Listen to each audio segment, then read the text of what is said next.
well, good morning, everyone, and welcome. This is March 21, the meeting of the Oregon Water Resources Commission, and I'll go ahead and open the meeting. Looks like we have everybody here, all of our commissioners. A few reminders first for those wanting to provide public comment. You can contact Mindy Lane through a variety of means, either through chat, I understand, or email. If you wish to speak after an agenda item, and we have a number of people already signed up. After each agenda item, I will try to remember to ask if there are any additional or new commenters for that item, so we can provide those people an opportunity to speak. And I think that's it. I don't think there's any other good to the order type things for the meeting process today. Our first agenda item is vice chair appointment. And I think it's important that we have a vice chair. It's a good practice to have in the event that the chair can't attend, or in the event that we have technical difficulties, as we sometimes do in these Zoom meetings. I know I had computer problems this morning about 30 minutes before the meeting started, and luckily got those resolved. But I've discussed this with Commissioner Smitherman, and she has expressed interest in the opportunity to serve as vice chair. And so I would like to see if the commission would like to make a motion to that effect. I move to appoint Julie Smitherman as vice chair of the Water Resources Commission. Second. So moved by Commissioner Kahara, second by Commissioner Wolf. And I'll just go across the screen on the order that I see here. So take a vote, please. You can indicate support. Please signify yes or no your support for the motion. Commissioner Wolf. Yes. Commissioner Smitherman. Can I vote? Yes, thank you. Commissioner Mall. Yes. Commissioner Lee. Yes. Commissioner Kahara. Yes. Commissioner Reeves. Enthusiastic, yes. Great. All right, thank you. It's unanimous, and I appreciate Commissioner Smitherman's interest in this role, and look forward to her serving in this going forward. Thank you. Yes, thank you. Our next agenda item is feasibility study grants funding recommendations.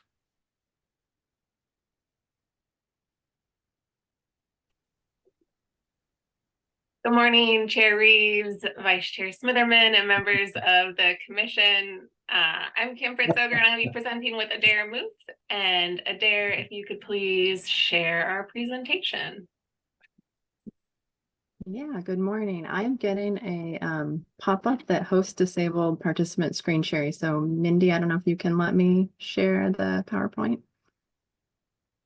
Oh, my apologies. I believe I need to make you a co-host. Let me do that right now. Thank you.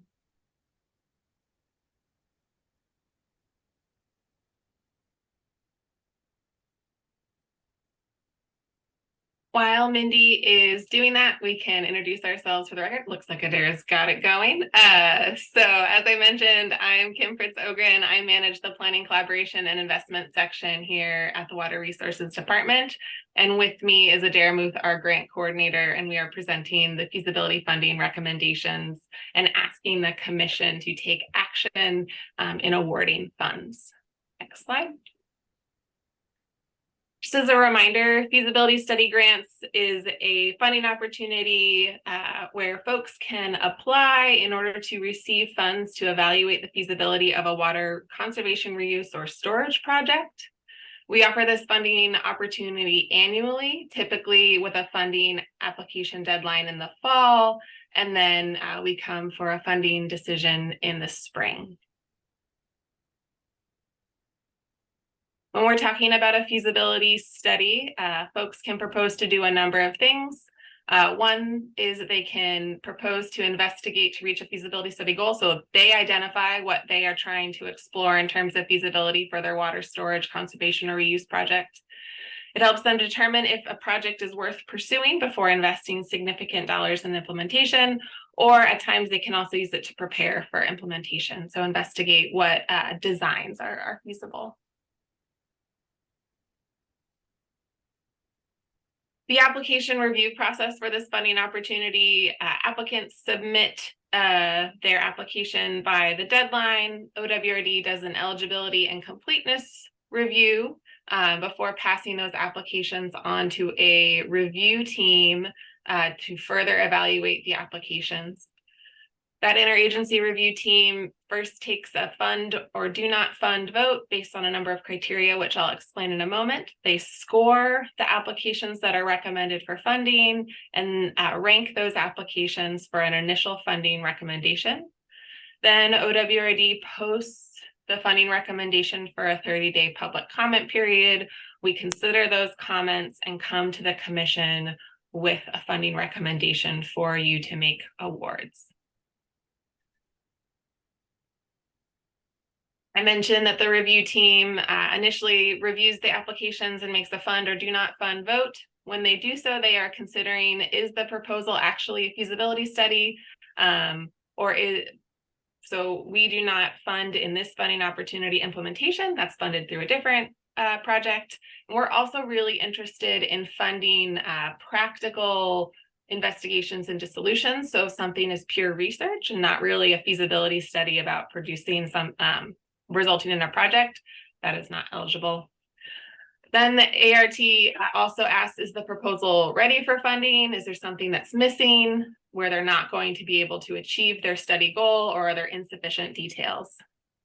And then finally, we also examine, is water available, or will this be examined in the study? For projects that receive a fund vote, they are then scored on the study goal, the water need, the community benefit, and the technical planning and preparedness. Those, we score that in the meeting and then rank the projects. And depending on how much funding is available, we sort of go through the line and fund all of the recommended projects up to the available funds. This year, or the 2023-2024 funding cycle, we have about $750,000 available. We received 4 applications by that October deadline requesting up under $300,000. There's 1 proposed conservation study, 2 reuse studies, and 1 below ground storage study. Here is the list of studies that we received, and Adair is now going to talk about each study application. Thank you, Kim. Again, for the record, my name is Adair Muth. Let me interrupt for just one moment. Our live stream went down, so I'm going to stop. We could just pause for just a second and then restart the live stream and see if we can get it working again. No problem.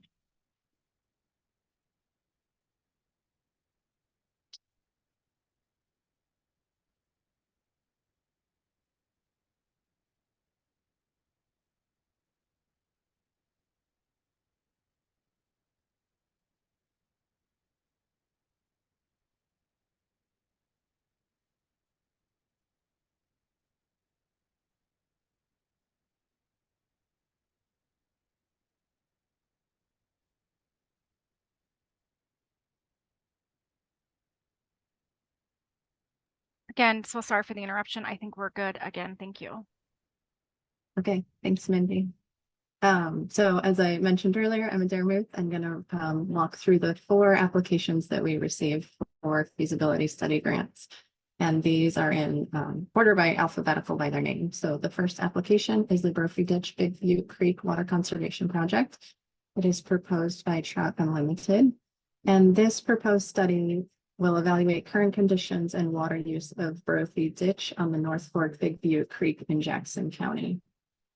The goal of the study is to identify opportunities to conserve water in stream and provide efficient water delivery through conveyance efficiencies to benefit the irrigators and ESA listed species.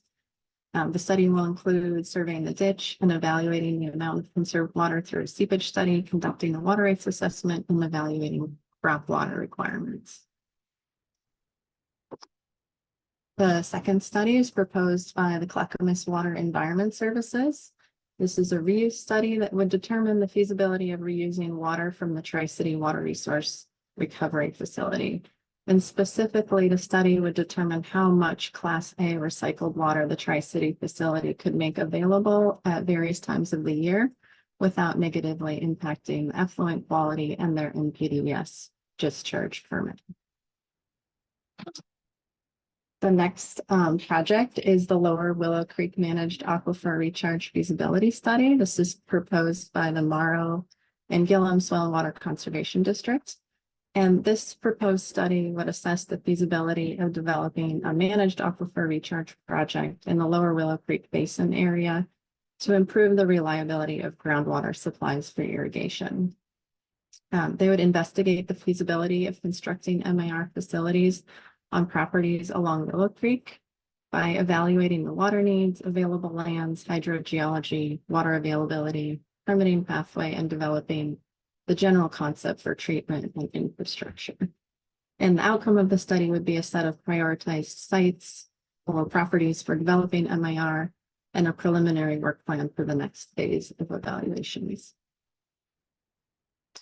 The final study is Tickle Creek Reuse Study. This is proposed by the City of Sandy. And this study would assess the feasibility of using Class A recycled water as year-round flow augmentation to Tickle Creek. The study has 3 goals. The first is to assess and document the current water quality of Tickle Creek and establish the baseline of both flow and quality. The second goal is to establish the quality and quantity of reclaimed water from the City of Sandy wastewater plant. And the third is to document impacts on fisheries, habitat, and reliable in-stream flow augmentation for downstream water users on the Clackamas River through a series of workshops. So as Kim mentioned, the ART met to review and discuss the applications and had a fund, do not fund vote. And as a result of that meeting, they recommended funding 3 of the 4 applications, the 3 that are listed on the screen. The study that they did not recommend for funding was the Lower Willow Creek MAR project. Also, as Kim mentioned, after the ART meeting, we hosted a 30-day public comment period and posted those ART funding recommendations from February 6th to March 7th. We received 1 public comment, which we'll talk about on the next slide. We also notified the tribes of the funding recommendation and invited any comments for commission consideration. We did not receive any comments from the tribes. The 1 public comment that we did receive during the public comment period was from the applicant from the Morrow and Gillum Soil and Water Conservation Districts on their application, the Lower Willow Creek MAR study. Their public comments addressed the 2 reasons that the ART did not recommend this study for funding. So the first reason the ART did not recommend it for funding was they saw a disconnect between the goal and study tasks and the water need the applicants are seeking to address. So the goal and the tasks of the study are focused on managed aquifer recharge. However, other parts of the application describe pumping recharged water out of the aquifer, which is aquifer storage and recovery. And that was the disconnect that the ART saw. In their public comments, the applicant clarified that the use of managed aquifer recharge in the application encompasses aquifer recharge and recovery and not just surface recharge. The second reason that the ART did not recommend the study for funding was they found that it didn't meet the storage specific study requirements. And as a reminder, these, I'm going to call them the SSSR because it's shorter. Those requirements are required by statute when a project is proposing to impound surface water on a perennial stream, divert water from a stream that supports sensitive, threatened, or endangered species, or divert more than 500 acre-feet of surface water annually. So in their application, the applicant did address the storage-specific study requirements, but the ART found they didn't adequately address 3 of those requirements. So in their public comment, the applicant clarified that the study would result in a ranking of sites that pass initial screening rather than identifying just one or two preferred sites.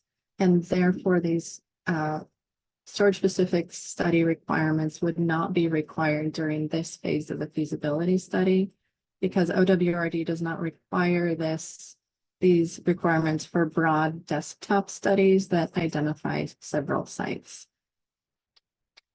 So OWRD staff reviewed these comments and did determine that the applicants addressed the two reasons that they were not recommended for funding. And thus our OWRD funding recommendation is that we fund all 4 studies, including the Lower Willow Creek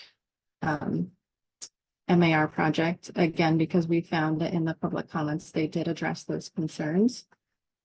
We did reach out to the ART and let them know that we would be recommending this study for funding and acknowledging that that is different than what they had recommended. So the alternatives that we would like to present to you today is number 1, adopt the staff funding recommendations contained in section 6, table 2 of this report. Number 2, adopt modified funding recommendations. Or 3, direct the department to further evaluate the applications and return the revised funding proposal. The acting director recommends number 1, adopt the staff funding recommendations contained in section 6, table 2 of this report. And with that, thank you so much for your time, and we are happy to answer questions.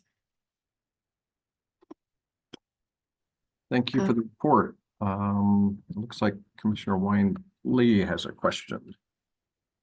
I don't have a question, but I need to relate that I'm on the City of Sandy Planning Commission, and we oversee some of the water policy, but I have no personal interest, so I don't believe I have a conflict.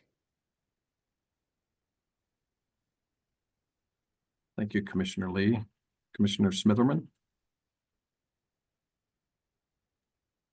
Get off of mute there. Thank you. Thank you for the presentation. Appreciate all the work that goes into this process. Was it the ART that you're calling it? The advisory group? Okay.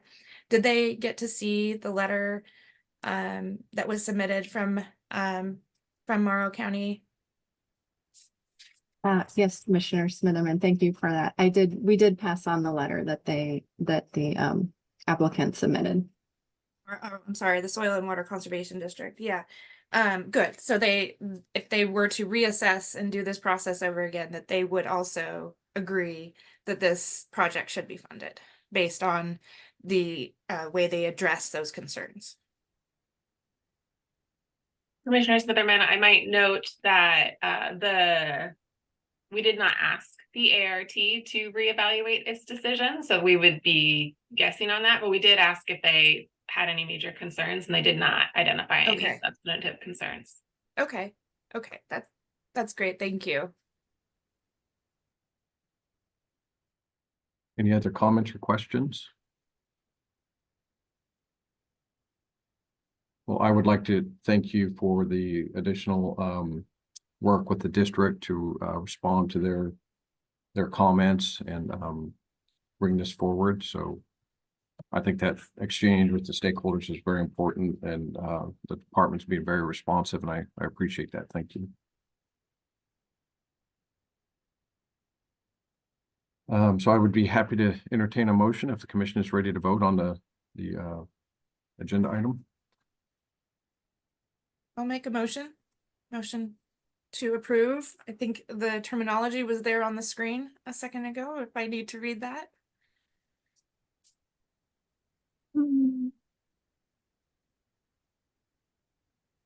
Motion to approve the 4 selected candidates for this grant process. So got it. Okay. I make motion to adopt the staff funding recommendations contained in section 6, table 2 of this report. Second. Was the second by Commissioner Wolf? Okay, motion by Commissioner Smitherman, second by Commissioner Wolf. I'll go around the room for a vote, please. Commissioner Reeves, Yes. Commissioner Lee, Yes, thank you. Commissioner Kahara, Yes. Commissioner Mall, Yes. Commissioner Wolf, Yes. Commissioner Smitherman, Yes. and I also vote yes, so it is unanimous. Thank you for the work on the grant applications and the agenda item.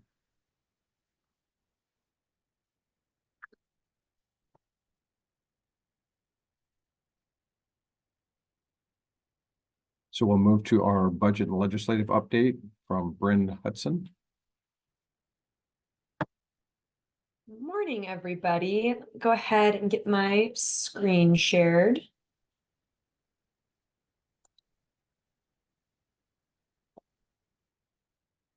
All right, can everyone see the PowerPoint? Perfect. All right. Good morning. Chair Quimps, members of the commission. For the record, Bryn Hudson.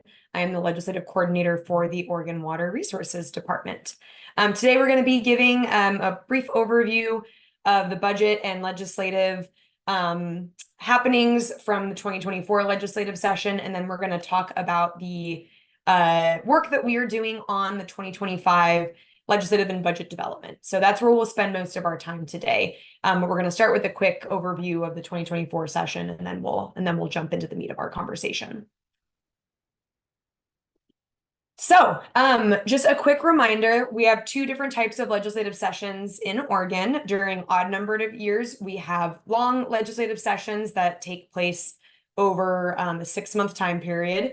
And then in the even numbered years, we have short legislative sessions, which are roughly about 5 weeks or so, depending on when the legislature finishes up. So 2024 was a short session, and it spanned from February 5th to March 7th.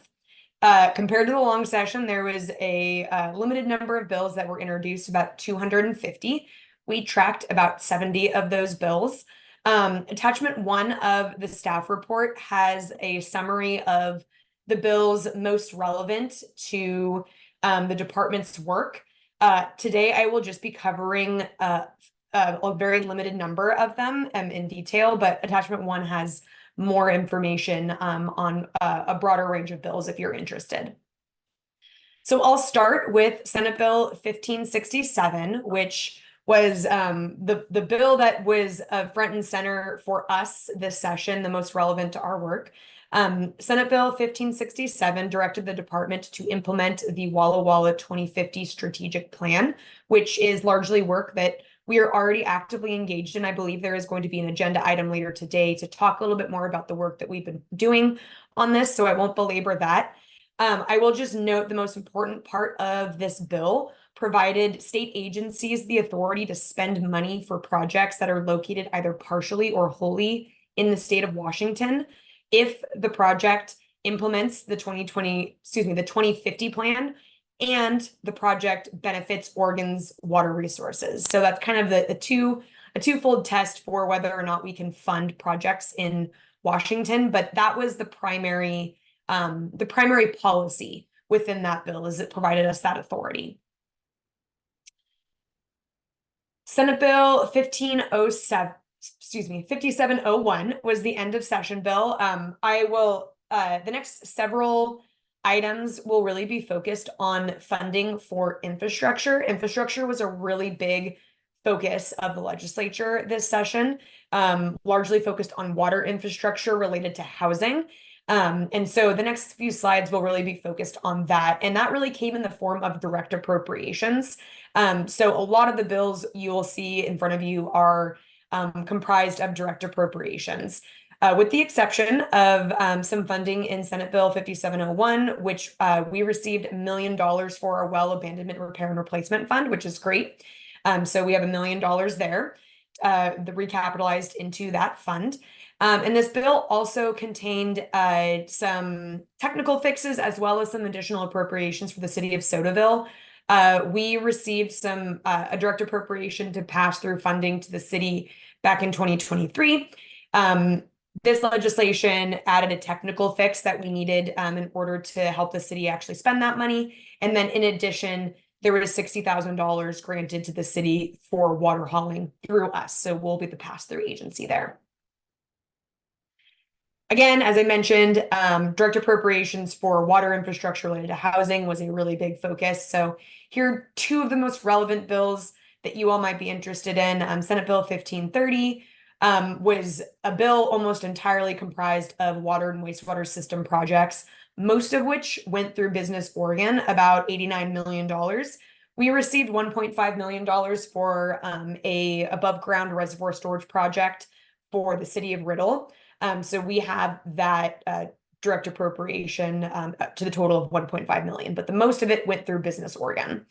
Additionally, House Bill 4134 was a very similar structured bill, direct appropriations for infrastructure projects. And this bill had about $21 million going through the Department of Administrative Services. I will note that this one is a little more nebulous in terms of the projects actually funded, but several of them did have a water component, or a water infrastructure component. So that was a really big focus, not a whole lot of policy on the waterfront, but a lot of resources going towards water projects. So that is all I have on the 2024 session. Before we turn our attention to 2025, are there any questions about bills or anything else that was passed? Commissioner Lee? Yes, during this session, there was a lot of discussion about funding $2 million for the backlog of appeals on water rights. And I looked at some of the funding bills, but I didn't find that. And I wondered if anything happened. Yes, Commissioner Lee, great question. So there was, I believe there was a few articles that actually ran in the paper. I think there were some legislators working on that funding, but that was not included in any of the bills that ended up passing over the session. Thank you. Yeah.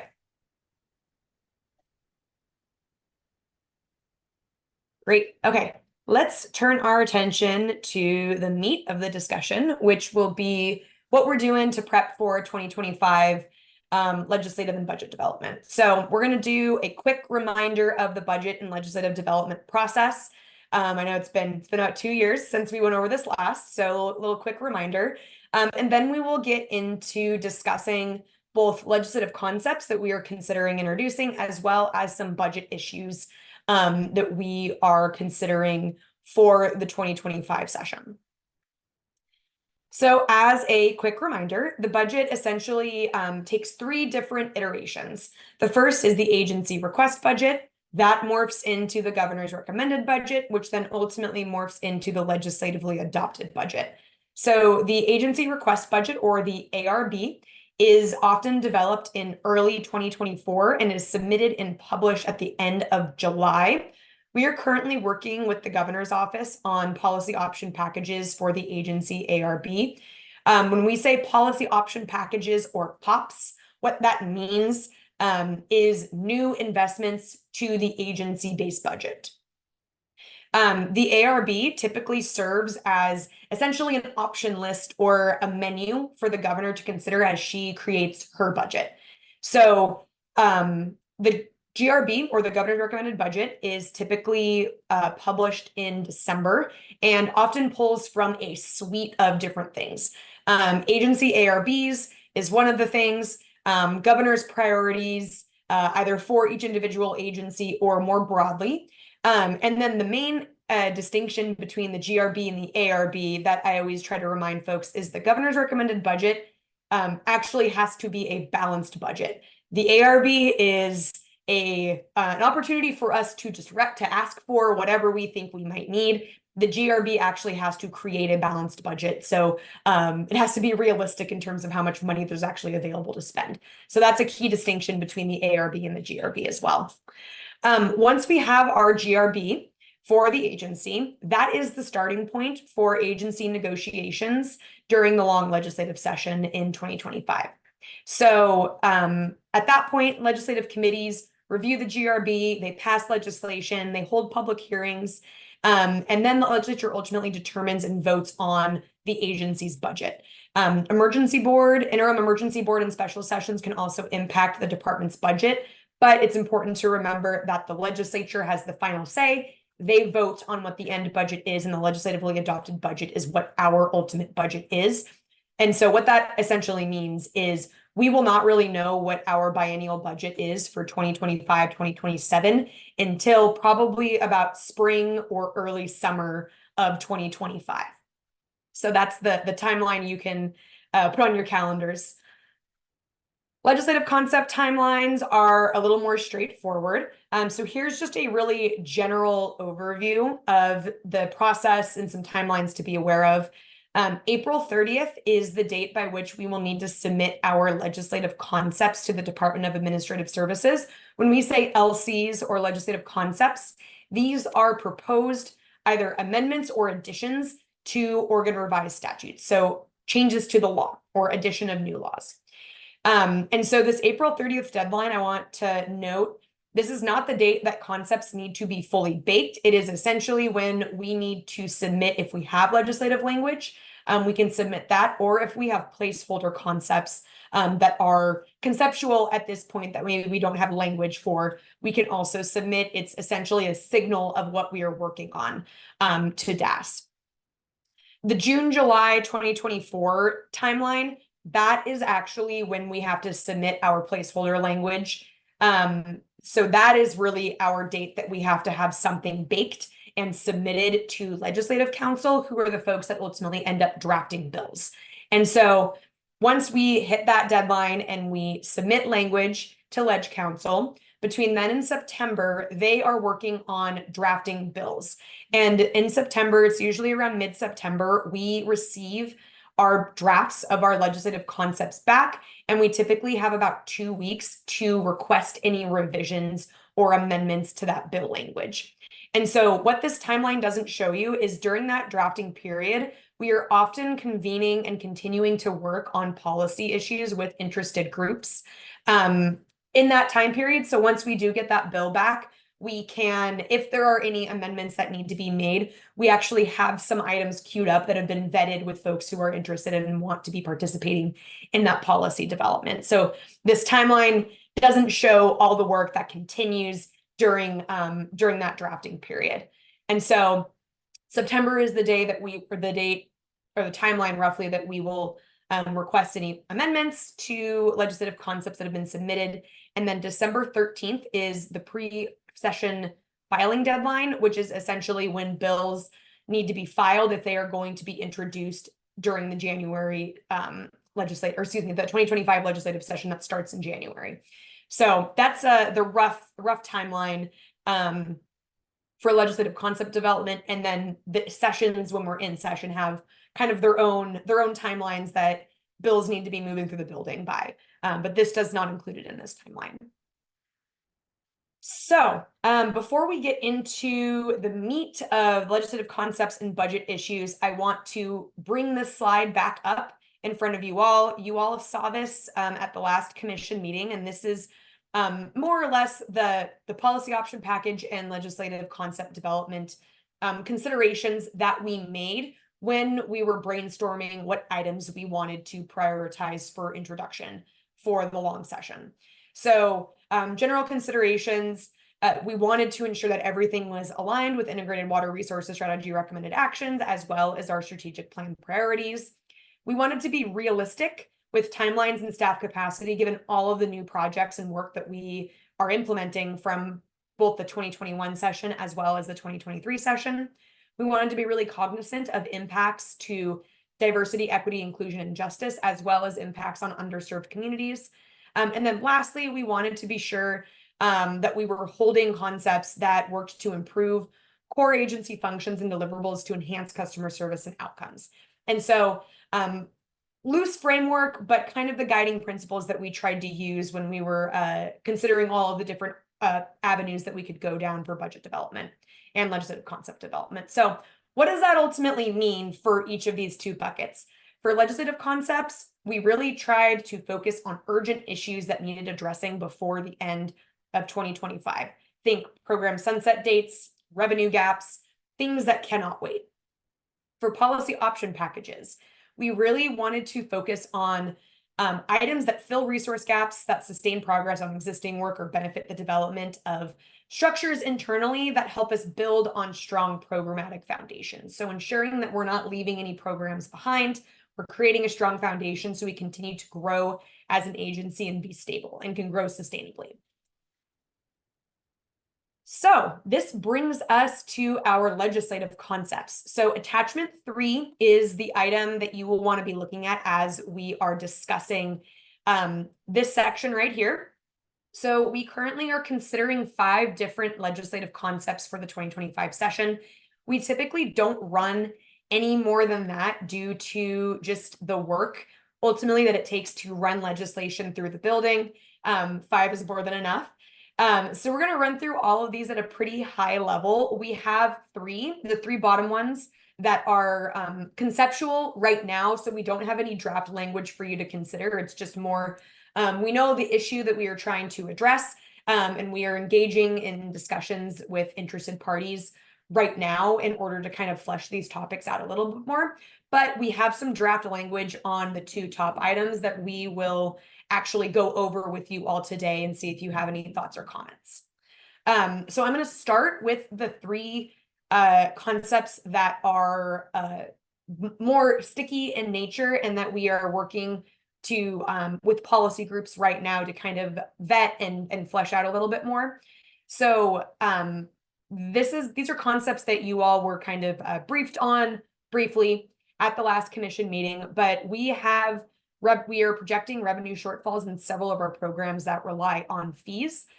Those include the well construction program, the dam safety program, and the water rights services division. I'll start with well construction. So that program relies very heavily on fees, and ultimately the ability for us to inspect and protect public health and safety and prevent groundwater contamination requires us to 1, inspect wells, 2, conduct technical well log reviews, and 3, ensure that drillers are licensed and performing the best work possible. And so we are facing shortfalls to support staff funded by both the Start Card Fund, which is the primary funder from the fee perspective for that program, as well as the well driller licensing and landowner permit fees. So there are shortfalls there that support those services. And so we are convening stakeholders to kind of figure out what some options forward that help kind of bridge the gap there are. We are facing similar issues with our water right transaction and dam safety fees. So staff in both the dam safety and the water right services division are to varying degrees depending on the program, partially supported by fees. Both of these programs are really core to the agency's mission of managing water resources and maintaining public safety. And so we are facing shortfalls for staff supported by our dam safety annual fees, as well as the water right transaction fees.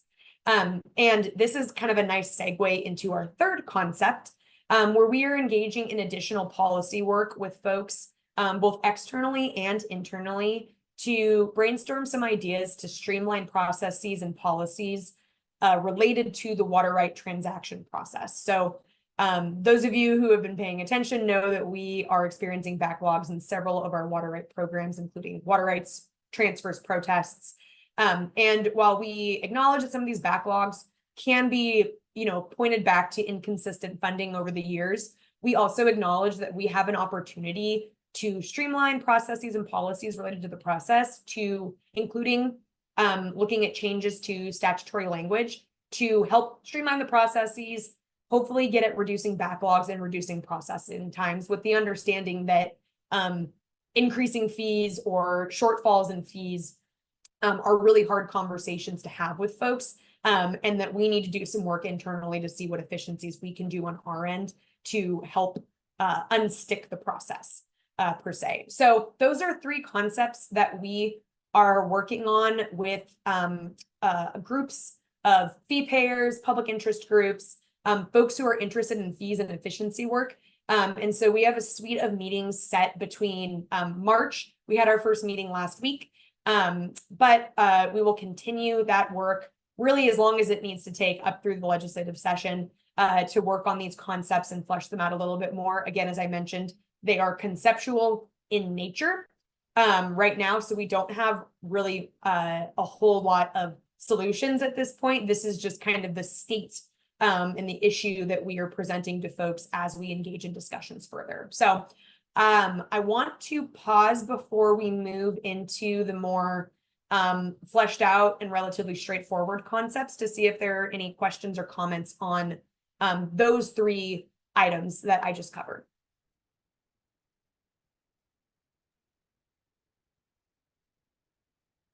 Commissioner Smitherman? I'm looking for the raised hand. I can't get to it fast enough. Thank you. Thank you, Bryn. I appreciate all of this information. I guess I kind of got stuck and was thinking about, what maybe is causing some of these shortfalls in these areas. And is it just that we're constructing less wells? Are prices in everything going up to the point where our costs have gone up, but we haven't changed the fee structure? Is it just a combination? Do you have any kind of thoughts on why maybe we're getting these shortfalls?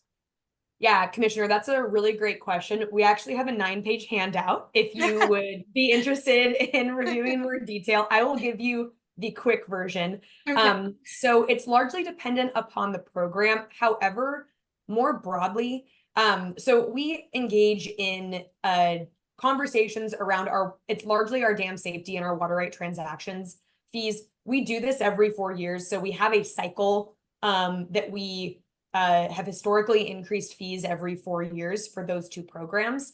But one of the main drivers is just the cost of services is increasing. And a lot of that we can't really control. So we have the Department of Administrative Services essentially kind of sets what that percent increase is based on negotiations with labor unions on things like PERS contributions, healthcare, salary increases, cost of living adjustments, things like that. That's largely out of our control, and that's a passed on cost to the agency. Because these are fee-funded positions, the salary pot that all state agencies get for general funded positions to kind of work to cover that is not available for fee-funded positions. So we have to find other ways to cover that. There's inflation, the cost of inflation is just going up. So contracts cost more, fuel costs more, rent costs more, utilities cost more. Those are just things when you think about operating a business. Not that we are a business, but it impacts us the same way it impacts a private business. That is something. And then there's a variety of other smaller drivers depending on the program that we have a handout that kind of gets more into that I'm happy to pass along because it looks a little different for water rights as it does for well construction as it does for dam safety. But another one of the things that is really important to note is the agency has a history of either not pursuing aggressive enough fee increases or not getting fee increases that we need. And that has been a historic problem, which compounds every year that happens. And so that's kind of where we find ourselves right now, which is unfortunate, but just something that we have to reckon with as an agency. Well, no one likes to have to raise fees at all. Well, that's not something we want to do, but if we have to and need to, that makes sense. So thank you for clarifying. I look forward to the 9-page document. Be careful what I ask for, I guess. But thank you for clarifying that. Thank you. Commissioner Wolf? Yes, I was just wondering if there might be any consideration for differentiating on water right fees, possibly if some people found themselves needing a water right for domestic use versus beneficial use that was going to generate revenue. It could be, as the fees go up, it could be increasingly tenuous for somebody, a W-2 earner, to pay these fees, whereas an irrigator such as myself is going to turn around and put that water to generating revenue, which maybe the higher fees are even justified because from the state, the water's once you have that certificate from the state itself, the water's paid for. So just a thought. Yeah, Commissioner, that's a great comment. So we are, one of the groups that is included in these conversations are the League of Oregon Cities, who are focused on kind of the municipal impact of these fees. And so drinking water is something that, you know, their folks are providing to people. As a reminder, I'm sure you're aware, domestic use, like a private well, those are exempt from needing a water right. So they don't, they're not terribly impacted by this, but your point to the municipal impact on drinking water, where maybe the revenue trade-off might be a little bit different, is a great point, and we've included the cities in these conversations to ensure that we are being thoughtful of that.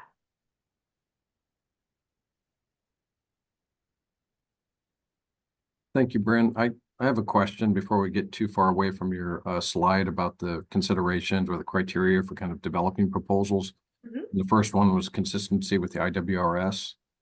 And while Water Resources can't control what other departments are doing, I'm curious if other departments like Fish and Wildlife, Ag, DEQ are also doing this and referencing IWRS. If you're aware of that, I know there's a lot of leadership transition right now in the departments, but it would be productive if this is happening in other departments as well. Yeah, that's a great question. You know, I might have to see if Director Woodcock could help me out with that. I know that the Water Corps team, which is kind of the interagency leadership level group, is always thinking about and talking about how we can better coordinate across agencies on things like budget and legislative items.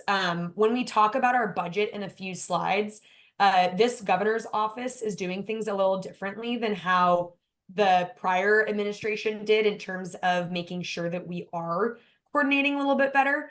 And they are kind of ensuring that agencies are slowing down a little bit and working to connect across programs where there is a program nexus. So we don't have a whole lot of details on that at this point in time. But I know that Crystal's been working hard to make sure everyone is aware of the IWRS in every step of her work. So yes, if I can just fill in on this as well. Thank you for the question, Chair Quimps. Yes, and I would point that focus to the Water Corps team, as Bryn mentioned. We have Crystal as a regular contributor, participant with the Water Corps team, who brings the IWRS update at every meeting. And we work with all of the deputies and their delegates across the natural resource agencies, plus a few agencies, in working through IWRS issues and interagency coordination.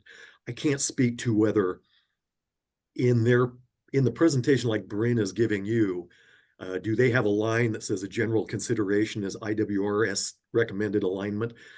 I can't speak to that exactly, but we talk about IWRS every other week across the agencies. In addition to that, you will hear from Crystal today on the IWRS presentation, where one of the items that I am really excited about in the IWRS update that we're working on currently are these one-page action plans, which in the previous incarnations of the IWRS, it just identified a whole bunch of recommended actions without any detail as to who was responsible or how you would accomplish such action. And so Crystal and her team have gone to great lengths to lay out each action item, who the primary agencies are who are responsible, and who the supporting agencies are.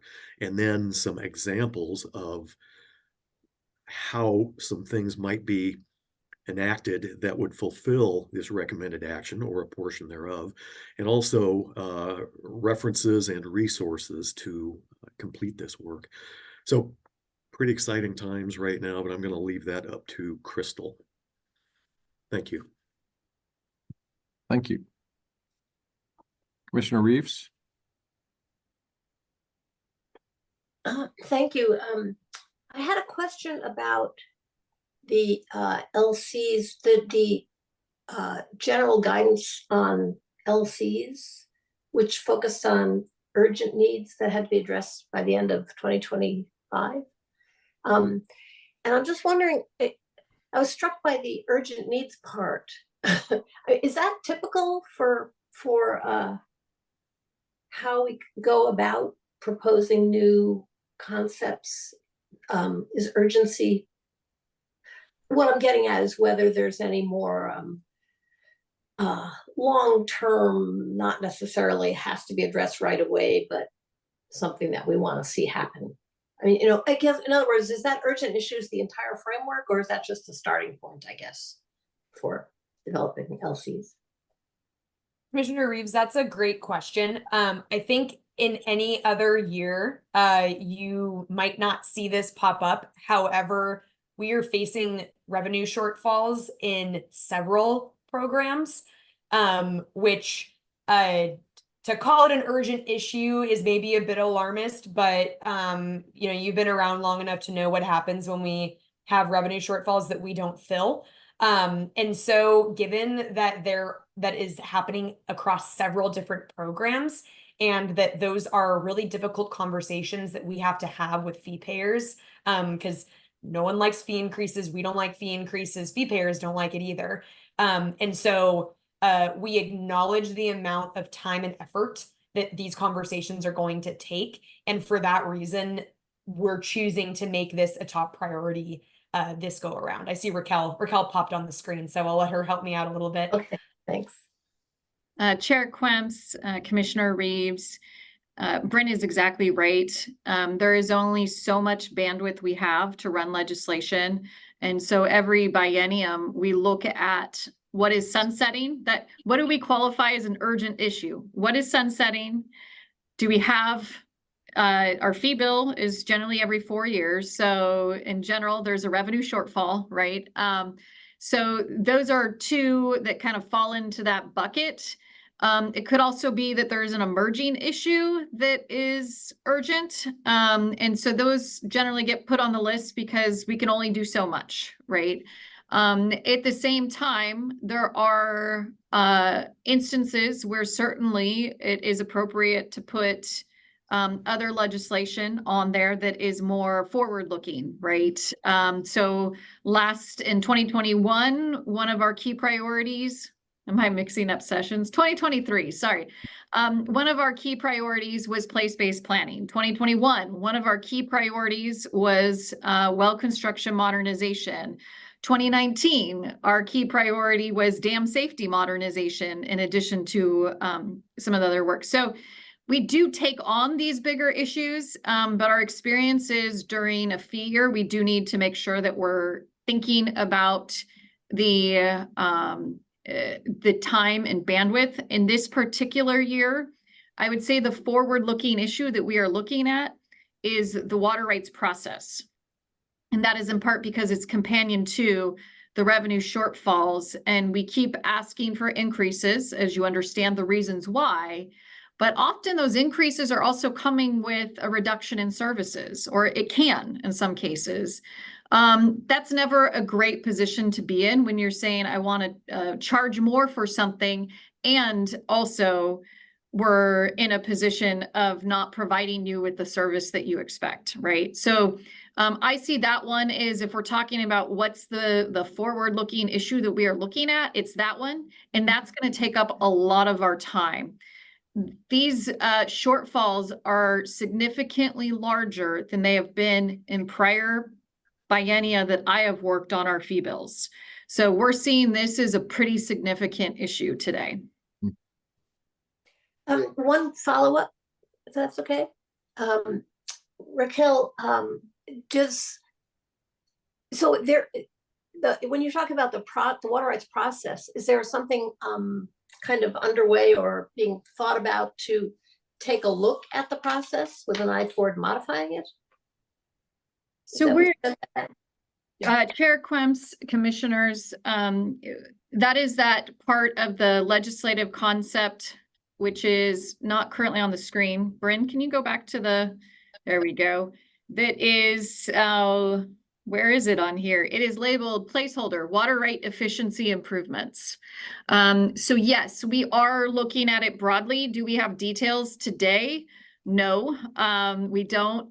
This is something that we've more recently determined that we really should be looking at. And so we're still in that phase of, we've done some brainstorming, but we are not at a moment where we believe we have, here's the items. We're also going to be asking our interested parties at future meetings to provide us with their thoughts on the process as well. So Yeah. This one's going to be a little bit of a bigger lift because, you know, our water rate processes have a lot of importance to folks. Yeah. So I appreciate that, and I support that effort fully. And I recognize that it will be a big lift, but I just wasn't sure whether I did not recognize that bullet point as that, but it makes sense now. Thank you. Thank you, Raquel. Commissioner Lee?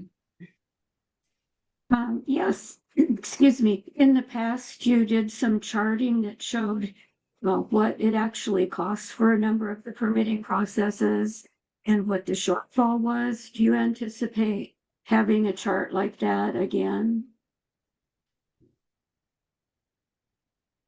Bryn, do you want to start or do you want me to? Yeah. So Commissioner Lee, we have some handouts that the 9-pager that I mentioned to Commissioner Smitherman that has a chart that essentially gives more details about what the shortfalls are and what that represents, what the impact on staffing that would be, and then what the percent increase would need to be in order to fill that shortfall with fees alone. So that information is included in that handout. So I can be sure that the entire commission receives that information, because I believe that's kind of what you're looking for. Chair Quims, Commissioner, I think that I heard the question to include something that we have not traditionally prepared. So we do have what Bryn just described.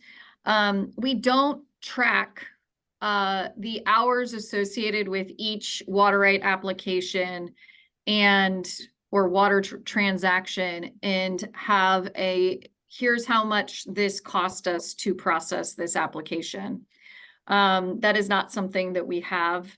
I think there may have been some work, Bryn, that we've been trying to maybe track a little bit of that to get some estimates, but every application is going to be different just based on the complexity, the level of controversy potentially over that application, right? If it goes to a contested case hearing, that application has suddenly cost us potentially, I don't know, Doug knows how much those cases are costing us better than I do. $50,000, maybe more, maybe less, but we're clearly not generally obtaining fees in that amount, right? So when we talk about how this program was set up and what the deal was back when we revised our fee structure, the principle was that about 50% of the staff associated with this work is paid for by general fund, noting that there is a public interest in water and having an effective water right permitting system. And about 50% is paid for by the applicant. If they're going through reimbursement authority, which doesn't apply to all types of applications, they pay 100%. Separate issue. We won't get into more of that. But in general, so it's about 50% of the staff. So when we have cost increases, you all probably have heard of the salary pot, for example, which is something that the legislature will allocate to us based on the collective bargaining agreement and the increases there, among other things. And that will increase the general fund side of our agency. That does not include an increase on the fees, right? So when we see these cost increases, there's not, and we know salaries, you know, for example, will increase. We don't have that same automatic mechanism that kind of tries to address that on the fee side. You have to go through a fee increase process to do that. So I will also note that it's not exactly all of the staff that work on water rights, right? Because we know that groundwater staff do work on water rates, water masters do work on water rates. Is really integrated across our agency. Those positions aren't all 50%, funded by these fees. So it's really a subset of the staff that work on these applications are funded by fees. Thank you. I wasn't really looking for a lot of detail, just the general, and I think you covered that. Thank you.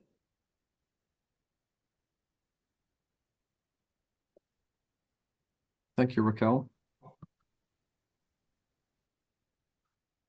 All right, shall we move on to the other two concepts? Yes, please. Perfect. Okay. So the next two concepts, much more straightforward. The first one I'll chat about is the Klamath Leases and Temporary Transfer Program sunset date. So back in 2015, Senate Bill 206 granted the department the authority to approve temporary transfers and leases for determined claims in the Upper Klamath Basin, which, as you all may know, is undergoing an active adjudication. So this authority sunsets in January of 2026. And if this authority does sunset, we will not be able to approve any leases or temporary transfers for any of the determined claims in that area until the adjudication is completed, which we don't know when that's going to be, and ultimately limits the water user in that area's ability to actually use their water rights. So what we are proposing to do for this program is to extend the program and actually have the authority repeal upon the completion of the adjudication.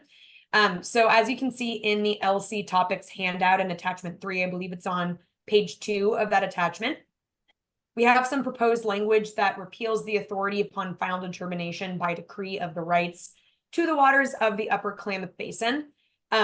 This is our preferred route at this point in time. We do not know if the bill drafters will actually allow us to do it this way, but this is what our preferred route is so that we can essentially have this authority until it's no longer needed.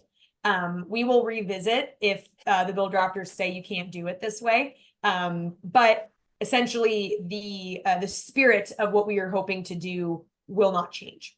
So, which is to retain this program and this authority so that folks can take advantage of this opportunity while the adjudication is undergoing. So I want to pause. Are there any thoughts or comments on this one? This is just a simple sunset adjustment for this program.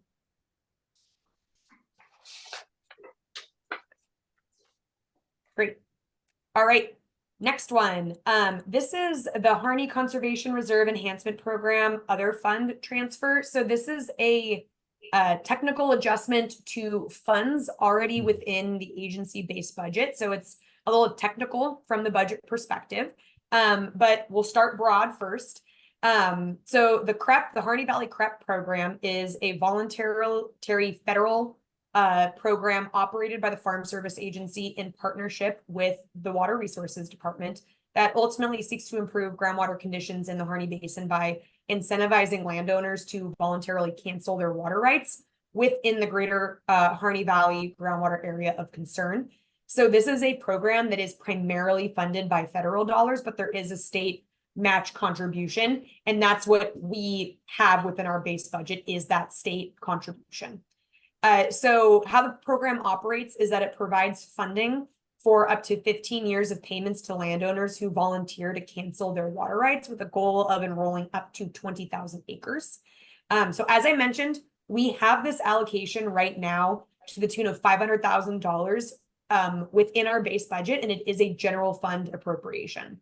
So as a reminder, general fund appropriations, if unspent, return to the state general fund at the end of the biennium. So it's really a use it or lose it situation. If we use it, great. If we haven't spent all the funding, it goes back to the general fund, and then we are then reappropriated a new $500,000, and it is not additive. So if we have our $500,000 allocation, we spend $250,000 at the end of the biennium, that $250,000 goes back to the general fund, and then we get a new $500,000, and we have $500,000. We do not have $750,000.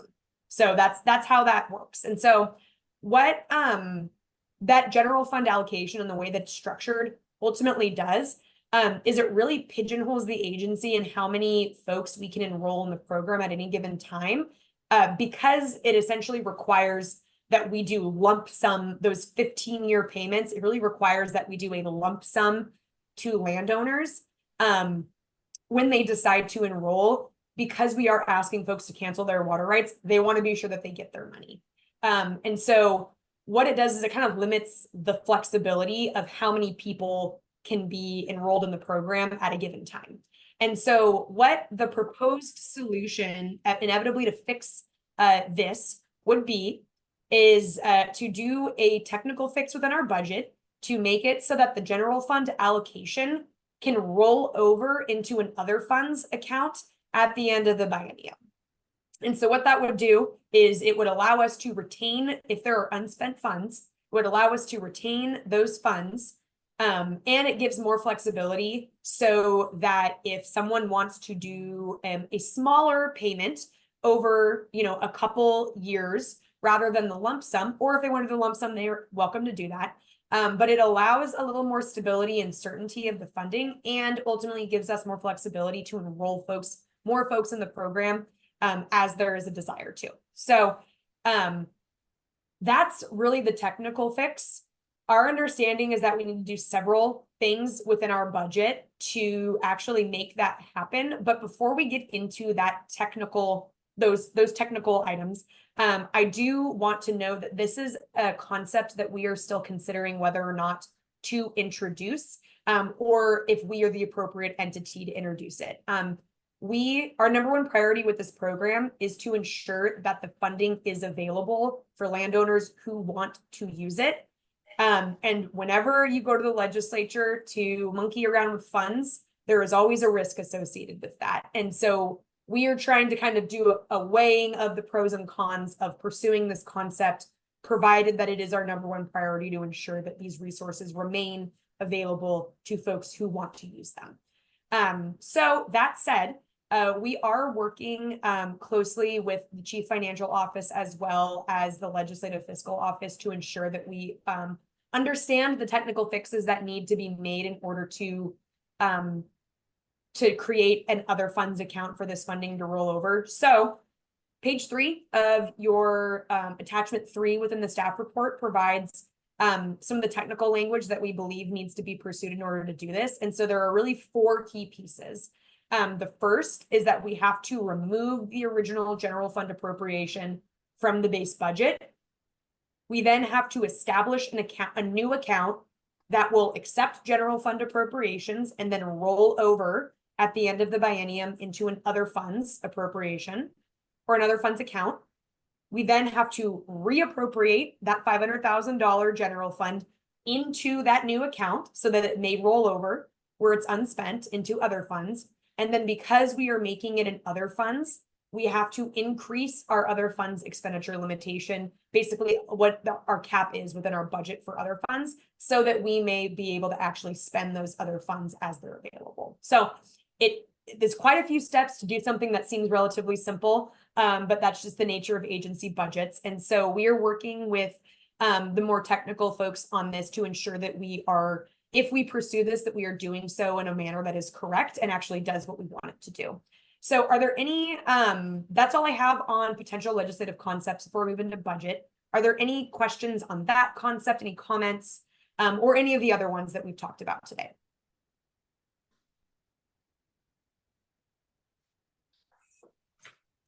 Great. I'm not seeing any, Bryn. Oh, Commissioner Smitherman. Sorry, thank you. Thank you again, Bryn. Have we been finding ourselves up against that $500,000 limit? So we often, and do you anticipate that there's a lot more opportunity out there for more of these voluntary this voluntary program? Do you see that there's people waiting and ready to do this? Commissioner Quimps, Commissioner Smitherman, great question. So the program has not yet started accepting applications. So we are in the process of setting it up. Okay. However, as we have been setting the account up, and given that we have other rulemaking specifically in the Harney, dealing with some pretty big issues around groundwater level declines. We do know that this is a tool that will be critical to folks out in that area. And so as we've been setting it up, it's been an item that we have noticed as a potential limiter to how many people will actually be able to access and take care of and be able to utilize the program. So it is not, the program's not off the ground yet, but it is something that as we are setting it up, we are noticing could potentially be a barrier.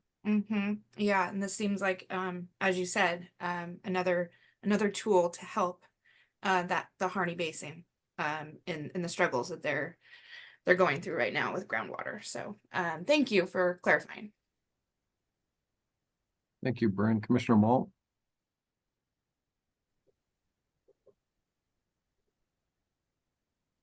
Sorry. Yeah, Brent, I'm not sure where the conversation's going from now. I have a question related all the way back to the beginning of the budget process, and this legislative concept process is now the appropriate time, or are there some other things that we need to cover first? Chair Quemps, Commissioner Mole. So we are going to be jumping into budget items. So attachment 2, where we talk about budget issues on the table. And so that'll be the last thing on the agenda. So I'll leave it up to the chair to decide if we want to save it to the end. I'm happy to answer any questions right now. Then let me pause because it's somewhat budget development related as well. Thanks. Okay, perfect. And I might answer it on my next slide, so we'll see. Okay, so let's move to budget. So again, as I mentioned, attachment 2 is the 2025 budget issues that we have brainstormed up. And I just want to note, we are in the very early stages of policy option package development right now. And we are currently working with the governor's office to kind of evaluate what that process looks like, what items might be on the table. We are working with them on this, including prioritization and narrowing of the expenditure requests across not just our agency, but a lot of other agencies as well. And we're doing this at an earlier stage than what we have done with past administrations. So it's a little bit of a different process. And so that's just a new process that we are learning and working within. And so I just preface that by saying there is no certainty at this point in time that any of the POPs that we discuss today will advance forward into the agency's requested budget document. However, input from the commission will inform those discussions with the governor's office. So your input today will be really important as we engage in those conversations. Discussions with interested parties that are not the governor's office will occur at a later date in accordance with the timelines that are set out by the governor's office. We don't really have a good idea of what that looks like at this point in time. So maybe that's a non-answer to what your question might be, Commissioner Mole. What we have been directed to do, however, is look at all of the different items that we have on the table and do a categorization exercise and really kind of work on sorting those topics into 3 different buckets. You'll see them up on the screen. The 3 buckets are 1, POPs that are critical to agency operations or customer service, 2, POPs that support or enhance execution of existing program authority, and then 3, POPs that address critical needs to build greater landscape resiliency. And so we have taken a first run at doing that categorization for you all for your consideration. So attachment 2, you'll see that the colored headers, I believe it's blue, yellow, and green, have taken a go at kind of sorting them for you. What we're going to do is we're going to work through each bucket. I'm going to give you the really quick and dirty version of each of the items within the bucket. And then after we cover one bucket, I will pause. We can talk about any items that you want to hear more about, that you think maybe belong somewhere else, that you like, don't like. And so we'll do it in kind of a bucket. We'll have a bucket by bucket discussion. And then that will inform where we move forward, whether it's changing up some of the categories of where we have items or understanding maybe where the commission thinks we need to be focusing more time or less time. So that's what the remainder of the conversation is. I know we are running short on time, so I will use my concise and quick voice to move us through this. So we are going to start off with the POPs that are critical to agency operations and customer service. And so this is a 2-slider. So we're going to work through the first slide, then we'll go to the second slide, and then we'll pause for discussion. So this first slide in front of you is really focused on budget shortfalls that or budget gaps that we are looking at. And so the first two are the fee shortfalls for the well construction fees, as well as the water right transaction and dam safety fees. These are the companion POPs for the legislative concepts. So we will not go too deep into these ones. We already had a good discussion on those. Those are just the companion POPs for that. The next item is the budget shortfall related to House Bill 3315, which was an authority granted to ODFW to recoup the costs incurred by providing certain services to other executive branch agencies. So, for example, we utilize ODFW reviews on water right applications and some certain transfers. And so we pay for their services in order to do that work. So, but we don't have any we haven't been given any allocations to actually reimburse them for that work. So there's a shortfall there.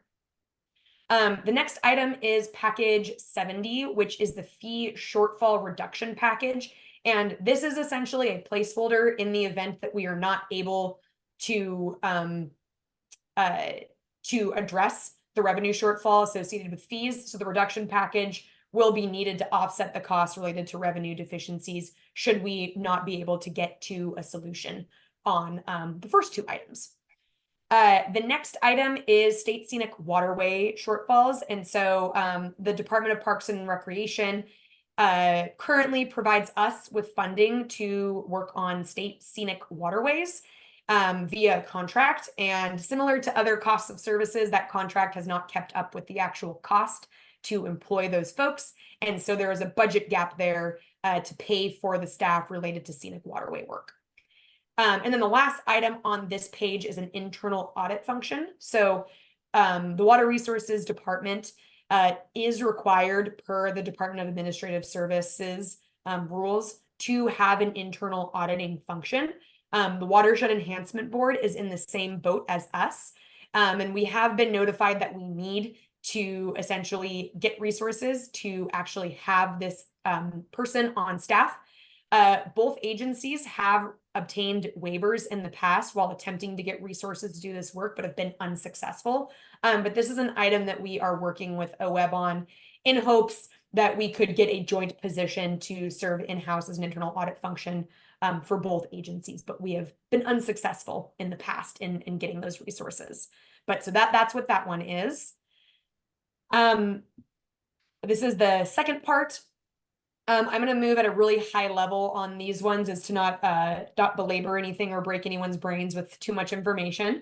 The first item on this slide is the information technology package. So this is really related to our IT strategic plan that identifies key IT initiatives that will kind of transition our IT maturity from being more reactive to being more proactive. And so this will really be focused at maturing our ability and our infrastructure really to be more modern. And there are several different systems within the agency that need some of that work. And so that's really what this package focuses on, is staff and resources to move us in that direction.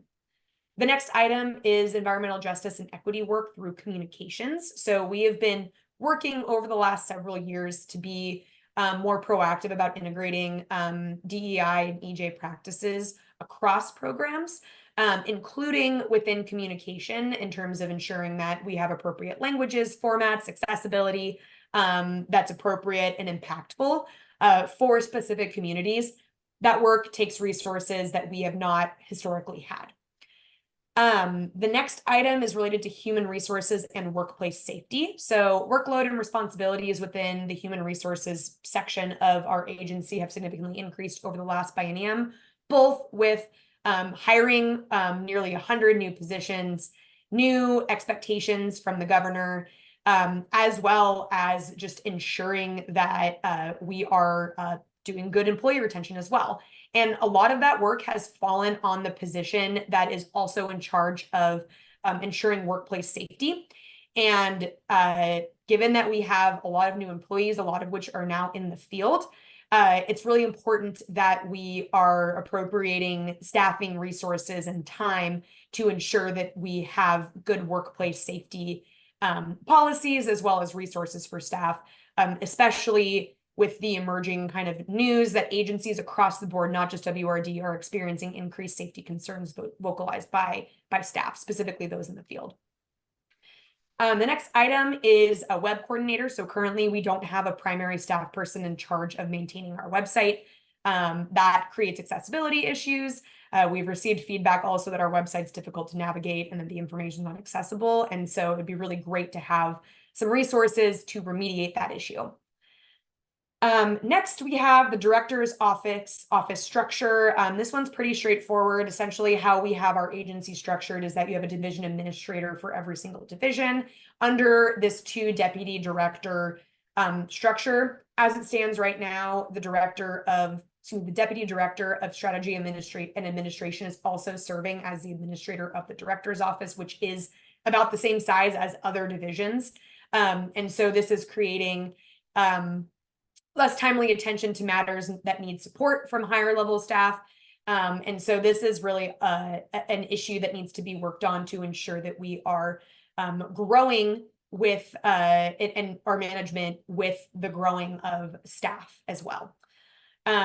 Position reclassification is the next item. This one is a placeholder for right now for potential reclassification of any positions that might need it. The next 2 items are really related to adjudication and legal costs. So we've already talked about the Klamath adjudication a bit today. And so we just need continued resources to keep moving that process forward, as well as we have our legal costs that are continuing to increase and requiring a significant amount of staff time from executive level managers to track and participate in. And so that is a big time suck as it stands right now. And then the final item in this bucket is related to water data portal needs and potential water data packages across agencies. So this one is a bit nebulous at this point in time, but we know that we have significant QA/QC issues and data entry needs in order to make our data accessible and usable both for us and also for other data sharing efforts. And so what this package would do is it looks to kind of work towards addressing that issue, but there's also an acknowledgement that there are interagency efforts around data sharing that are also underway. And so this is also a placeholder in the event that any needs emerge on that front. So that was our first bucket. The other ones are much shorter, I promise. But I want to pause. I saw Commissioner Lee's hand go up. I want to pause to see if there are any comments about any of the packages included within this bucket, any that we think maybe need to move out into another area, or any comments or questions that you might have on this bucket specifically. Commissioner Lee? Yes, I wondered if it had been contemplated that there might be an audit position to be shared between water and OWEB, with that person being cited at an agency for a certain period of time each month. Maybe that would allow us to finally get our auditor. Chair Quemps, Commissioner Lee, yes, that is the exact idea, is that we would, I believe we had an item like this the last go around that didn't make it in, but it was initially a shared position that the agencies could utilize together to address that need, given that OWEB's a bit smaller than us. But yes, that is the right idea. You're barking up the right tree on that. And my other comment was the importance of the technical package and getting information for the water portal that all of the agencies will be sharing. I think that's a high priority.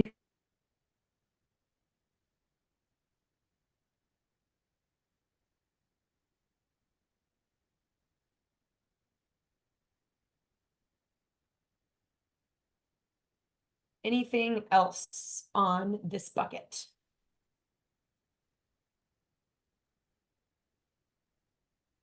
We're ready to go forward. All right. All right, the next bucket, much shorter, as I promised. This is POPs that support or enhance the execution of existing program authorities. This first one is the Harney CREP Fund. This is the companion POP for the legislative concept that we already talked about, so I will not belabor this one. The next item is a restoration of funds for groundwater studies and water budgets. So in the last biennium, 2023-2025 budget development, there was actually a reduction of about $450,000 from the groundwater investigations and observation wells budget.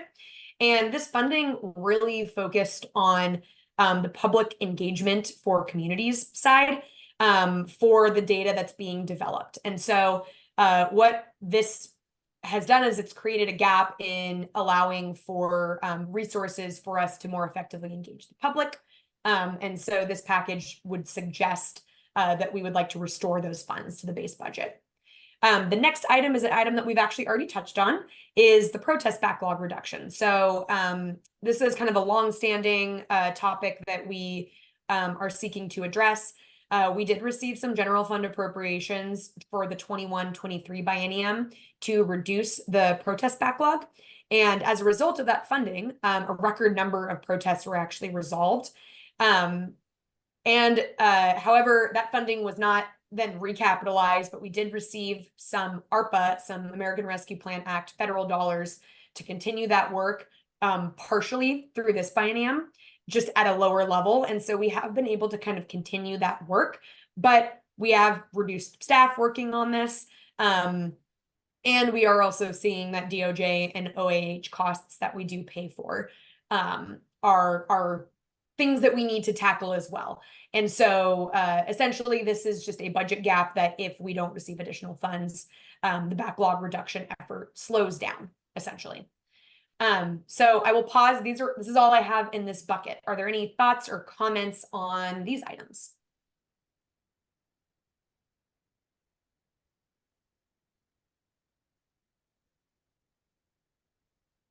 All right, let's move on to our final bucket, which are POPs that address the critical need to build greater landscape resiliency. And so there are 5 items here. The first one is a levee inventory and assessment. So currently there is no inventory for levees that are not regulated by the feds, which ultimately puts public safety at risk should they fail. And so currently, however, we do not have resources in-house to do that assessment or an identification. So this is a POP that identifies the need to invest in that. The next item is the interagency, the GWAMA, or the Lower Umatilla Basin Groundwater Management Area. So this is a longstanding issue where groundwater contamination issues have been severely impacting the community out there. This is an interagency effort that we are working on in concert with other agencies as well as the governor's office. And this is really a placeholder to capitalize on what project coordination or technical assistance or field work might need to be done out in that area. So we've got a placeholder POP for that. The next item is one that you all are used to seeing. This is just a recapitalization of funding for our existing grant programs, place-based planning, water project grants and loans, feasibility study grants, and the well abandonment repair and replacement fund. This is just resources to get a reappropriation of funding into those programs. The next item is a reappropriation of resources we received in 2023 for the Confederated Tribes of the Umatilla Indian Reservation water rights settlement and other water issues work. This was one-time funding that we received in 2023, and it's expected that this work will actually take longer to complete. So there's a budget gap there, given that this work is going to span several biennia. And then the last item is the aquifer recharge and aquifer storage and recovery project capacity. So storage can be a critical component for adapting to water scarcity. Right now, the AR and ASR program is a really effective tool that can be helpful to improve groundwater levels in areas where storage may be needed, and in some case improve springs and stream flows. So, but there is more that we could be doing to facilitate the use of this tool and ensuring timely processing of applications. We don't have resources right now to do that. And so that's what this issue really gets at, is trying to fill that gap to ensure that we can respond to folks who want to use this program. That is the last budget item I have. I have one more slide that just kind of talks about where we are headed for stakeholder engagement. But that is all that I have prepared for you on the budget. So if there are any other items that we want to talk about from this budget, from this bucket, or any of the other buckets, I invite those comments now.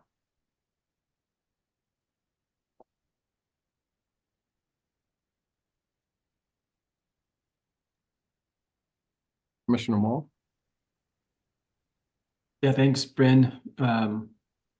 Fascinating, amazing, a little nerve-wracking. My question, your presentation got a fair bit of my question. The thing that I guess we've got an observation and a question, and the observation is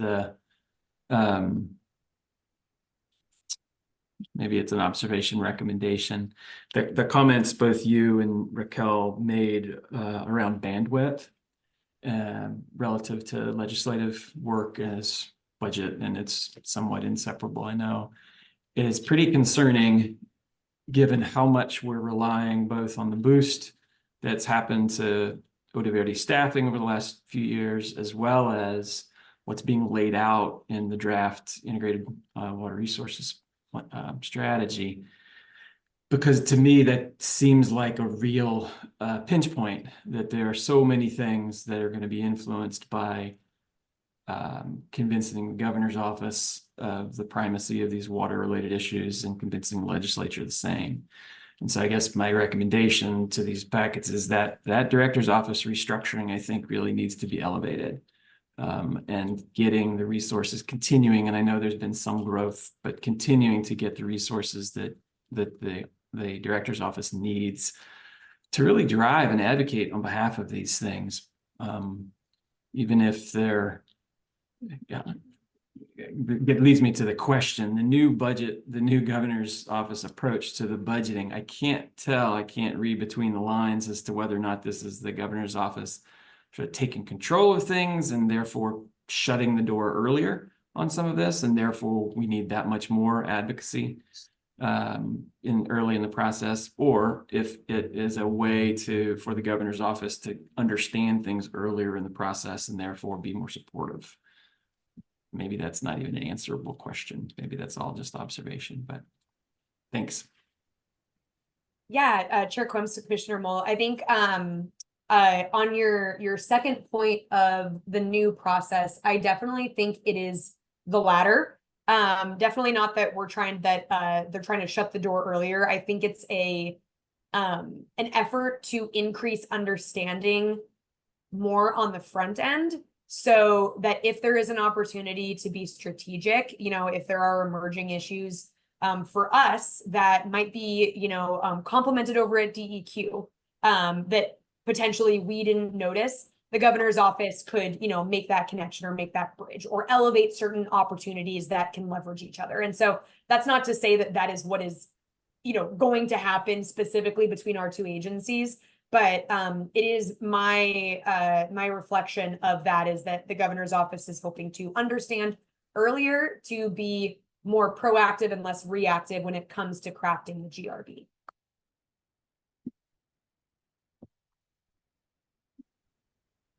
It looks like Raquel wants to help out, so go ahead, Raquel.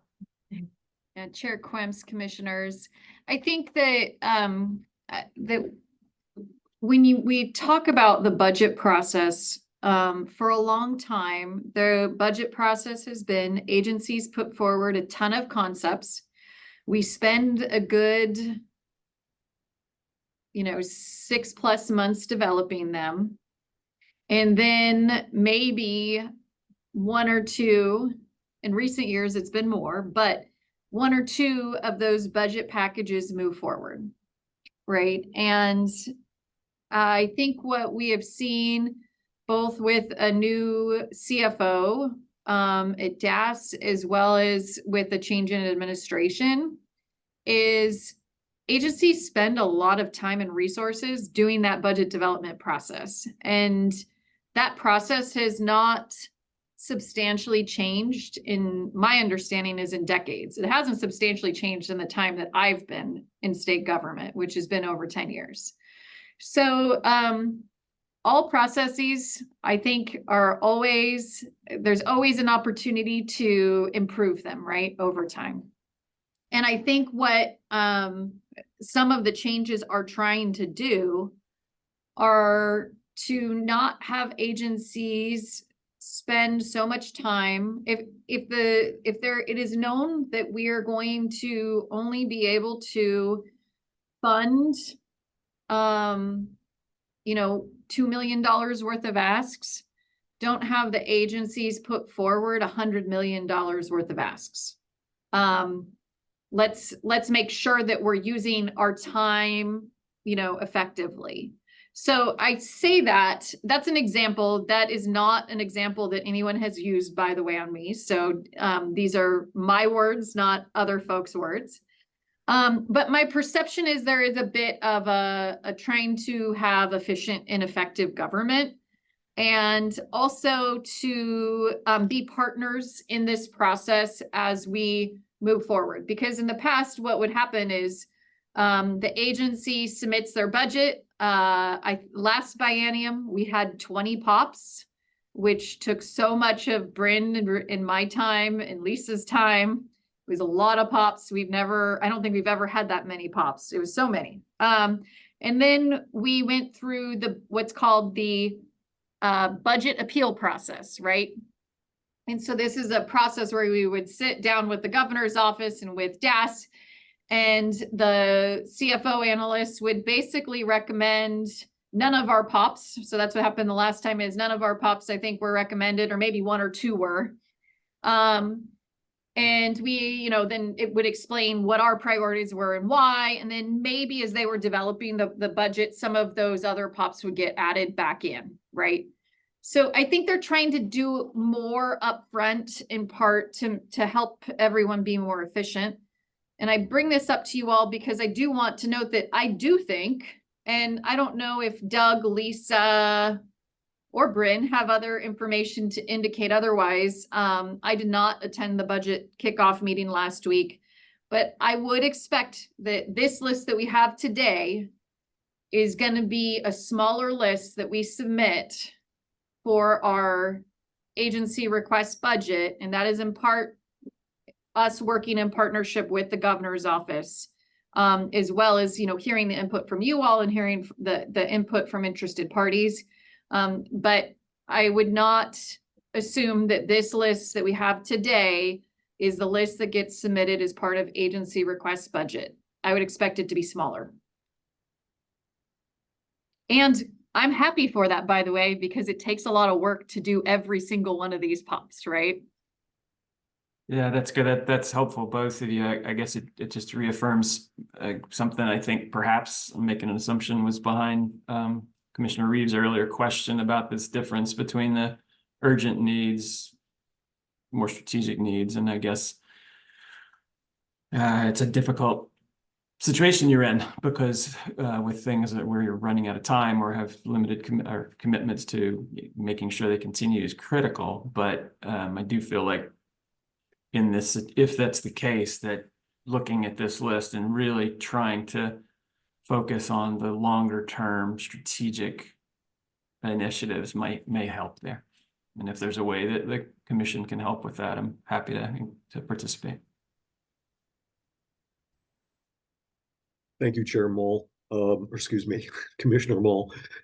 I would just add in here to Raquel's point about expecting this list to shrink. I think that just part of management expectation or expectations management here, we need to understand that we have been told that things are going to be very near to current service level.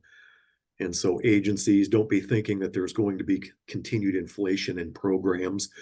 We need to be paying attention to the budget closely here. So yes, this list will be truncated potentially severely.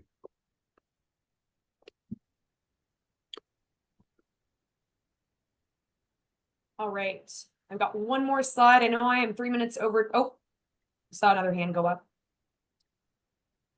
Commissioner Reeves? Thank you. Sorry. maybe this isn't the right time. Because here's planned engagement. Because what I was going to talk about was just if the list is going to get winnowed, then that's a prioritization matter, I assume, and whether the commission would have any input into how you're going to what you will prioritize. We will prioritize. And maybe this, what you're about to say, Bryn, will answer the question. Chair Quemps, Commissioner Reeves, I think that it would be good to know today if there are any of the items, and I know that a couple other commissioners have called out items that they think are important. If there are other items that you all think should be elevated, it would be good to know today, provided that we don't necessarily know what the next steps formally might look like. That is not to say that today is the end all to be all, but whenever you all have an inkling as to what you would like to see prioritized, it'd be good to know.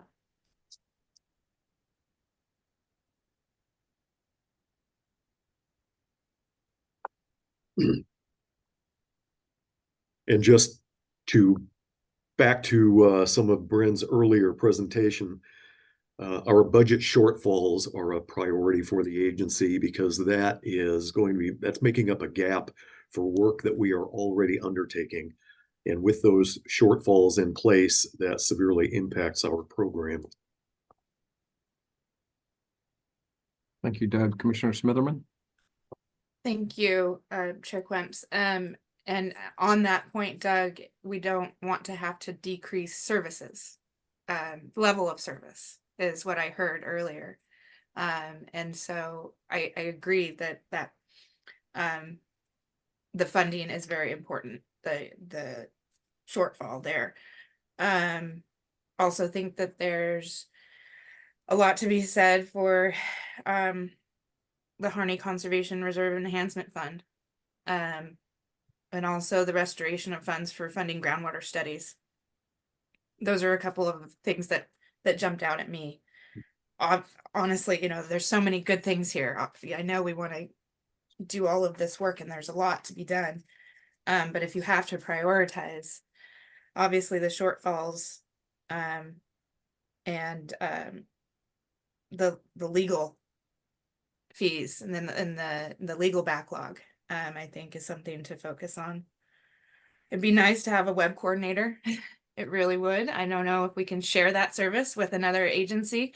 I think as we go through this, just looking for ways to be able to share some of these services with other agencies. But yeah, that's where I'm feeling, you know, to focus on. Again, they're all very important, and I know we're all going to have different thoughts about each of these, but those were the points I wanted to make. So.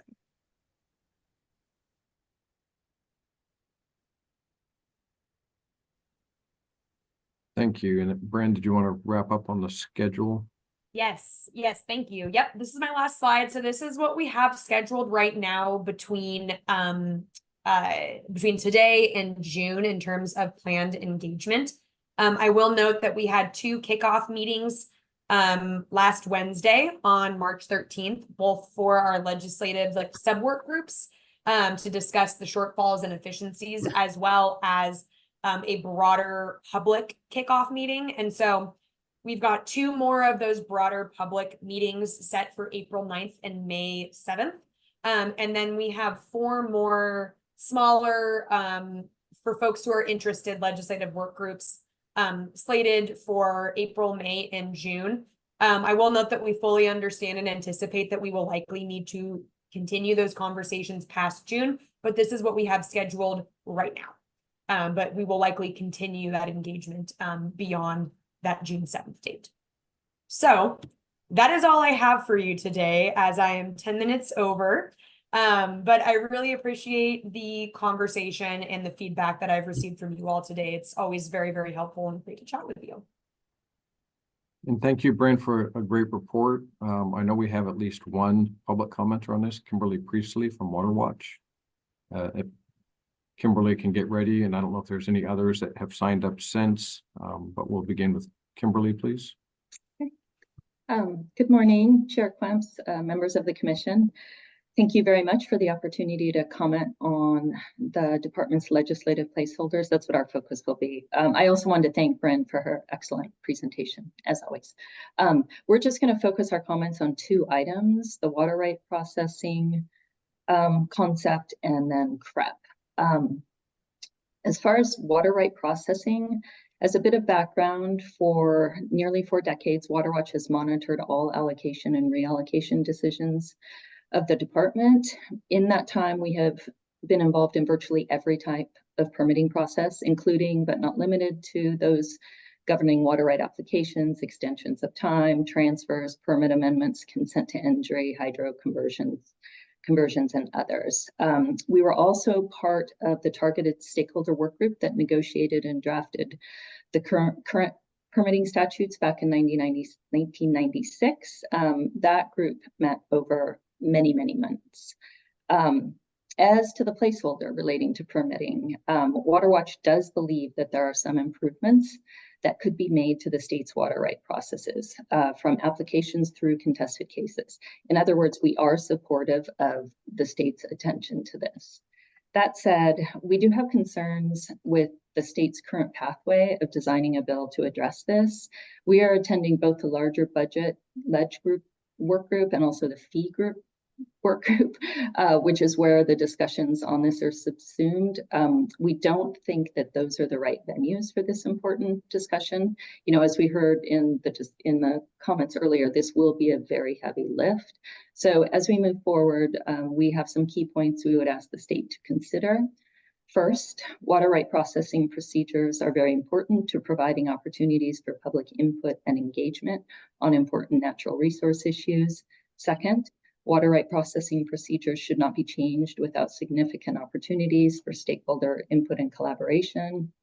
Third, importantly, if stakeholders are given adequate opportunity for collaboration, there are likely many changes on which they and the department could agree that would improve the process without unreasonably impairing public input or engagement or undercutting environmental protections. Given these considerations, we would ask the department to convene a formal standalone work group to examine these issues and to attempt to identify proposals on which there is relative consensus, as well as ideas on which there may be disagreement, but there will at least have been a full and fair opportunity for discussion. And just as a last point on that, we would note that these discussions should not be limited to efficiencies or streamlining, but it should instead be focused on the full breadth of improvements needed, which go beyond efficiency and streamlining. And then as to CREP, we have a really brief point, which is the Harney CREP program has a number of carefully crafted important accountability measures and a critically important enrollment requirement for permanent retirement of the relevant water right. To that end, we would ask that these important sideboards of the Harney CREP program be included in this bill as a requirement of any continuation of state money, and that language be included to require and that language also be included to require that if there's a pause in this, to require a pause in the state program, should any of these accountability measures be changed. Again, thank you very much for the state's work on these important issues. And that is the end of our comment. Thank you very much. Thank you, Kimberly. Are there any questions or comments for Kimberly's from the commission?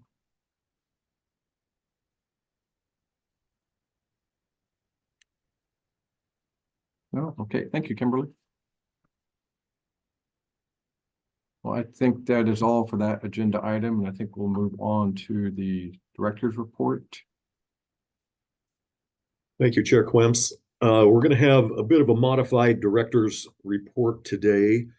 We have a number of people who will be attending the commission today. If they're not here today, then, not here for this agenda item, they will be later this afternoon.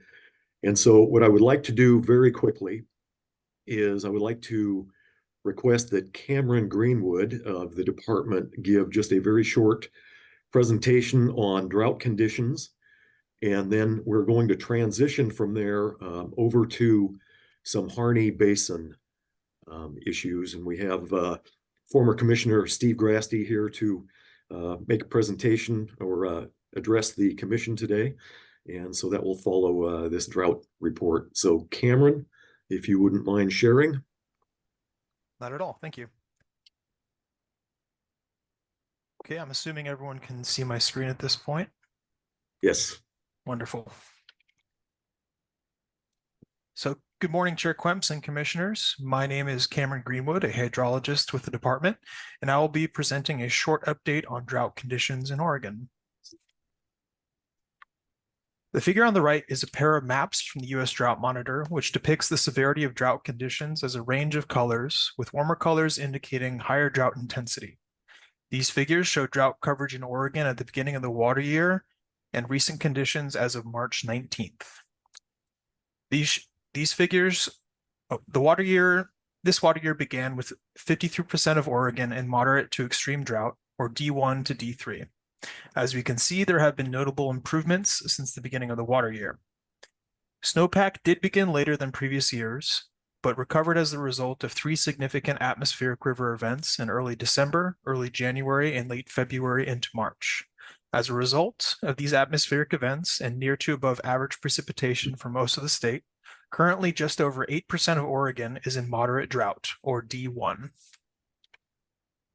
Thus far in the water year, most of Oregon has received near to above average precipitation and snowpack, as shown in the figure on the top right, which is a time series of snow accumulation for all basins in the state compared to the historical median values. Near to above average precipitation for most of the state has led to stream flow conditions being near to above average with some exception. The figure on the bottom right shows the water year to date percent of average stream flow for all major basins in the state. This map shows the exception in South Central Oregon, where the Klamath and Goose and Summer Lakes basins are currently below average. This is likely due to below average precipitation and low soil moisture profiles in this region. Long-term soil moisture deficits have persisted in central and northeastern Oregon and are contributing to long-term drought conditions in these parts of the state, which can be seen in the figure on the bottom left, which shows the shallow groundwater conditions as a wetness percentile, where warmer colors represent drier conditions and cooler colors represent wetter conditions. Looking forward to future conditions, the timing and rate of snowpack meltout will impact spring and summer water supplies. Although there has been recent recovery to snowpack, the current El Niño phase of the ENSO cycle has been forecasted to last through spring and will likely result in above average temperatures, which could drive earlier snowpack meltout. Despite precipitation conditions being near to above average, long-term drought conditions have persisted in central and northeastern Oregon. This is due to long-term deficits in soil moisture and shallow groundwater in these areas. Deficits in soil moisture and shallow groundwater, as well as earlier snowpack meltout, are likely to lead to an earlier onset of below average stream flow conditions and earlier regulation for water users. That concludes my update on drought conditions, and I'd be happy to take any questions that you may have.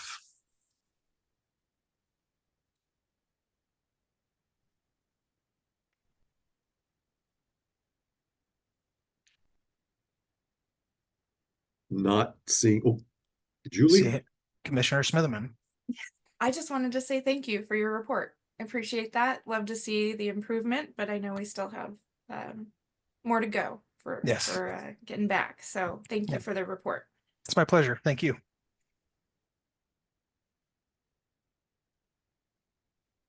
So with that, we will go back to the director's report, and I just want to introduce the topic. The topic is the Harney Basin, and particularly our Division 512 rulemaking effort. We've been active in the Harney Basin, very active since about 2015, and we've had about 2 years worth of very active rulemaking with the community. And the state has made a lot of investments in the Harney Basin, more than we've done so in other basins. And this is partially driven because, along with our rulemaking that we were developing, place-based planning was coming online as well. And so it was very natural to set up a collaboration with the community so involved in their local planning. Despite our efforts, it's been clear from recent discussions that the collaborative effort is insufficient and inadequate and needs a jumpstart in our communication and how we are working together. And so, as I mentioned, we have a number of good folks from the Harney Basin who will be here today addressing the commission on their perspectives on our work in the Harney Basin. So with that, I would like to turn it over to Commissioner Steve Grasty, retired, and very nice to see you, sir. And thank you very much. Great segue into this. So, Mr. Chairman and members of the commission, thanks for the opportunity to provide some input on a really important topic. I want to clarify one thing. I'm retired very much. So, and I was a Harney County judge, not a commissioner, and chaired the county court, the board of commissioners for you, if you will. But had the responsibility of some judicial, but a lot of administrative. And I'm very proud of this place. And I'm going to really quickly talk about the Harney County story. You folks probably know it all, but let me recap it.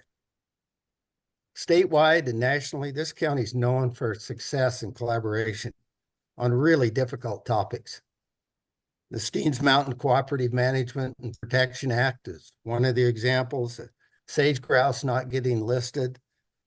The Malheur National Wildlife Refuge Plan, that plan belongs to us. We own it. This community owns it. Yes, it's the refuges plan, but we did it together. The National Forest Plan, it's coming along. It's not done yet, but we're getting there. And then horrifically, you got to look back and look what happened with a guy like Ammon Bundy coming in with his friends, occupying the refuge and telling the locals, hey, we're going to fix this for you. Outside group coming in fixing this. And he quickly got told, the refuge plan is our plan. We endorse it. We're okay. You need to go away. Many of those efforts have been led by the High Desert Partnership and Oregon Solutions as well. So that's me bragging about this place and the people I love that live here. But we've got a really tough challenge in front of us. And honestly, there's something wrong in the RAC process. And I think we got to back up, take a deep breath, maybe a pause, and get this right. What we cannot do is end up with one more thing that people in Eastern Oregon or in Harney County say, well, look what the state just did to us. This ridiculous conversation about Greater Idaho, these kind of things just add to that. And I'm a little tired of the waste of time that effort has created. And I think we can do it better. So let me talk about this problem, and then I want to offer a solution as well. Last week, an email went out that was meant for internal agency folks, and it created a lot of anxiety. Maybe it was a good thing, because there's conversations that happened that hadn't been happening, that maybe people were just sitting back and letting things go by. But it did bring a lot to the forefront. I want to start with the assumption here too, that we all know we have a problem and we got to fix it. There's no argument from anybody that there isn't a problem here. And along with water resources, this community is focused on trying to figure it out. And I want to brag on water resources staff. You folks as staff have bent over backwards to be involved and to participate.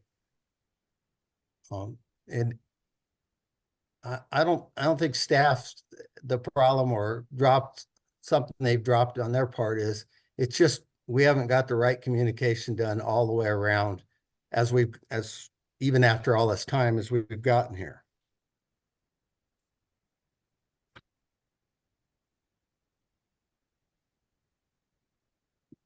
When this community wrote the Steens Mountain Act, with the help of our congressmen and environmental groups and many of us, as we sat down and wrote it, we're pretty proud of it at the end, and it worked pretty good. But what we found out as the time has gone along, that 10 years or so since then, we found that the agency staff were in a groove that had been there a long time. Same kind of groove that rulemaking is in the state of Oregon. That's a process that's what, 70 years old and hasn't changed at all. But what we found is if we wanted to do something creative on the mountain, on the Steens, that agency staff would say, well, the Wilderness Act says blank. And it has taken so much effort on the local community's part to say, whoa, let's go look at the Steens Mountain Act, figure out what it says and what we can do. And then let's integrate that rulemaking, that existing other old legislation like the Wilderness Act. We knew you couldn't ignore it, but if you were going to be creative in solutions into it, you had to look at the Steens Act first. And I kind of think about where we're at today on the RAC and on the Harney Basin. And by the way, I'll admit I haven't been a perfect attender, and this retirement has called many times. But so I've got some gaps in my knowledge, and I know that. But as I look at this, I see the agency staff going, we got to do this because the rules say this and statute says that. Wait a minute. For collaboration to work, you got to back up and you got to let the community be there. I strongly recommend that the department figures out a way to take a pause, perhaps bring in an outside entity like Oregon Solutions or High Desert Partnership, and have them just sit and go, have we got this right? I can't even find commonality in what the end goal is supposed to be and what we're doing. Is it just to protect that domestic water user? That'd be me. Or is it about the ag producers? My wife and I bought an auto parts store in this town in 1983. Within 6 months, we lost 1,100 jobs because of federal policy changed with the spotted owl. 1,100 jobs in a town that had 8,000 people. So I've seen how tough this can be. But if we back up in this process, really sit down and say, these are the goals that we're trying to get to, and make sure we're all on the same page, I think we can get this done with a shining example of a new creative, collaborative way to address these kind of tough things. If we keep letting this steamroller roll down the road, at the end of the day, we're going to have a whole bunch of people mad at each other, at the state of Oregon, and at the department. And we could do better than that. So that's my challenge. And thank you all for giving me time. Thank you, Steve. Are there any questions or comments?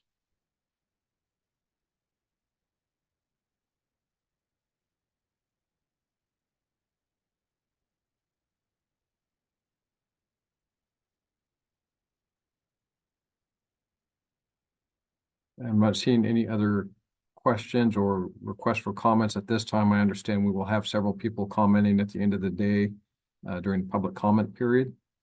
So we will look forward to that.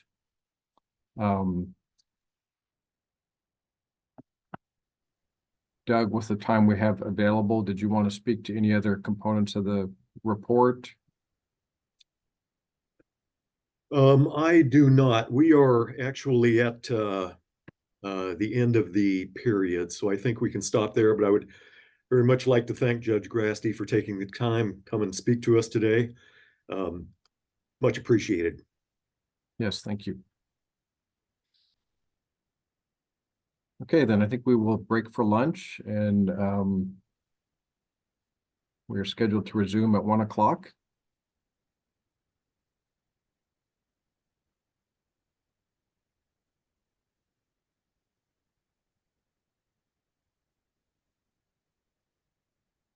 Mindy? Mindy, did you have a Yes, I'm so sorry, Chair Crumbs. I did notice Commissioner Mole's hand up briefly and then lowered. I wasn't sure if he was still interested in keeping his hand up. Thank you. I missed that. Commissioner Mole? It was just a quick thank you to Judge Grasty for coming, which Doug covered.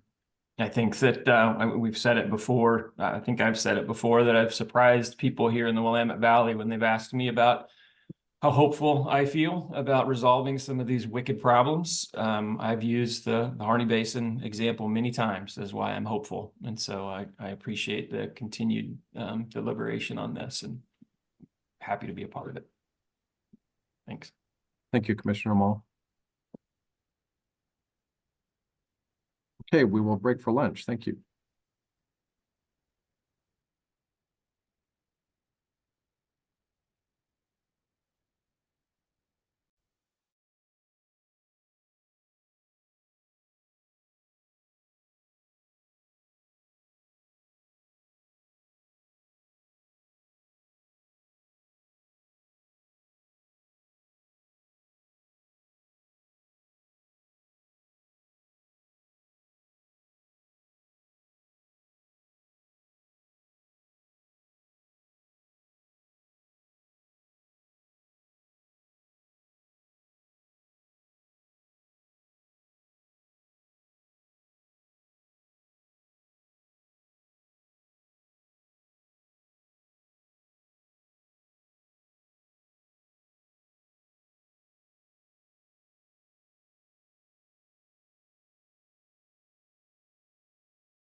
How have you been, Kathy? Oh, I've been doing pretty good. Hanging in there, being quiet for the most part. Looking forward to the June meeting in person. Yeah, definitely. Won't have to travel. Well, I kind of missed that part. Yeah, it'll be nice to get together in person. I definitely like that format better. Yeah, yeah.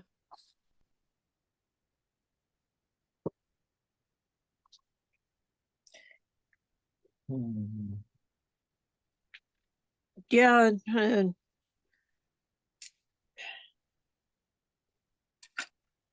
the ODOT meeting room ought to be fairly decent. I think I've had a few meetings there in the past, so.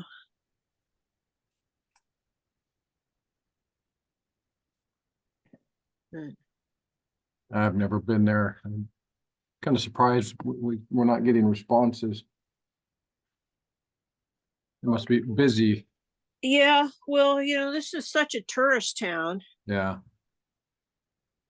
that it's kind of crazy that way. And of course, it's so expensive, they can't get, they have a hard time keeping staff just because they can't afford to live here.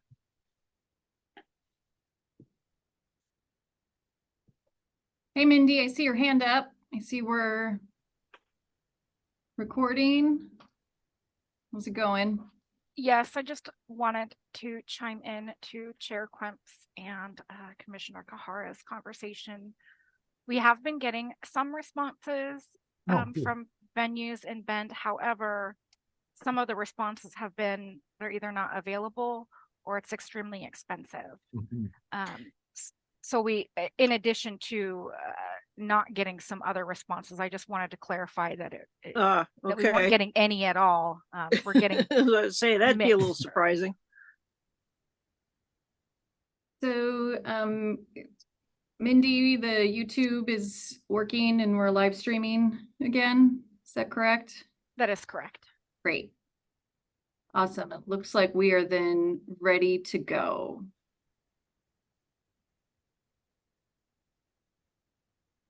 Okay, great. We have everybody back then. Looking.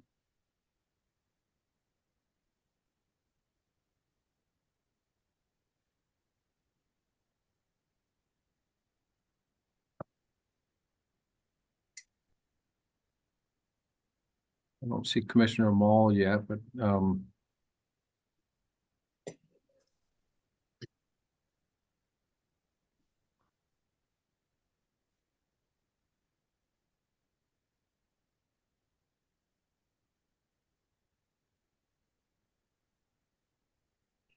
Meg is on.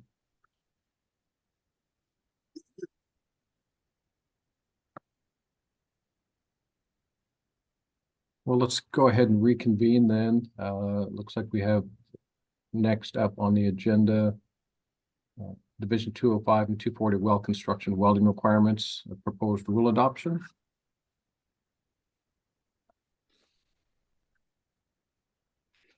One sec, commissioners.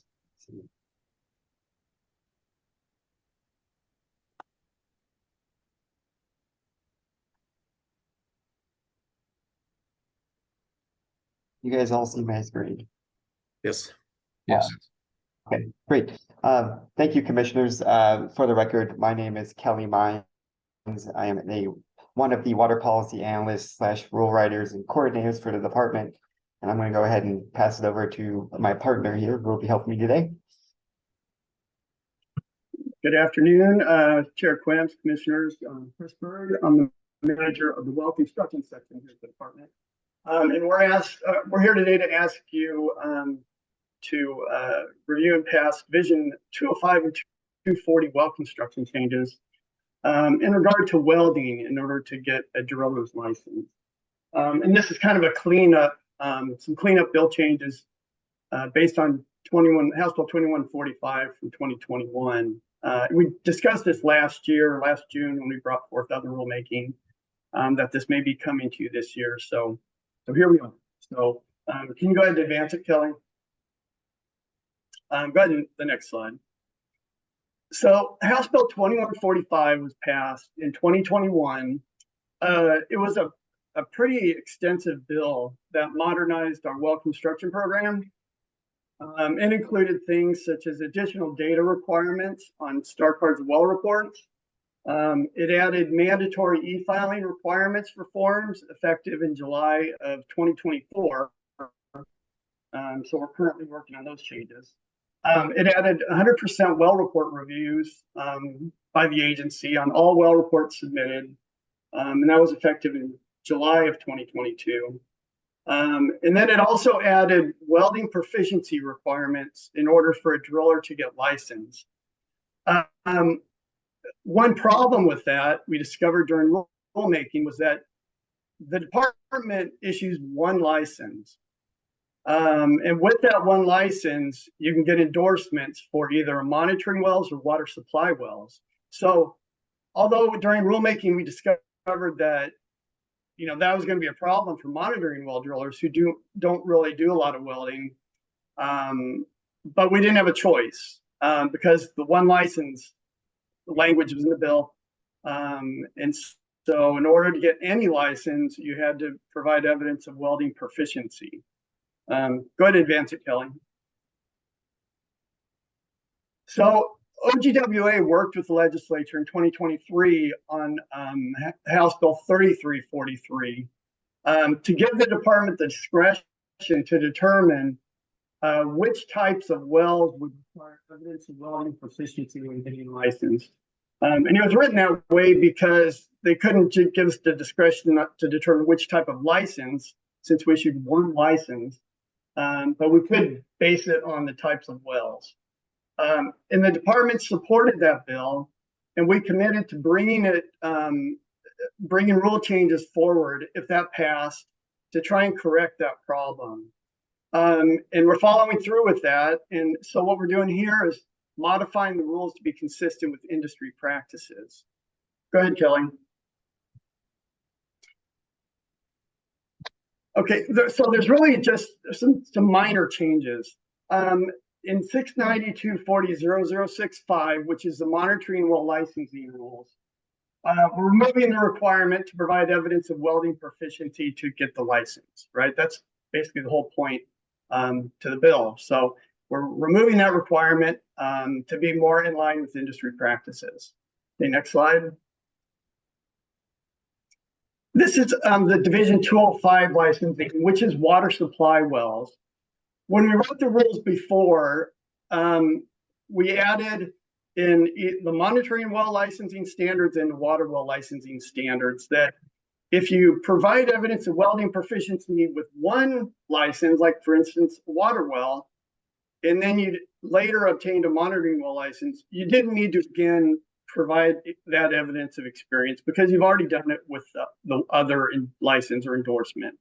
So we're removing that fact now in the water supply well rules to where if you have a monitoring well license and then you later get a water well license, you still have to prove evidence of welding proficiency to get that water well license because you don't have to prove it in the monitoring well rules, right? So we're making sure that that's clear and removing that piece in the water well rules.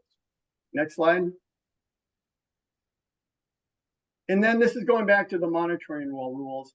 We're adding language that says, although it's not standard practice to weld a monitoring well, if you do need to do that, it would take a special standard.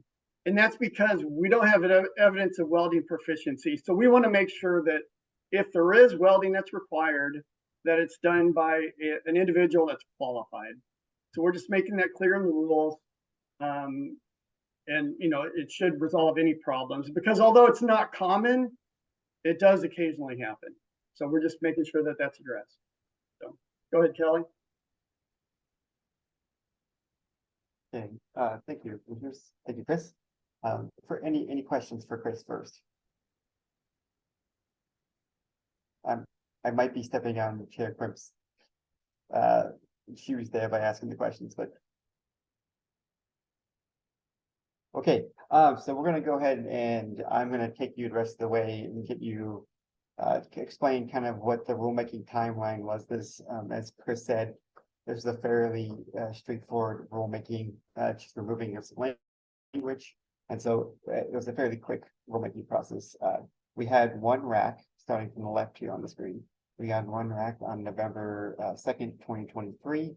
Our rack consisted of 20 different members, and they represented everywhere from well construction industry to agricultural interests, Oregon cities and special districts, as well as non-governmental organizations and members of community college too. So that was held on November 2nd. It was our first rack, one and only rack, excuse me. And then we noticed the rules in the bulletin on December 1st, 2023. And the notice and the public hearing and public comment period ran through January 11th. So when we noticed these rules, we kind of hit all the requirements. We published it in the Oregon Administrative Bulletin. We emailed both all of our RAC members the notice, as well as the required legislators under Oregon Administrative Law. We posted the notice on our rulemaking webpage, as well as notified the public hearing. The public hearing on the Transparency website. And we did a gov delivery to our rulemaking listserv, as well as the legislative listserv. During our public comment period, we had one public hearing, and that was on January 4th, 2024, held in Salem with a hybrid option. I'll discuss on the next slide the public comments that we received during the public comment period. So we received 2 comments and no oral comments. So no oral comments received during the public hearing. The 2 comments that we did receive, we did not make any changes. And the reason why, the first comment was in support for the rule changing. And the second comment had really 2 aspects. The first was recommending changes to the rules that we had already incorporated prior to in this rulemaking timeline. During the rulemaking, we've already incorporated. And the second one was the second set of comments were kind of out of scope of the rulemaking, so we did not include those in the rule and the rule language. Okay, so that was it. That was the timeline, and so now we're going to actually ask for you to vote. So there are 3 alternatives. The first would be to adopt the final proposed rules as written. Number 2 alternative is to adopt modified final proposed rules. Alternative 3 would be not adopt rules and request the department to further evaluate issues. Our recommendation, the acting director's recommendation, recommends alternative 1, adoption of the final proposed rules as written. So I'm going to throw it back here to the commission and let you guys take it. Thank you. Thank you. Thank you for your work on this and for the report. Are there any questions from the commission?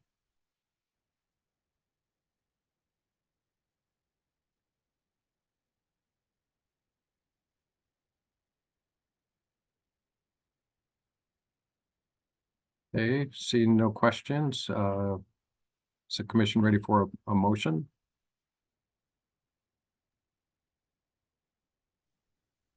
Yes, I move that we adopt the final proposed rules as written. Thank you. Motion by Commissioner Kahara, Second. second by Commissioner Lee.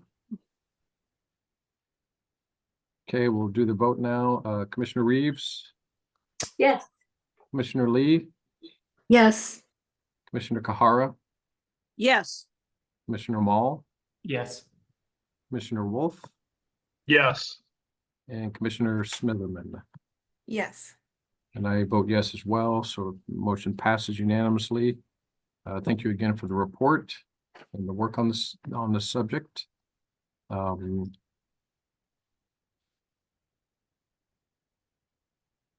you, Commissioner. We'll go to the IWRS update.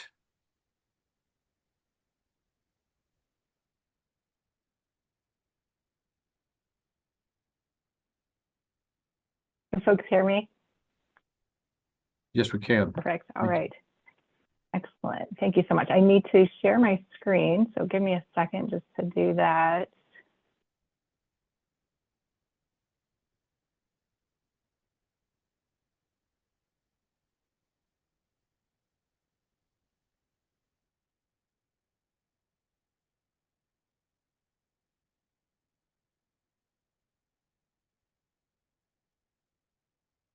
All right. Can folks see that PowerPoint presentation?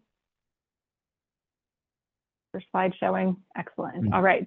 Well, Chair Klemps, commissioners, thank you so much for having me. I'm excited to talk today about the IWRS once again.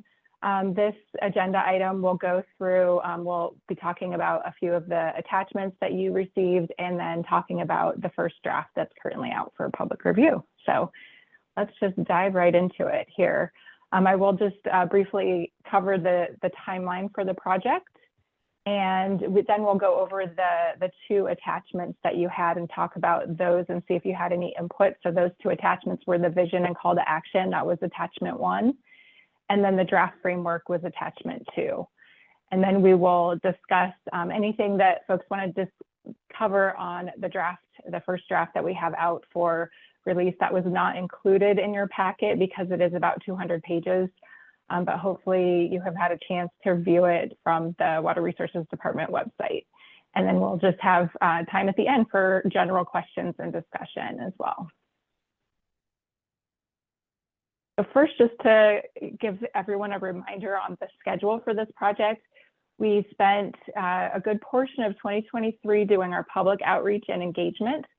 And then we shifted over into developing a draft of the IWRS towards the second half of 2023.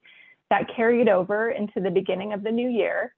We were having intensive agency review. So we had about 15 agencies participating in the review of that document to help us prepare that first draft for public review. And so that was just released on March 5th. And we have about a month for public review on that. So the close of public comment will be on April 5th. That's a Friday. And then we are planning on doing a second round. So the idea is that we'll receive all of that public comment and review it and take that into consideration and revise the draft. And then we will put out a second draft in hopefully the middle of May for, again, public review and comment, again, targeting about 4 weeks for that review. And then we'll take any of those comments and then hopefully work towards a final draft of the document. All of this schedule here is kind of working towards hopefully an adoption by the commission at the September meeting. So I realize that we haven't seen any public comment yet from either round. So I think that's all just a little bit tentative, but that is the hope that we can get this document adopted this year. Any comments on the schedule before I shift over?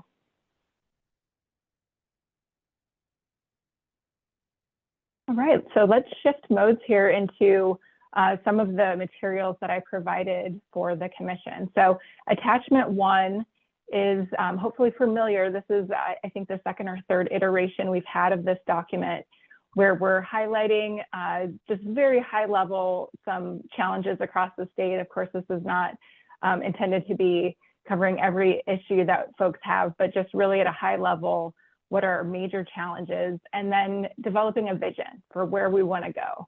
And this vision, I'll remind folks, was taken primarily from the 100-year water vision.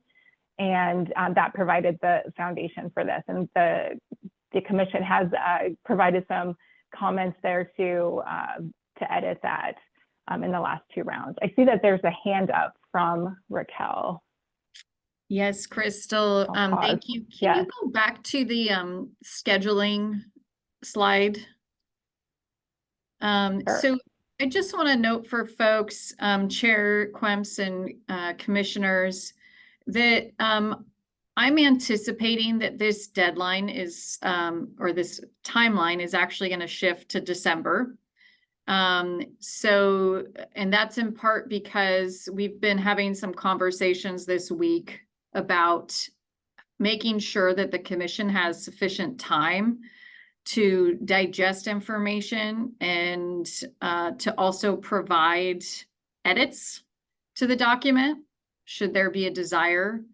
And so we're still having those conversations, but I do want to just signal that to all of you today. And certainly if you all have thoughts on that, we're interested in hearing your thoughts on it. But I do think that is potentially where we are starting to lean pretty heavily. So just note that. Thank you, Crystal. So moving thanks for September adoption timeframe back to December. Yes, Chair Quempson, the rationale there is that under this scenario, we would be bringing you the public review draft number 2. Well, let me revise that. We would be bringing you the public comments on the public review draft number 2 to the September meeting and a revised draft to the September meeting and saying, please adopt this, right? And so you would have to make any changes that you would like during that meeting to meet that time frame. And we would have to record those and make sure they got into the document versus you all being able to review those comments and review the changes made and say, these are the changes we would like to see, and then having us make those changes and then being able to see the final and say, this is what we're adopting. So it's a little nuance there in terms of process, but it's something we're really thinking about for you all. So Doug, do you want to chime in here? That was kind of my take on this conversation that is emerging this week. Yes, I think that's exactly right, Raquel. It's not certain, but it is looking like it may play out that way. And some of it is just, we don't know the extent of the public comments that we are going to be receiving. And so that may be driving this as well. So I think, Raquel, you're right to get that out there for commission consumption here. Thank you. Commissioner Mall?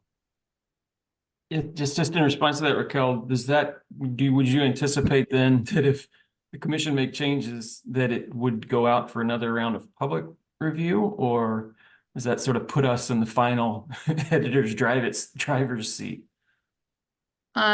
Chair Quems, Commissioner, we have to put pencils down at some point in time, right? And so folks can certainly provide comment to the commission. This is not a rulemaking, right? So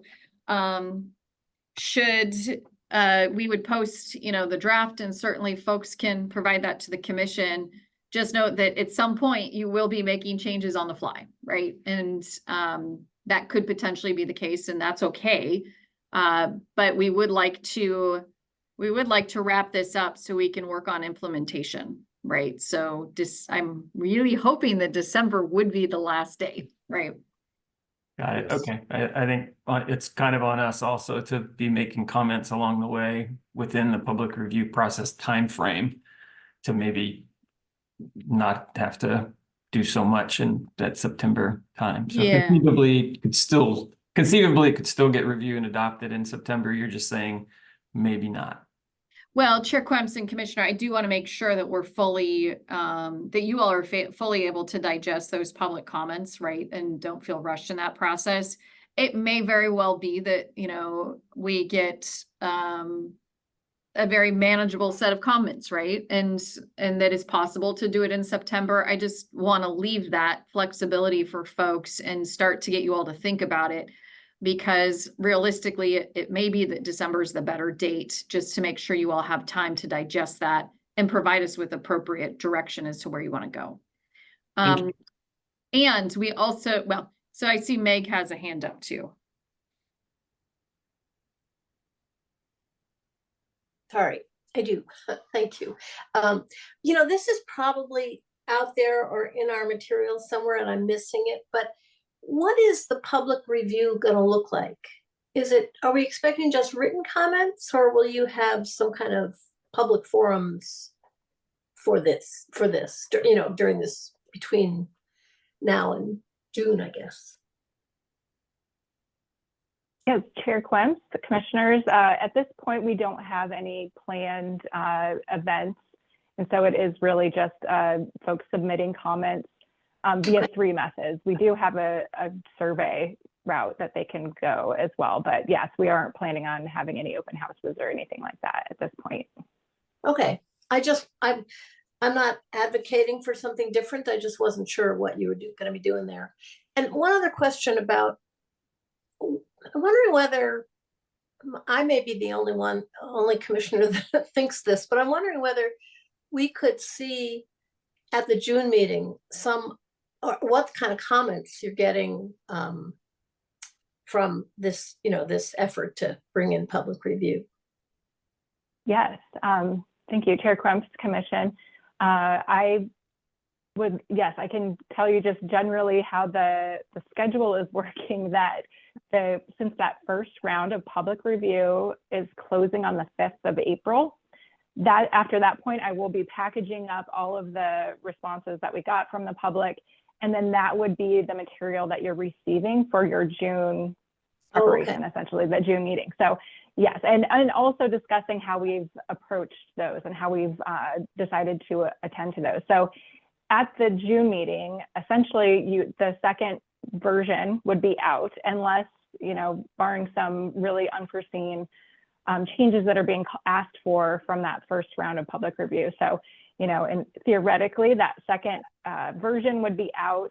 You would be able to see physically what that second version looks like. You'd be able to see how we address those public comments. So you'd see all the comments collated, and then you'd also see how that we address those. And then you would also be able to provide your additional input on changes that you would like to see to that second version as well. Okay, thank you.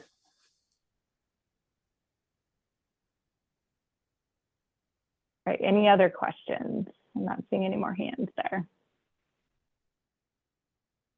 Okay, so let's move back to the vision and call to action component here. So attachment 1, I was just starting to discuss the vision parts of that middle text here. And I do have some slides right after this that will show this text hopefully at a more readable scale. But at a high level, that vision was something that we crafted and revised a little bit from the 100-year water vision. And similarly, the call to action was also taken from the 100-year water vision and then modified.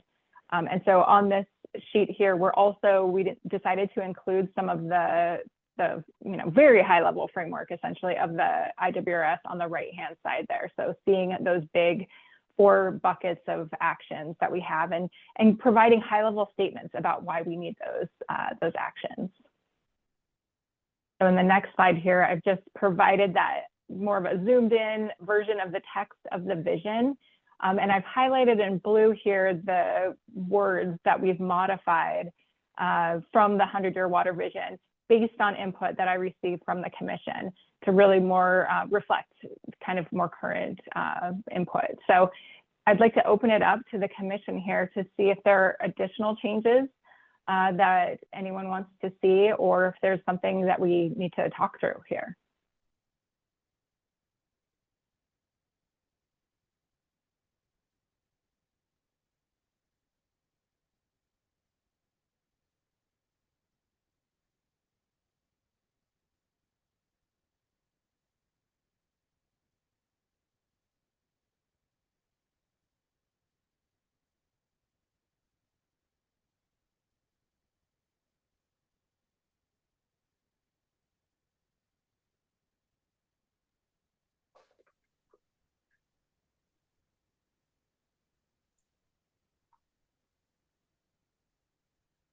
Commissioner Reeves, do you have a question or comment?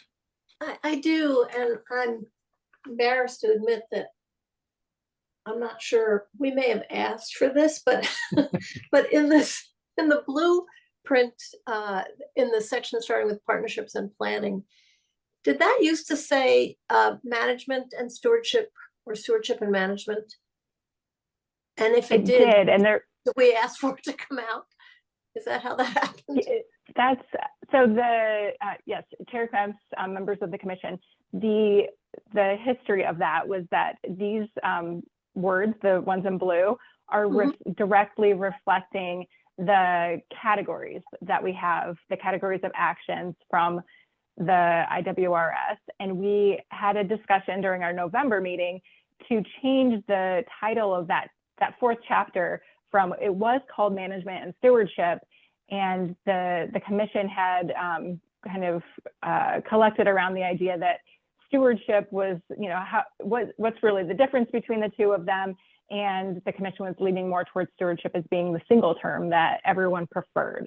And so that's why we deleted the management from that. And then we also deleted that then from chapter 4, you know, the name of chapter 4 in the IWRS is called stewardship as opposed to stewardship and management. Okay. Well, all right. If we ask for it, then we ask for it. We can go back the other way though, if folks, I don't know. folks feel That's probably strongly that different. we're missing it. Yeah. No, Love to hear from other commissioners. yeah.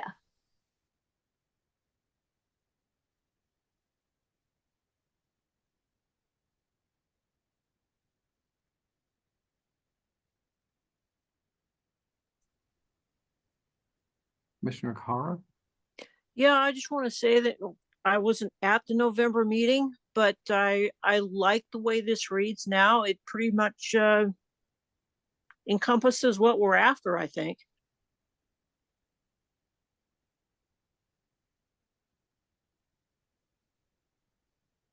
See Commissioner Smitherman and then Commissioner Lee. I was just wanted to comment, about the stewardship. And in my mind, you know, stewardship is a good encompassing word that leads to good management. And that's how I see that. And so I do think I like the way it's laid out. And we go in, you know, as you're talking about stewardship, we haven't lost the management. We bring that in as part of that chapter 4. So I think I like how this reads.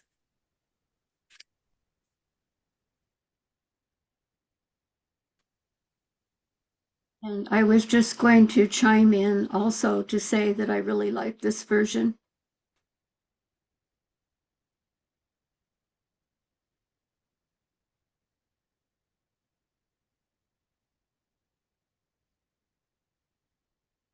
Thank you both. I think it's an improvement. I like seeing the explicit reference to groundwater. I think that's really important for the future. I mean, we're going to be talking about that more later today, but thinking about not just in stream, but I think of groundwater as well as a resource we need to understand, protect, and manage for future use.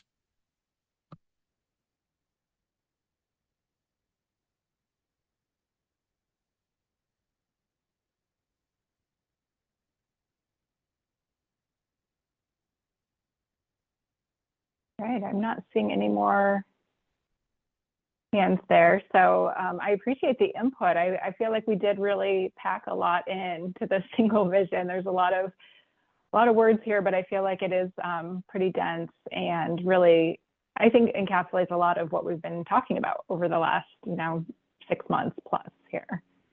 So if folks are ready, then I'll move on to, if there's no changes, we'll assume that this is the good working version and we'll move this forward for draft 2. And then I'll just move on here to the second part of that, which is the call to action. So again, I've highlighted some new terms here. The blue is different from the 100-year water vision.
Commissioner Mall, you have a comment or a question? I do. Thanks, Crystal, and everybody I know who's been participating in this. It's great just to see it move forward and evolve in good ways, I think. I'm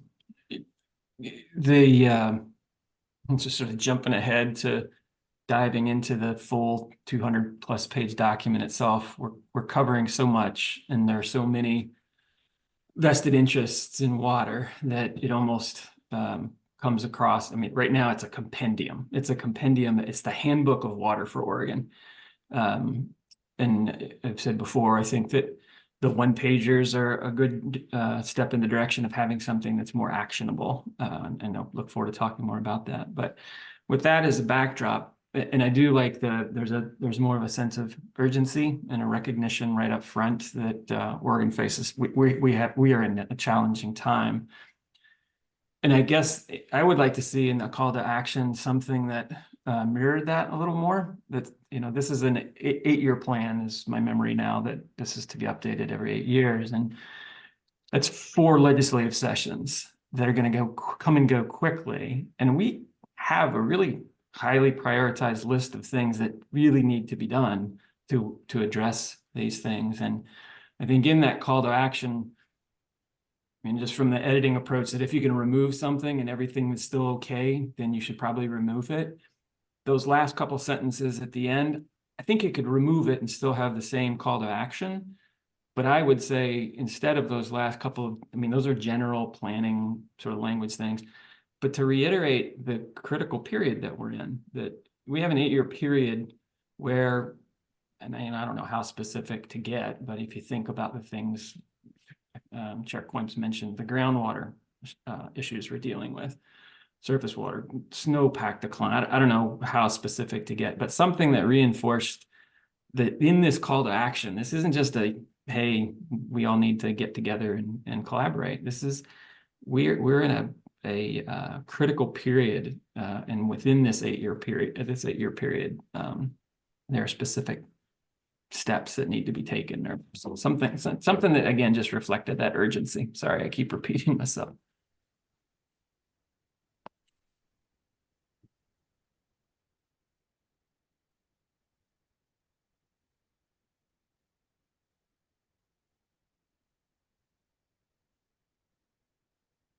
Right. I I'm think not that's, seeing any other. Oh, go ahead. I was just going to say, I think that's a good point. What Commissioner Mall makes, that the last couple of sentences aren't really necessary for the call to action there.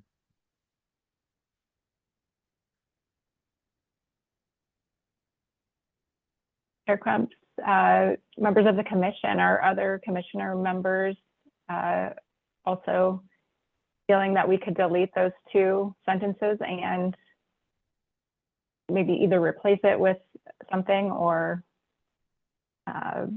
leave it a little bit more shortened.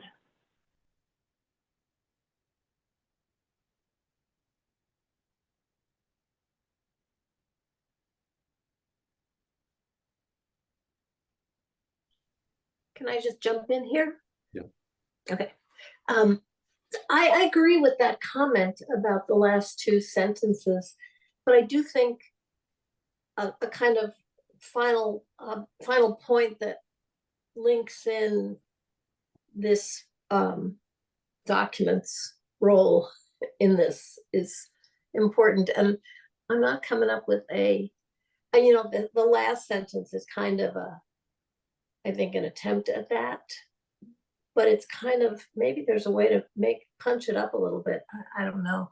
In other words, a closing sentence that says something about how the strategy is intended to do what we just described, acting now and planning for the long term. I know. would say I agree with that. Commissioner Reeves, I don't mind the first sentence. Coordinated effort, immediate actions, thoughtful planning for the future are needed. I mean, I think that's a true statement. The second statement talks more about partnerships, which is really very important if we're moving forward with all of these challenging issues that Commissioner Mall is bringing up, and honestly, just I don't see a problem with that first sentence. Maybe just restructuring the second sentence. I wanted to say, I think the sentences are fine. I think you could even move the last two up to the, well, into the water, at the end of the water challenges across Oregon section. So you go through the list of challenges, and then you say a coordinated effort is needed, and then you go through the vision, and the call to action is shorter, and it sticks to being a call to action. Would be one way to address it in my view. Commissioner Mall? I just had a quick thought that what I'm hoping we can do with this call to action is what we've heard from Harney County, for example, that we know we've got a problem. We have a problem and we are moving on this problem. I guess it's you run the risk of having a strategy that is, strategies are usually, we can do it, we're going to do this thing. And I think that tempering the whole thing with a recognition that, okay, we have real challenges and we're going to take this seriously, and this is going to lead us to do things like, look at our rulemaking process and look at how we fund things. And so it's that Harney County voice of, yeah, we recognize we've got a problem, that I would love to see tie off this call to action. Not specifically Harney County, but something like that.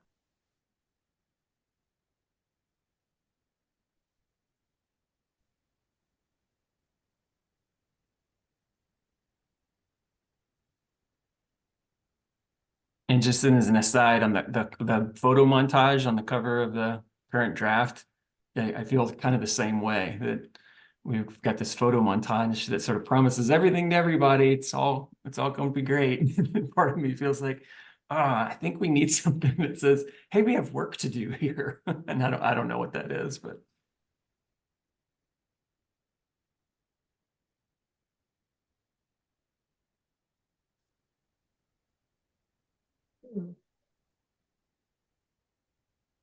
Any other comment? Oh, Commissioner Lee?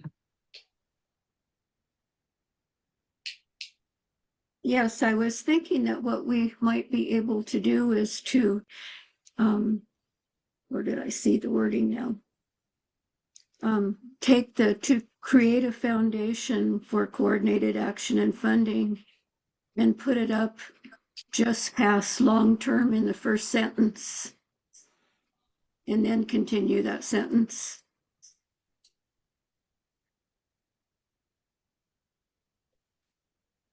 So this would really create a foundation for our future actions for the call for action. I see what Just you're one saying, thought. Jan. I think that could work.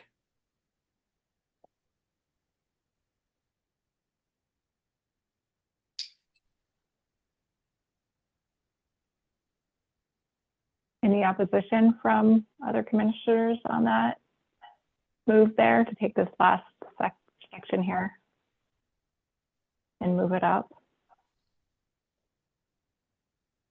here?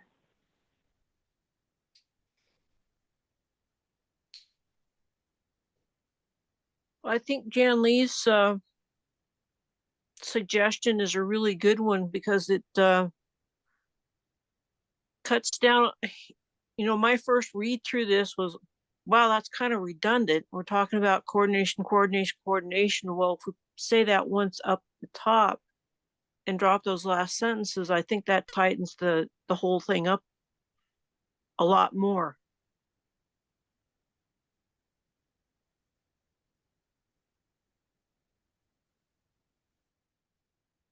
Great. Chair Quemps, members of the commission, it sounds like I'm hearing some consensus on that, and I'm seeing some nodding heads, hopefully as a yes. Yeah, okay, great. I'll move forward then with that change. And so we're deleting that second to last sentence entirely, and then moving a portion of that last sentence up. And then that's what we'll move ahead with on draft 2. So still another opportunity, of course, to revise. So we'll see how that one lands. Okay, unless there's anything else, I'm not seeing any more hands. I'm going to move on to our next topic here.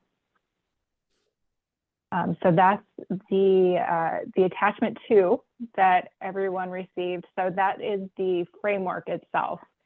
So this graphic here is attempting to show the full content of the IWRS Draft 1 on a single page here. And what we've done that's different from before, we've changed some of the colors. So from the versions that we saw in November, we heard some feedback that those colors were a little bit too intense and hard to read the text. So I'd love feedback if we still are missing the mark and need to continue working on that, or if folks are thinking that this is a little bit more legible. But the content on this framework, right now we're showing the original goals 1 and 2 of the IWRS that have been carried forward for all versions. So the 2012 and 2017 version of the IWRS both had similar goals, and then also the objectives. So the objectives, the way they're being shown right now is different, and I wanted to highlight this. It does show up in the draft itself, but in case folks are trying to compare the 2 versions from a 2017 framework where you're seeing goals and objectives to this version, we are showing everything that's below the brown box there. So goal 1, everything in chapter 1, everything funding is being met by goal 1. All objectives there are being met. That's why the chapter 1 funding stretches across both of those goals, so across the whole page. Chapters 2 and chapters 3, that's the bulk of the actions that are meeting goal 1. So really more of the understanding component, the research and the data collection component of the IWRS. And then chapter 4, we've got that vertically underneath goal 2 there, and that's where we're showing we're meeting those actions under the stewardship. Those are all meeting goal 2 and objective 4. So attempting to meet Oregon's in-stream and out-of-stream water needs, more of the actions for that. So that's just some orientation on connecting the actions to the goals and objectives. And then we've also shown all of the new numbering system for the actions. So as a reminder, we have removed very few actions from the 2017 version. There were a few actions that were a better fit as an example action. And so those were all outlined in the staff report that I provided. There were about 4 actions that we've now tucked under existing actions. And we've only added 2 new ones. So the new actions that we have are 3C, which is flagged there in brackets, it's flagged as new.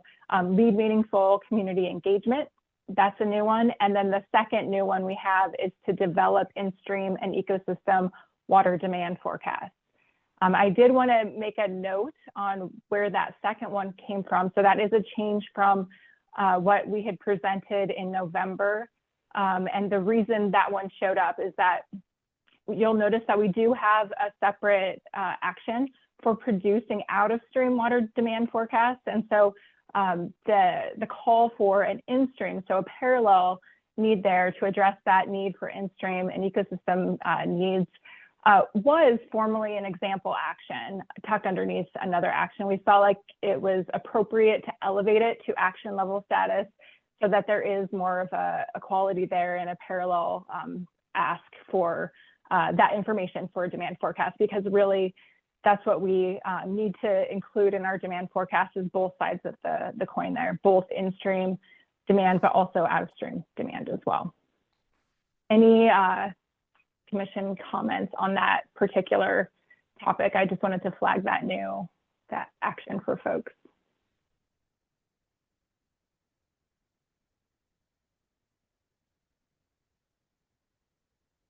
Right, I'm not seeing any hands on that. So yes, I'd like to open it up then to other general comments on the framework, maybe less specific than I just dove into there, but high level, the graphics, the appearance here, is this something that's legible?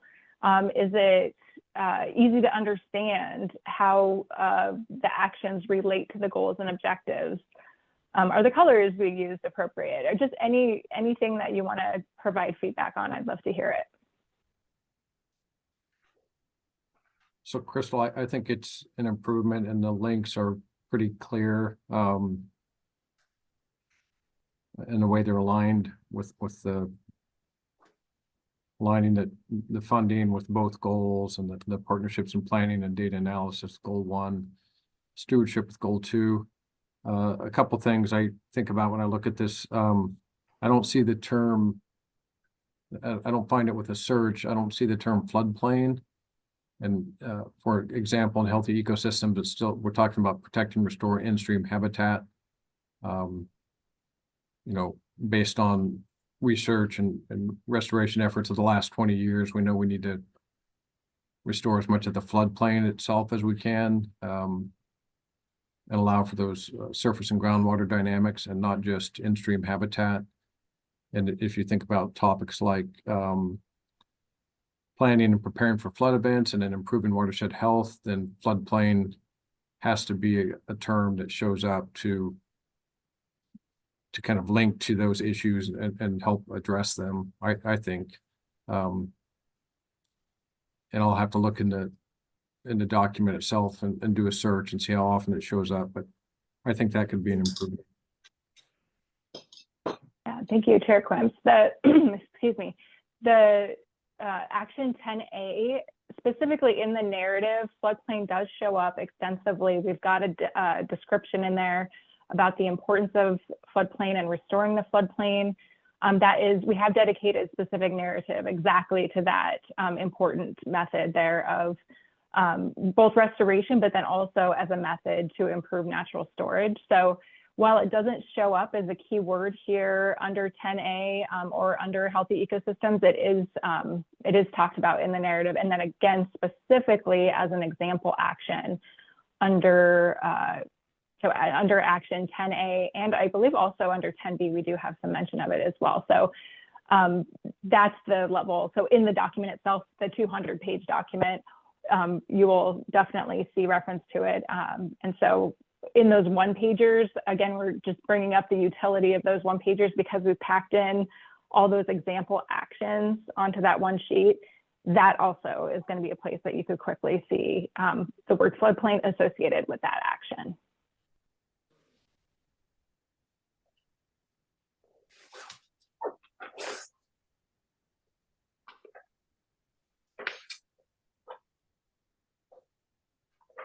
Any other comments from folks?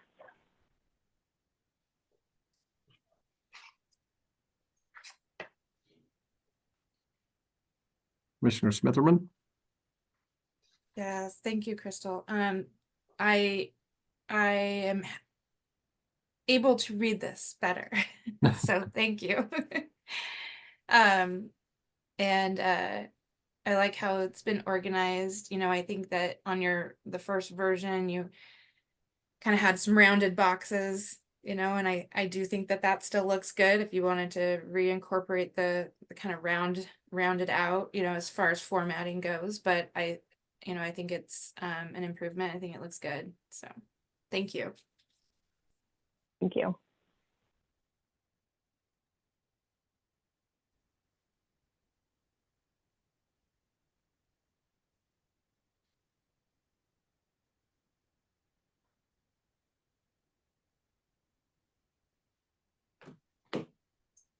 Other commission comments or questions?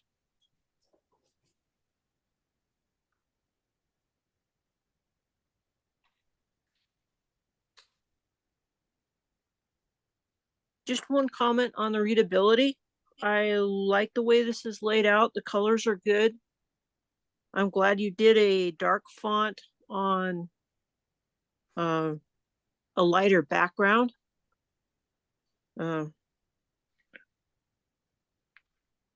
It's easy for me to read this. Even on an 8.5 by 11, it's clear.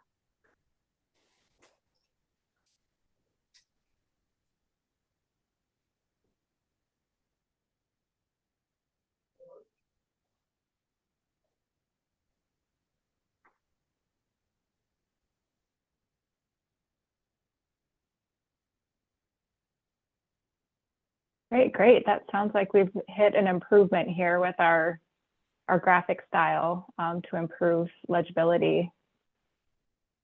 any other comments before I move on? We're going to dive into the more of the document content next. I have a comment that Yeah. was kind of sparked by Commissioner Mall's comments about the urgency of some of these issues and the fact that this would be updated in 4 short, biennia. I agree that there is urgency around many of these issues, and the other part of it, when you think about timeframes, is addressing some of these problems is going to take decades. Some of these problems have a kind of a long-term inertia, and they will take a long time to correct. And so I just wonder if that's worth trying to articulate somewhere in this, maybe in the introduction, some of the like groundwater recovery, floodplain health. Even if we start funding those within the next 8 years, right, it could be decades before we see some of the responses that we want to see. And that's fine. I think it's worth acknowledging, because we do talk about, the future and future Oregonians. So I just think it's worth being realistic about some of the timeframes associated with some of these challenges.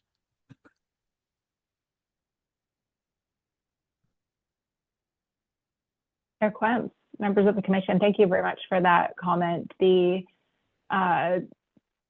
realization that is the case for a lot of these actions really was very obvious to me during the exercise to produce a progress report when I was looking at the accomplishments, how many actions we had attended to between the years of 2017 and 2022. And it's, even though there was a lot of action and a lot of progress made on some of these, it doesn't mean we get to remove them from the strategy, right? It's not that they're the type of action, for most of them anyways, that we would just, be officially done, complete, and it would disappear from the strategy. So that's a really good point that I think that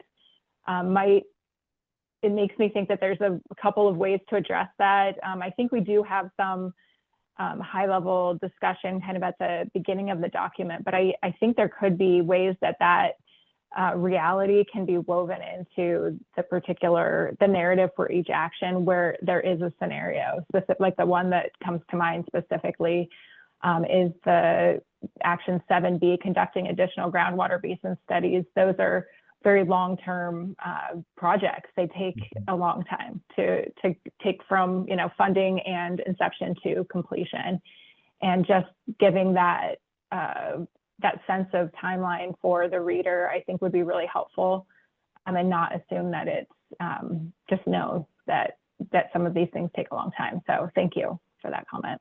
Well, I think it does contribute to the kind of the urgency or the need for the action, because if this is going to take a long time, it's better to get started, right, rather than keep putting it off. Right. And then when we have actions that have a variety of different kind of response times, in the future, this commission or other commissions, and when agencies make funding decisions, they can look at a mix of actions that have a mix of return times, right, like short, medium, and long return times, and trying to have some recognition to have balance across that. Commissioner Reeves? Thank you. Yeah, following up on that, Eric, the point you're making about the kind of timing of some of these actions. And I think Joe mentioned that this document is a compendium and it doesn't actually prioritize within the document. But I guess we prioritize through what we fund, basically, what we're able to get funded and when we're able to get funded. And it's not just us, it's all the agencies that are working toward bringing this strategy to life, basically. And so maybe kind of connecting those dots in the context of, you know, some of these actions are going to take a long time, and whether that you know, it moves them, something that takes a really long time might move further into the urgent column. But it might be a kind of a head nod to the fact that this is a, you know, a compendium of all the actions that would really have to happen to make our vision a reality. And we didn't prioritize within the document, you know, what, you know, in what order we were going to do this or when we were going to do it. And so it would, I think, maybe I don't know, I'm not even sure how to word this. But I like the idea of acknowledging that the document doesn't prioritize, but the funding choices will, basically. So, you know, where agencies put their energies, and that's really vague, and I apologize for that. But it's a thought that I'm wondering if there's some way to put words to some degree in the strategy. Commissioner Smitherman? Yeah, I would agree with that. I think just, you know, if we're not prioritizing all of these within the document, so just acknowledging that somewhere up front, and that this is a long-term process and plan, and that obviously funding is very important. I think that's why we made it chapter 1. That is going to determine what it is that we can and can't do. So thank you. Chair Clemps, members of the commission, I do want to highlight a new tool that I think really directly relates to that challenge there that we have, where prioritization has not historically been the role of the IWRS. But with the statute changes that occurred in the 2023 legislative session, in addition to changing the timeframe for updates to the IWRS, there's also now a requirement to develop biennial work plans. And so that exercise right there is that next step where we can shift over into more thoughtful prioritization. And how we produce those work plans is really, that's the critical component right there. How we're able to incorporate input from stakeholders in the public and tribes and discuss our needs, more of the urgent and immediate needs, I guess, and how we're going to lay out that next 2-year work plan for agencies to collaborate together. So that's really at this point the closest thing that we have to indicating some prioritization after we approve this, all the actions that are needed and approve and adopt this IWRS.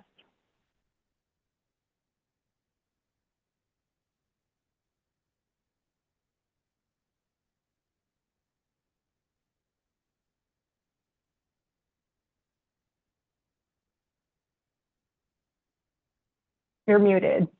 You're muted, Chair Reeves, or Commissioner Reeves. I'm only the second person to call you that. Sorry. Crystal, I was asking if you could, I'm sure you've told us about this, but I'm forgetting. How do the work plans happen? Does each agency do their own, or is there a collaborative effort among agencies to come up with a statewide work plan? Chair Clemps, members of the commission, that is our new challenge to figure out. So we were handed that requirement, but not given very specific directions on how those are to be developed. So this will be a learning process. Okay. Specifically, that first one will be working out the kinks and figuring out how to best do this.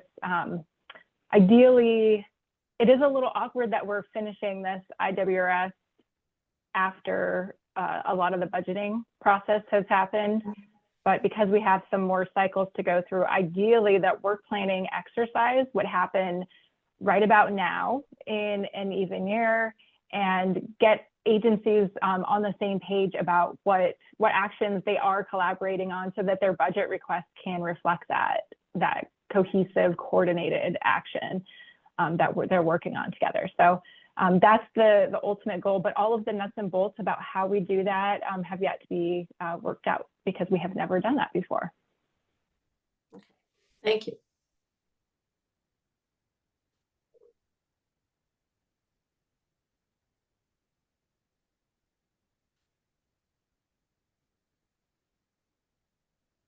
All right, I think I'm gonna move on if I don't see any other hands. So unless there's any opposition, I'll move on to the next section of our discussion here, which is the digging into the draft a little bit more.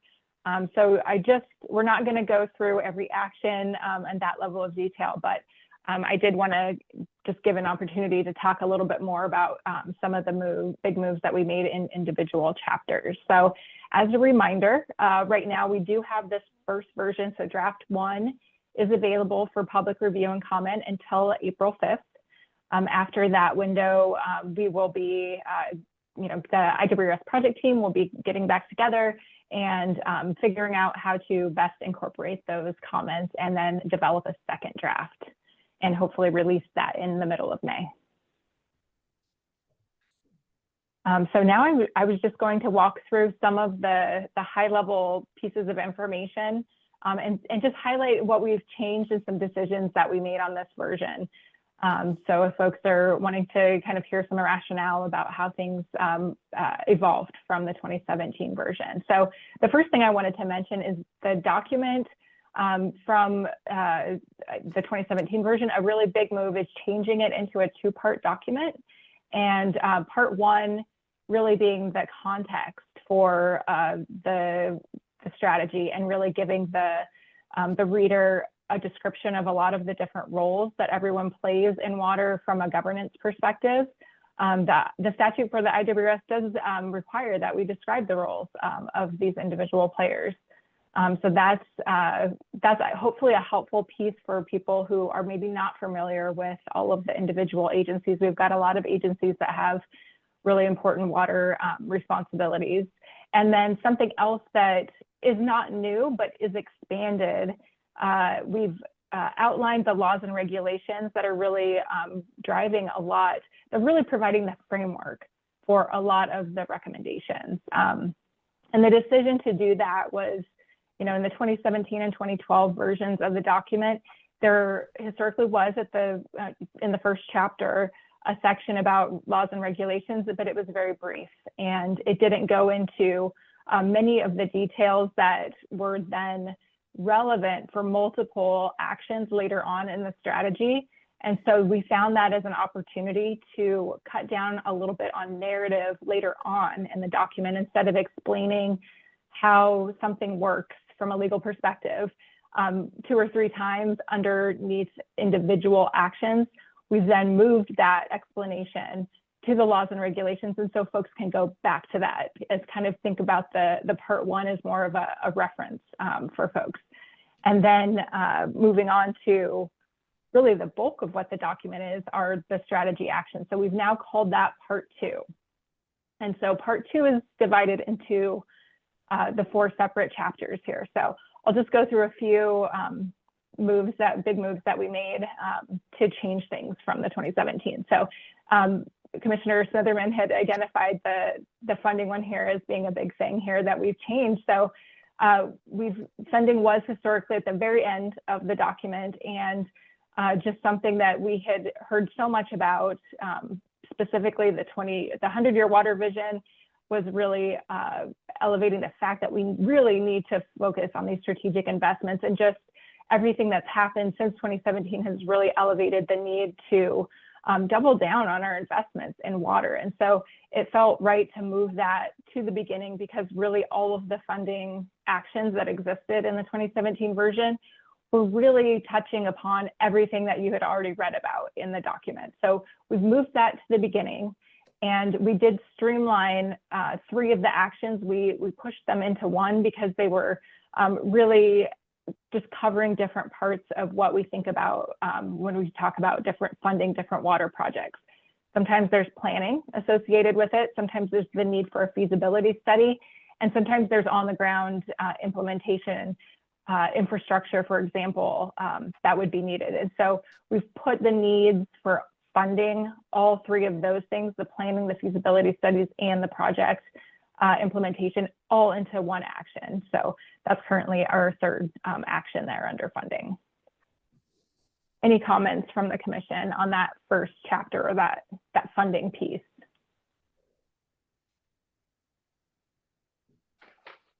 Not seeing any hands there. So I'll move on to we're still in the strategy actions, the part 2 of the document. So chapter 2, partnerships and planning. The idea behind this particular chapter is that we're co-locating 3 planning issues.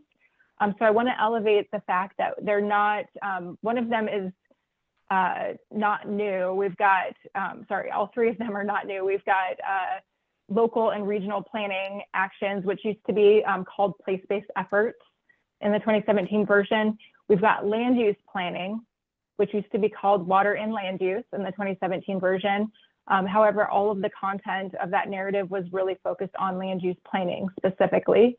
And then extreme events was the other category that was covered in the 2017 version, which is really heavily integrated with the natural hazards mitigation planning work that the state already does. And so those 3 types of planning, it made sense to have those all in one chapter together. So that's what we've done with this chapter 2.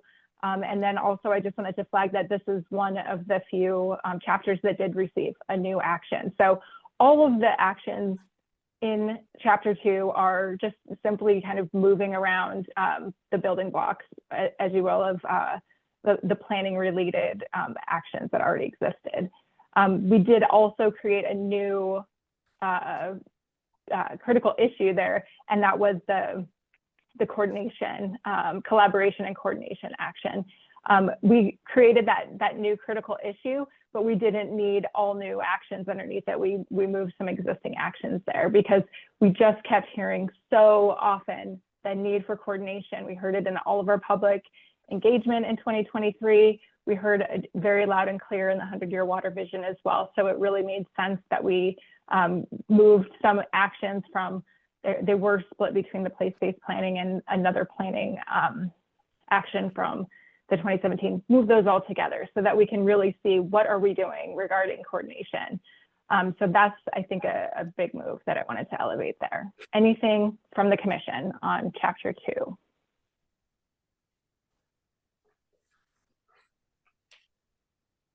All right, we're zipping right through this. Okay, so chapter 3, the data and analysis chapter. So we've essentially put together 2017 IWRS chapters 1 and chapters 2 into the 2024 version of chapter 3. That's how we've combined all of those actions. So they're all identifying data needs. One of them, we can think about all of the data needs associated with understanding our current source. So both surface water, groundwater, water quantity, water quality, all of those actions are there located in chapter 3. And then we also have all the actions associated specifically with in-stream needs and a separate bundle of actions associated with out-of-stream needs. So those are the 3 kind of big buckets of data needs that we've got there. We've also moved a climate change research action to this chapter. So if you'll remember, one of the big moves that we made in this document was getting rid of a separate, there were 2 separate climate change actions. One of them was very redundant with all of the other things that we were doing throughout the rest of the chapter, specifically a lot of the actions that we have in chapter 4 in that stewardship action. And so we've just moved a lot of the climate change discussion and mention to example action levels as opposed to having it be its own thing. An exception there is that second action that did exist in 2017 regarding the climate change research specifically in basins. We've moved that. We kept that action and we just moved it with the rest of the data needs. So that's where that action ended up. And then we did, like I had mentioned when we were looking at the framework diagram, the only second new action that we have for the whole strategy is located in this chapter 3. So specifically, it is an action calling for in-stream long-term demand forecasts to parallel the call that we've already made for out-of-stream demand forecasts. Any comments from the commission on this particular chapter?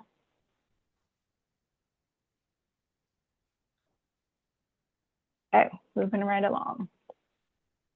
Right, so the last chapter that we have in the document is the stewardship chapter. And this one, just flagging that, that discussion we had earlier at the beginning of this meeting here, or of this session, is that the management and stewardship, that's what we had called it that in the first couple of iterations back in 2023, and now it's just called stewardship. We have moved a lot of things around, I think, in terms of the order that you were seeing things appear from the 2017 version. Healthy ecosystems is our very first section of chapter 4. And we've done that because it really is, I think it sets the stage very well for being a foundational discussion of the importance of natural infrastructure. That is an important piece that keeps coming up throughout the document, but again, it just made a lot of sense to have that kind of at the front end of chapter 4 to set the stage for that discussion. Another change that we made was that there was a critical issue called public health that had 3 actions associated with it. We simply changed that name to be clean water and kept all those actions in there. The only action that really truly was a public health action was an action that specifically references drinking water. The other 2 actions were really focusing on pollution management and really not centered just purely for the purpose of public health or for drinking water, but they really need to occur for protecting the environment as well. So that was a helpful driver then in seeing that clean water and the call for clean water, it's more encompassing, it's more inclusive for all of those actions to be clearly associated with clean water for both humans and the environment. And then lastly, I'll just mention that we have a water infrastructure series of actions, and that's not new. We've had that in the 2017 version. We just moved it closer to the water use and management series of actions because those are very closely related, and it made a lot of sense to have those near one another. So any comments, questions, or concerns from the commission? That's our last chapter that we're discussing there.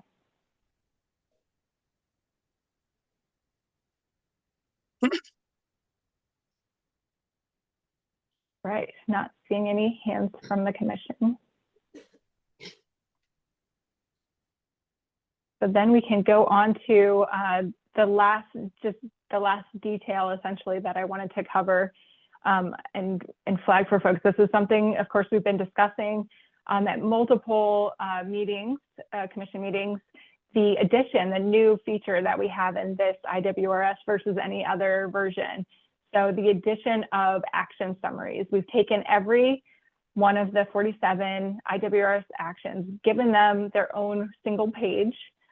We've done the work to look at who the agencies might be that would be associated with this action, primarily informed by who has been involved in these actions in the past. So we've made an attempt to identify lead agencies for specific actions, supporting agencies, and then partners. And the rationale we had for doing this is really to crank up the implementation side of the IWRS. So in the past, there were a lot of actions that it was hard to know who the best fit would be. And if there was,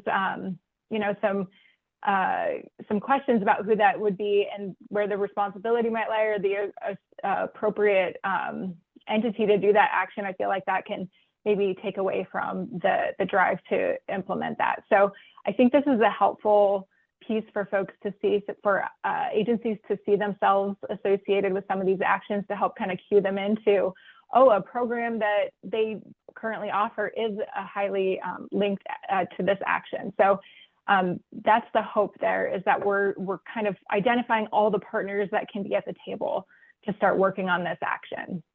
We've also provided a very brief background about why we need the action. And then in this version, so this draft 1, we have a lot of example actions listed there, and we've used kind of a track changes style of editing to help folks see if they are familiar with the 2017 IWRS. We wanted to be transparent about what we're proposing to change in the example action. So we've had a lot of agency input, a lot of agency eyes on the one-pagers, and so they've really helped craft a lot of the new proposed example actions. So those are all shown in red on the current draft to help identify more specific examples of what could be included under that action. So to help, again, really elevate the implementation, to make it clear about what types of actions might be associated with that call there. And then the last thing I'll mention that we've done that I think is also, again, really in service of implementation is providing a variety of resources. And the list of resources that we've included really varies based on the action at hand. And in some cases, it's really just flagging current agency programs that are associated with this action. In other cases, we're able to flag specific funding mechanisms or specific funding programs. Those might be state or federal in source there. And then also be able to provide documents. So if there's another state plan or strategy that's relevant to this action, that's a great place to put that information and just have a direct link there as well. And then the final thing that we've also included underneath the resources are work groups. So in some cases, there's a statewide committee, a task force, or work group that is already working on this action. And I think it's helpful to just flag who those entities are so that folks can see that somebody is working on that. And in some cases, be able to provide a link to maybe their website where they've got meeting minutes or other information about that work group. So in summary, that's really a lot of the information that we're hoping to provide on each individual action summary. A lot of information all kind of crammed onto one page there, but really for the purpose of increasing implementation for each of these. Any comments or questions from the commission?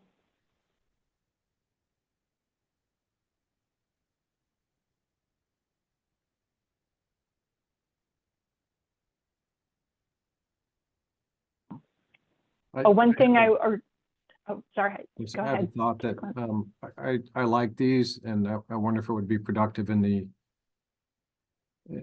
document to have an example of where you might implement more than one strategy you take from these lists, and so you show how you might be addressing different water issues in a basin and a community, and having a mix of actions that again get back to those different kind of returns on investment. Some are going to be short, some will be medium, and some will be longer, and hopefully we can see a mix of those. But I just wonder if kind of a hypothetical or an example might be helpful for the reader.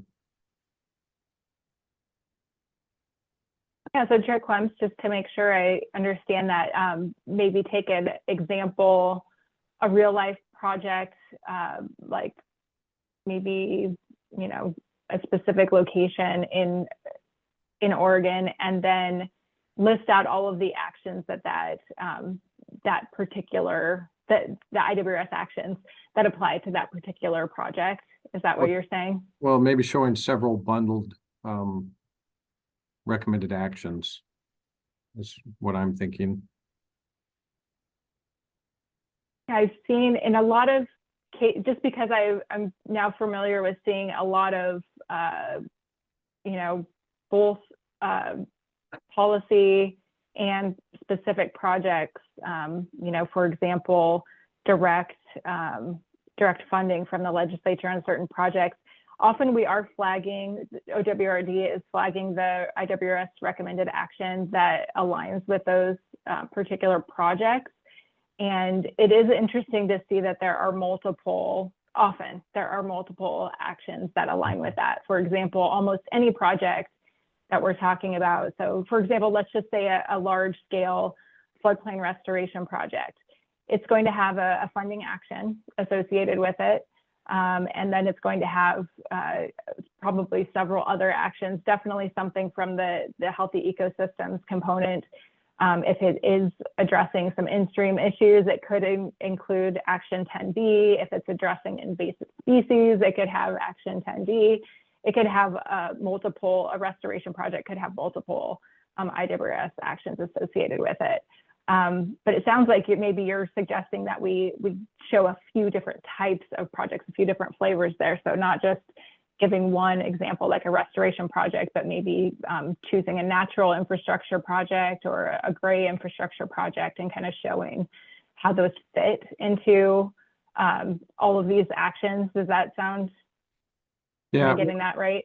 Yeah, I appreciate that, you know, in each action, like action 12B, you have example actions, but if you know, when you have place-based planning in a community in a basin, it's going to do a series of, you know, bundled actions. Those are going to have different short and long-term benefits, and I just keep thinking that might be helpful to demonstrate. Maybe I'm wrong. Maybe I'm the only one that thinks. Or maybe other people are already seeing that in these example actions, but because a community is going to do more than one action, obviously, and you just gave some examples about how a project can address multiple objectives from the strategy. Mm-hmm.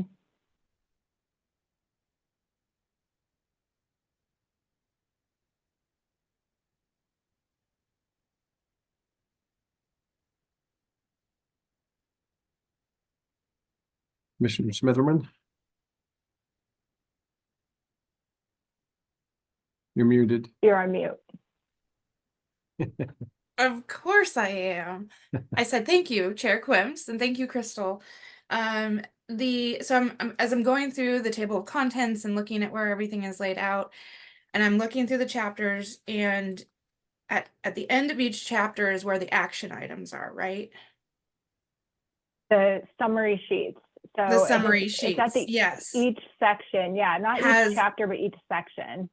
It refers to an action item. And then that summary sheet is at the end of that chapter. It's at the end of a section. So At the end of the in section, chapter, right, so like in chapter 4, just for other folks that are listening. So in chapter 4, there's healthy ecosystems. There's about 4 or 5 actions associated with that. You're going to see all the action summaries at the end of the healthy ecosystem section, rather than having it all the way at the end of chapter 4, which has multiple that actions. makes sense. So Yeah, to not have to Mhm. wait. And I'm just wondering if it would be Yeah. helpful to folks to have that in the table of contents where those summary actions are within those sections. Okay. And then just a little thing I noticed, chapter 1 funding under table of contents, I think it's without a page. And I think it's what I'm looking at, it's page 37. Okay. Oh, is that the action number, the action summary sheet? No, It it's doesn't have the a page? beginning of chapter 1. Oh, okay. And so right, yeah. yeah, so it just skips to page 38, which is chapter 1, actions at a glance. But Okay. every other beginning of the chapter calls out a page, and so it looks like it just got page 37 just got missed. Okay. I'll look into that. Thank you. Yeah. Thank you.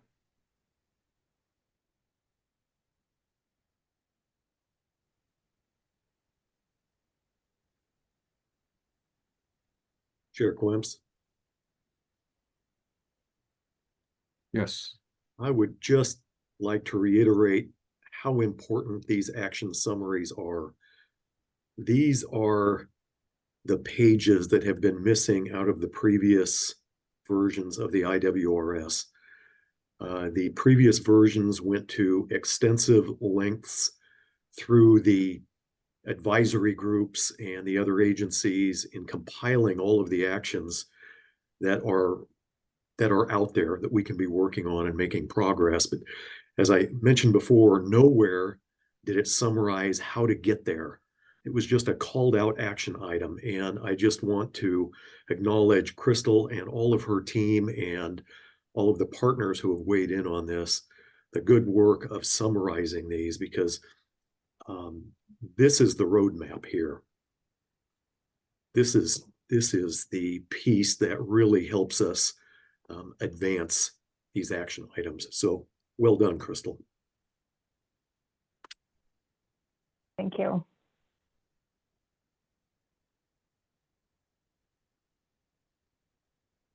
Right. Chair Quemps, members of the commission, there was one other thing I just wanted to flag for everyone because I forgot to mention it earlier on. The example actions, two other things were very much at the forefront of our minds when the agencies were going through and adding additional example actions.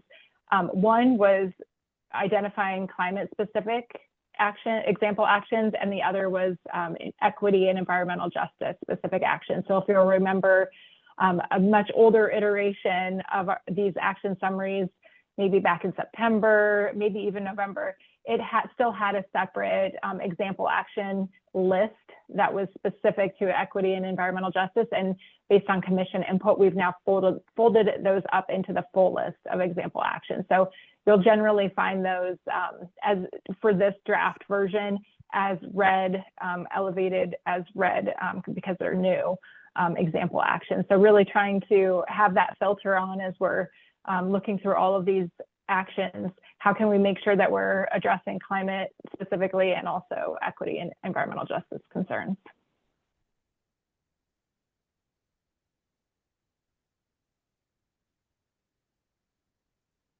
All right, I'm not seeing any more questions, so let's see what else we have here.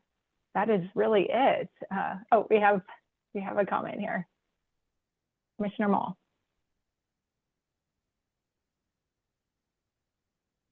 Thank you, Crystal. Maybe we can just take down the shared screen so we can see each other a little better for the conversation. Yeah. Thank you.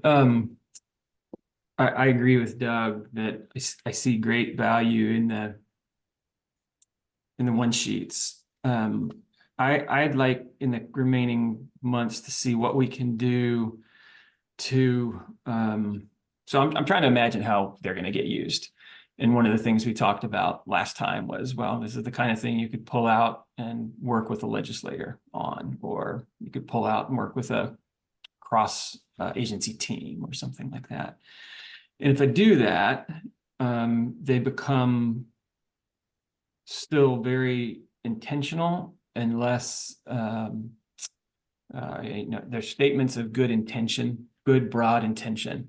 But they aren't, they vary in the degree to which the specific actions lead to specific outcomes. So that question, before this was, there's a context for why and something for how. And the question for me still is to what end? To what end are these? And some of the actions, especially some of the newer ones, some of the ones around social justice and equity, do a fairly good job of that. But for example, just pulling one out of the hat, under water planning action 4B, support updates to the local comprehensive land use plans. We should probably always be doing that, but what's that going to get us? What particularly are we looking for? And if we look at, I think we've got, especially coming from OWRD staff, the issues that come back again and again to the commission meetings, or that end up in lawsuits, or we run into roadblocks because of old rule. So running this through a filter of those things so that, for example, you could say something along the lines of identify land use planning gaps where there's conflict between the governor's housing goals and available water, or something like that, that quickly gets to the outcome we're looking for. And that it's hard. It's very hard to do that, especially with such a comprehensive list like that. But I would really like to see that, for all the action steps. So you could have that one pager and say, if we do these things, here's what's going to happen. And right now we're kind of relying on the background to then make those logical leaps. And I just don't think that that's natural. It becomes a little overwhelming.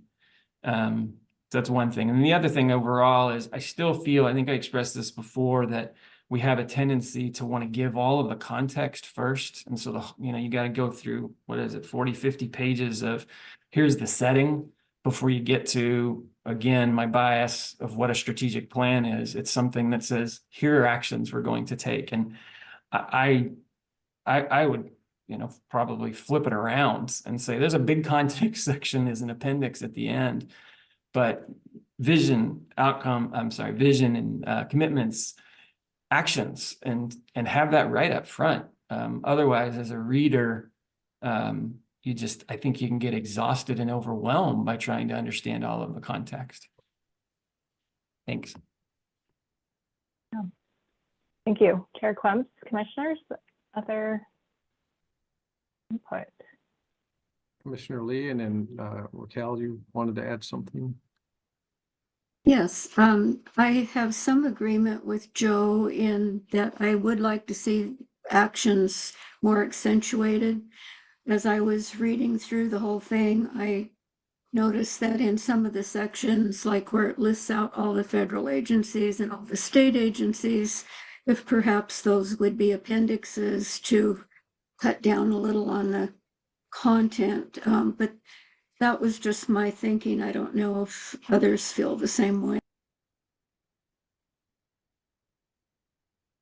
Chair Quemps, commissioners, I think this is a great time to step back for a second and just think about where we are at with the IWRS.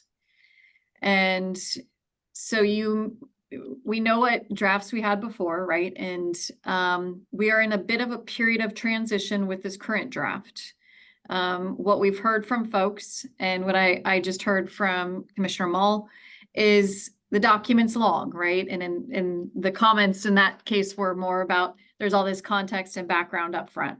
And part of that is because we want to make sure that we are providing information for folks that are not familiar with all of these different programs in state government. In that context can be helpful for some folks. It's an interesting comment to say, put that in the appendix. And at the same time, I heard some conversations about this being an 8-year plan.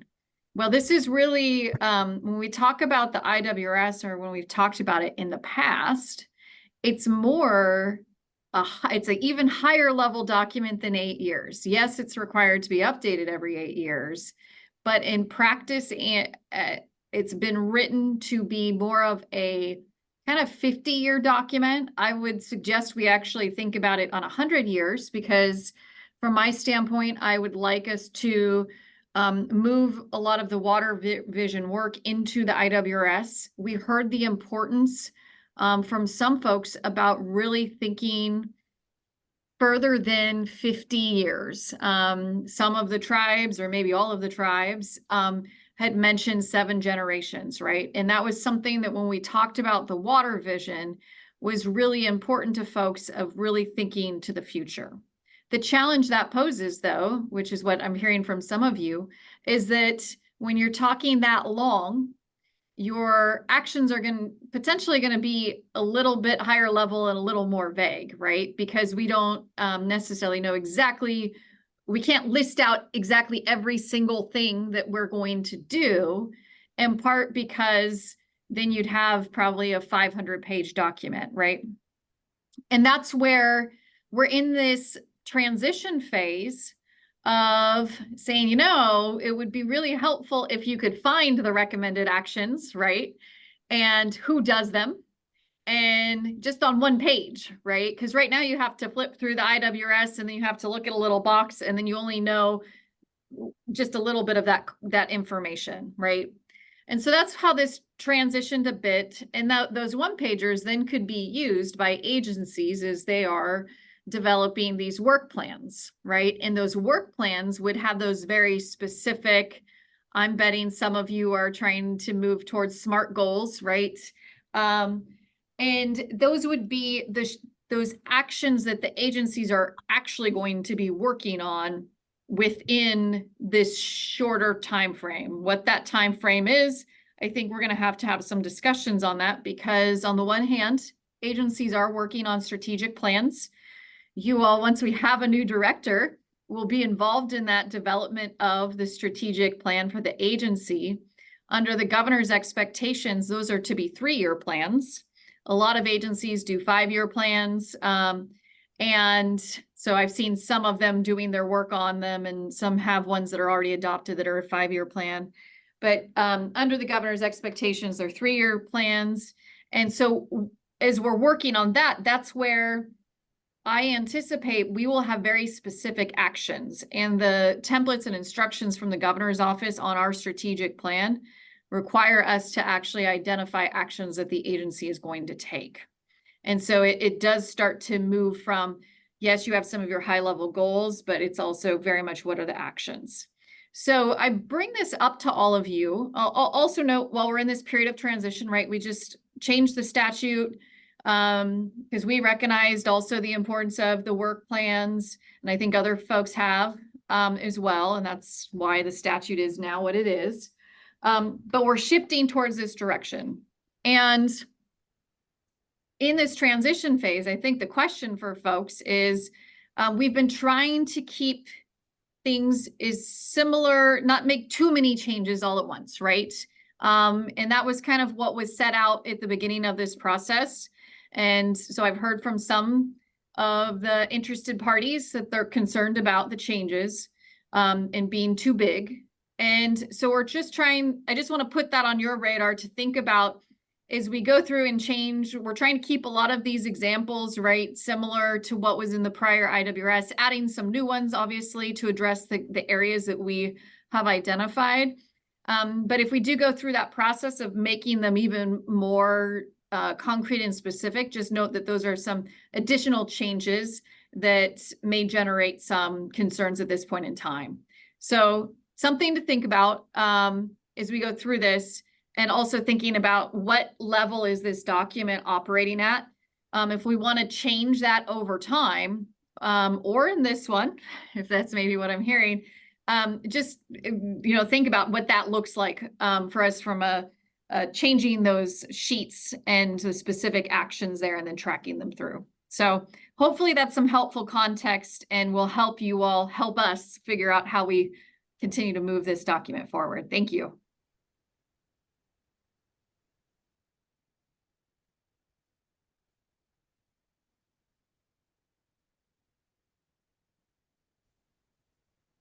Thank you, Raquel. Any other questions or comments? Man, I sure wish we were all together in person. This is a lot harder on the screen. Raquel, I do appreciate all that context and the reminder of scale and things. And I'm not saying, I don't mean to suggest that we need that we should expect that every one of these example actions gets more greatly specified. I've said before, and I'll say it again, I think in some ways we're trying to do too much, and the implication that we're going to be able to solve all of these things. And even though this isn't the place where we necessarily need to prioritize, by including or not including things, we're prioritizing at one level. But what I do think is important, and what I think that people are, we got some feedback that, gosh, so much work went into the 2012 and 2017 updates that you can't just abandon that. Well, some things are working and some things are not. And we do need to make some changes. But I think what I hear consistently from people is they want to move. Good intentions are great. Good intentions are good, but what are we going to do differently? How are we going to behave differently? And then my suggestion for these, whether we call them example actions or priorities or whatever, is to say, doing them for this purpose, that we're just more explicit. If we want to do them, finishing the sentence, that a lot of them I think are just well-intended, unfinished sentences. We're going to do this. Yeah. Saying, let's do this because it's going to resolve this particular groundwater issue. It's going to resolve this dam relicensing issue because it goes to 16 different agencies in a consecutive order instead of at the same time. That kind of specificity, I think the public and the partners and the agency folks are all demanding. So I think people would welcome that change. Chair Quamps and Commissioner, I appreciate that feedback because, you know, we are trying to make this a document that is useful, right? And that is really the continued direction that we're moving in, and these refinements I think are helpful. So I appreciate that feedback for us to consider, for Crystal and her and the folks working on this to consider.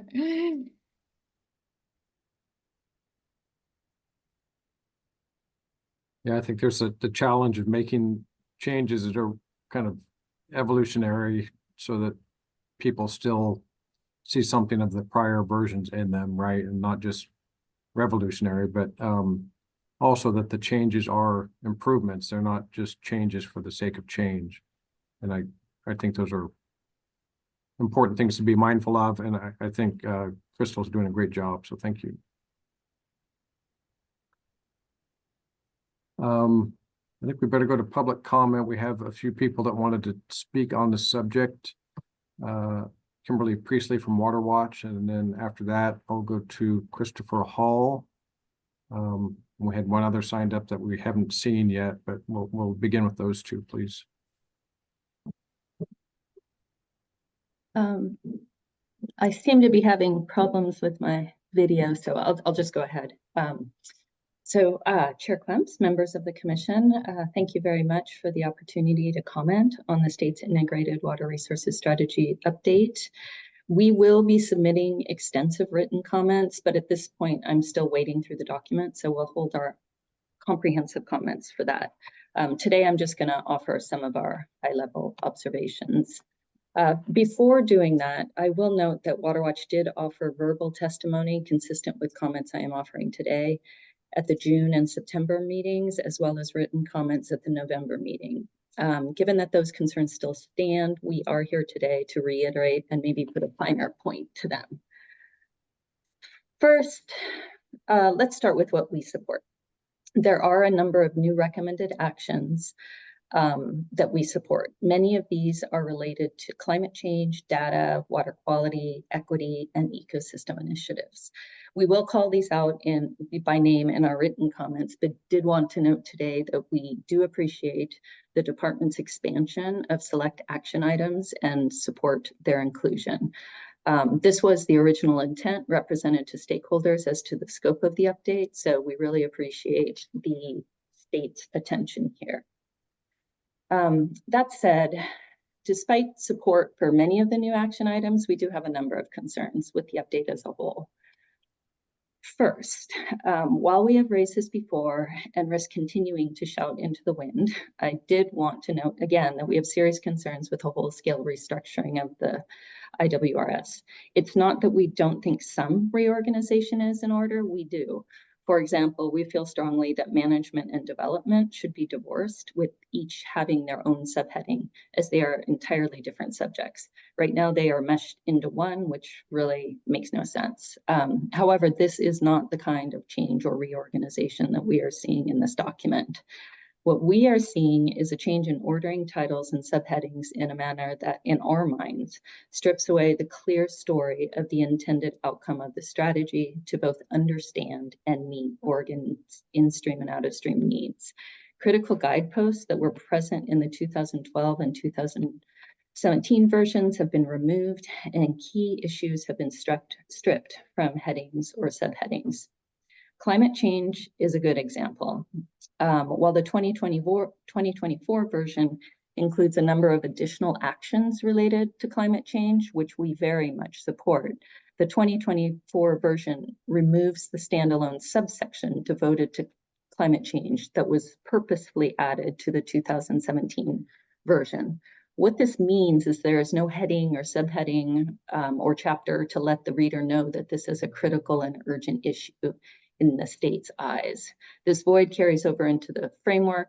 Long story short, by removing this as a subsection, there's really no indication that the state's blueprint for our water future includes movement forward on resiliency actions.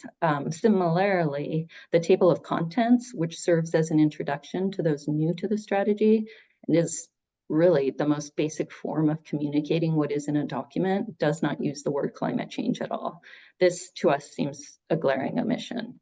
Some might say, well, climate change directives are in the action items within the narrative, so why does this matter? My response is it matters a lot. To put this in context, the Integrated Water Resources Strategy is used heavily in legislative and budget discussions.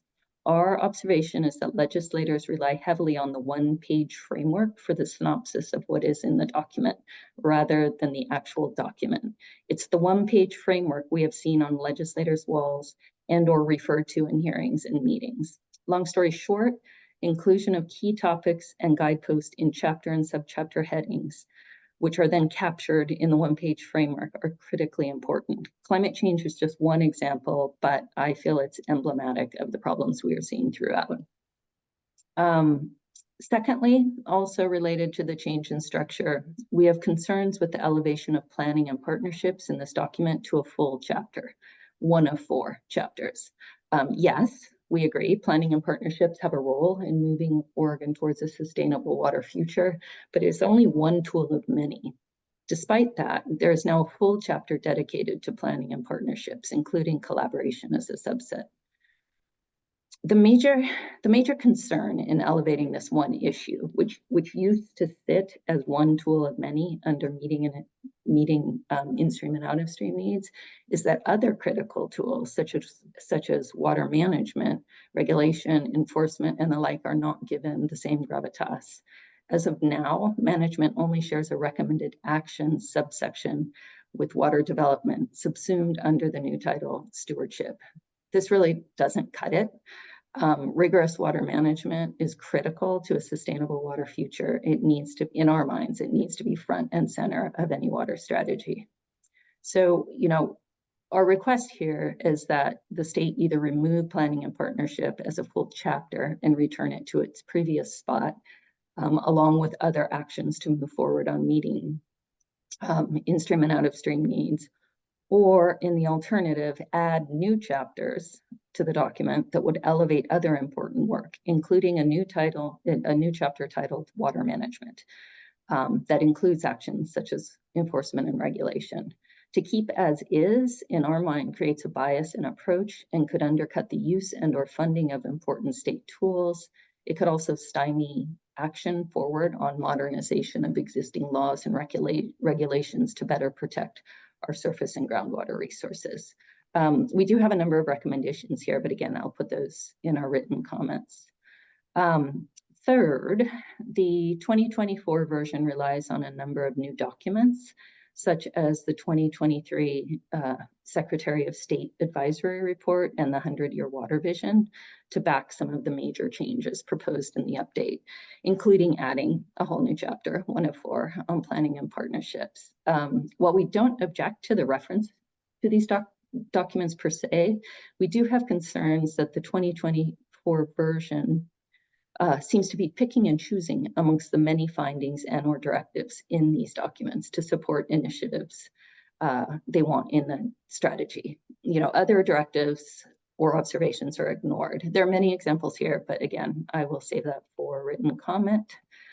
And then finally, while we noted concerns with the public processes at the June Commission meeting, after seeing the 2024 draft, which justifies many of its changes as being based on engagement efforts, mostly in either the narrative or the one-pagers, we wanted to call this out again. We might not have been as concerned if the 2024 version was simply adding a few action items to the recommendations, as was represented to stakeholders as the path forward. But to wholly rework the document without rigorous public engagement is a disservice to Oregon, and we would say not in alignment with the agency's general approach on matters of this import. Moreover, and actually maybe more to the point, our assessment is that the assertions that the whole-scale change was a direct of what the state heard via public engagement efforts is not borne out in the comments. We have procured the narratives from the survey and also the public meeting notes, And it is our observation that the reliance on the limited public engagement efforts to back some of the monumental changes in this document is misplaced. In other words, we cannot find documentation in the outreach responses that there was any, let alone overwhelming, call to reorganize the document. Yes, there were some responses related to planning, including ones that declared enough planning, execute. But word searches reveal that the sport of planning was far outweighed by comments calling for better water management, protection, fish streams, rivers, and the like. Again, we will put specific examples in our written comment. Long story short, as we have stated before, we do have significant concerns about messaging that the reorganization and change in titles were the result of public engagement. Our experience and analysis shows it was not. Rather, the document seems to be picking and choosing amongst engagement input to support a desired path forward. We are very happy to pass along the documents we procured from Oregon Kitchen Table, if that is helpful to anyone on the commission. These are, just a few of our high-level concerns. Again, our full assessment will be provided in written comments. But I will close by saying that some of the major changes being proposed are very concerning. In our view, there's no need to fix something that is not broken. To that end, we would urge the state to build upon past good work that was a result of years and inclusive and transparent engagement with state and federal agencies, the governor's office, tribes, and the full swath of stakeholders. With that, I will just thank you for consideration of our comments and look forward to further conversation.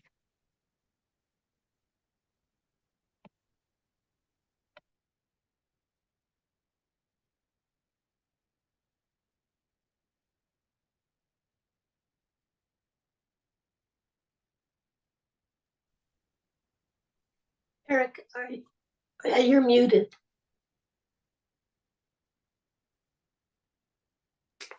Sorry about that. Did you have a question or follow-up to Kimberly's comments? No, I would thank her, but I don't have any questions or comments. Thank you, Kimberly. We'll go to Christopher Hall now and then Conrad Fisher after him.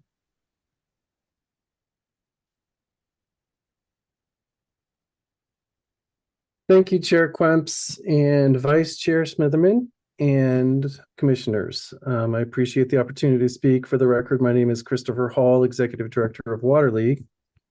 I have just all the world's respect for everything that Water Watch does and says. I must speak with them and find out precisely why it is they hold this opinion, because I am frankly coming from a very different perspective on it. I think that the structure or the restructure of the IWRS is incredible and fabulous and well done, in fact.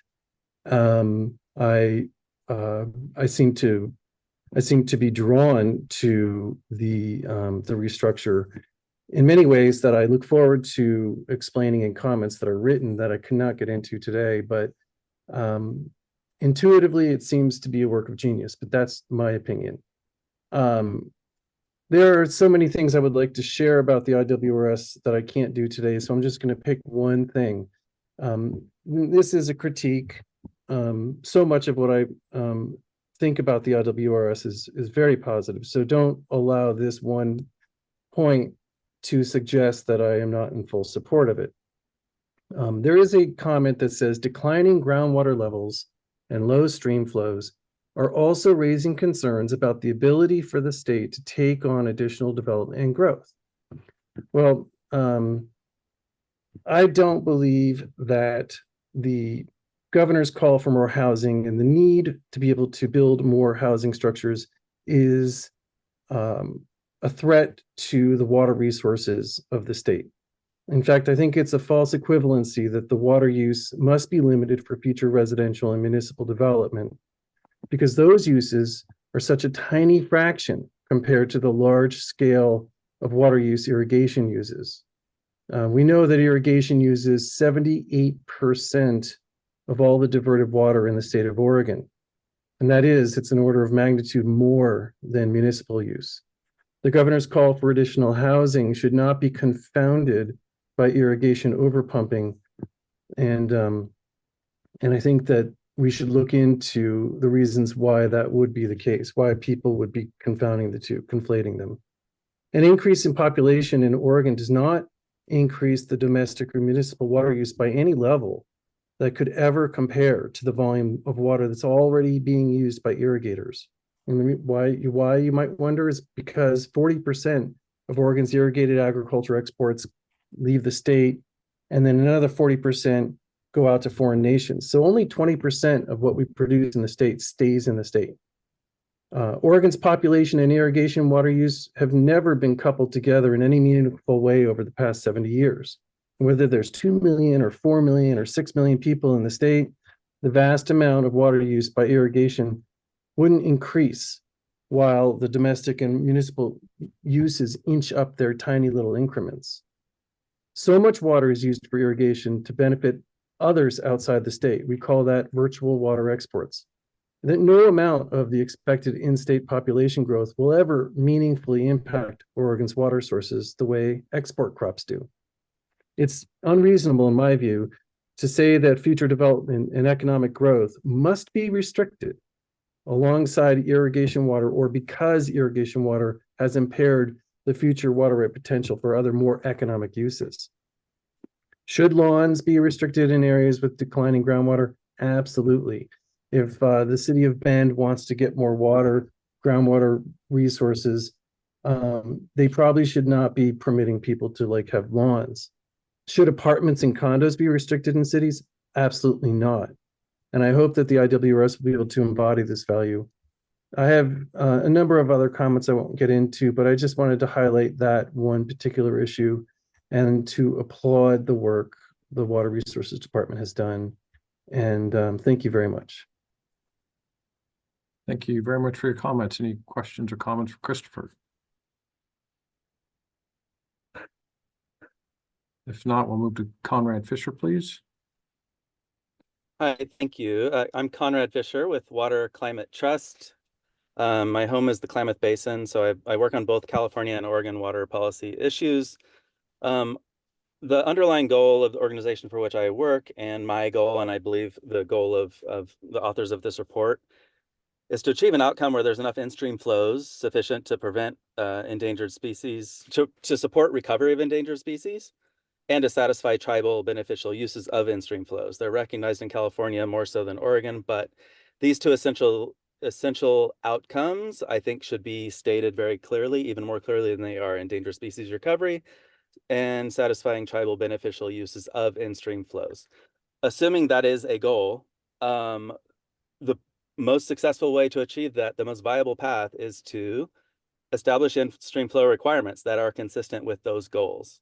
I would love to see that as a specific action item. What are the steps necessary? I will assume you need specific direction from Oregon DFW. Whatever you need, maybe express that, but in the action items, maybe do what California did. Identify the 5 streams in Oregon that are in most need of in-stream flow requirements, prioritize them, but set benchmarks and satisfy these in-stream flow requirements before we lose any other species of salmon and before tribes continue to not be able to exercise tradition because there's not enough water in rivers. The strategy also speaks a lot about public money, and that's kind of the other side of the coin on in-stream flows. I would just draw your attention to certain water funding principles we've developed. First, do no harm. Earlier in this meeting today, we talked about this Trout Unlimited project to line a ditch, a lot of other water conservation projects. Well, unless there are in-stream flow requirements, many things that look like conservation actually result in less water for fish and less water in the ground. We really need to measure the impact of conservation projects and ditch linings and all of these things that on paper appear good, because if you don't, they can very well do more harm than good. And once we're able to measure the impact, dedicate conserved water to ecosystems. I mean, Oregon has this allocation of conserved water program, but it's voluntary. I would say if we are giving away our taxpayer money, especially if that money is earmarked to help fish, then we should actually verify that it helps fish and does not harm fish. So I would recommend that maybe attach some strings to money, or don't give away fisheries money for projects that harm fish. And I'll put in the chat a report about measuring the impact of environmental water transactions. That's a very extensive report on how, if you want to do the proper water accounting so you know the impact of projects on in-stream flows, you can actually do that. And in most cases that we just don't have the data to know the impact. So thank you for that, and I'll put that in the chat. Thank you. Questions or comments for Conrad, please?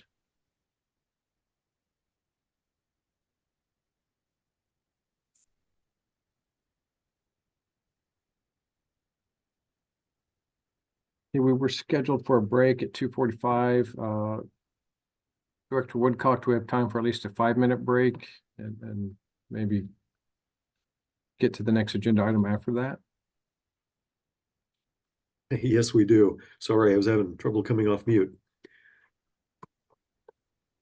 Does it sound good to everybody? Okay. It's 3 o'clock. We'll reconvene at 3:05. Thanks.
Director Woodcock, we have staff lined up for the next item. Yes, it appears that we have our panel. Great. Okay, we'll go ahead and get started then. We have an update on the Integrated Water Resources Planning in the Walla Walla Basin. Good afternoon, Chair Quims, members of the commission. For the record, my name is Chris Coitz. I'm the North Central Region Manager for the department here in the thriving metropolis of Pendleton. It's great to be with you this afternoon to provide an update on the work that the department, alongside our partners at the tribe and the state of Washington, have accomplished over the last year. Let me share my screen.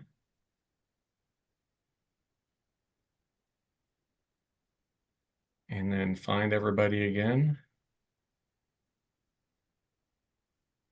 Alrighty, can everybody see that? Yes. Yes, we can. Never know if you're sharing the right screen. So I am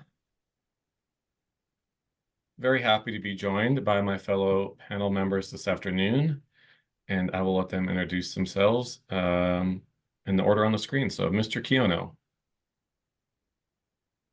Good afternoon, Chair Quims, member of the commission. My name is Anton Kiono, and I'm the Habitat Conservation Project Leader for the Confederated Tribes of the Umatilla Indian Reservation. Good afternoon, Chair Quims and members of the commission. My name is Tom Tebb, and I work for the Washington State Department of Ecology's Office of Columbia River. I serve as the director for that office. Great, thank you.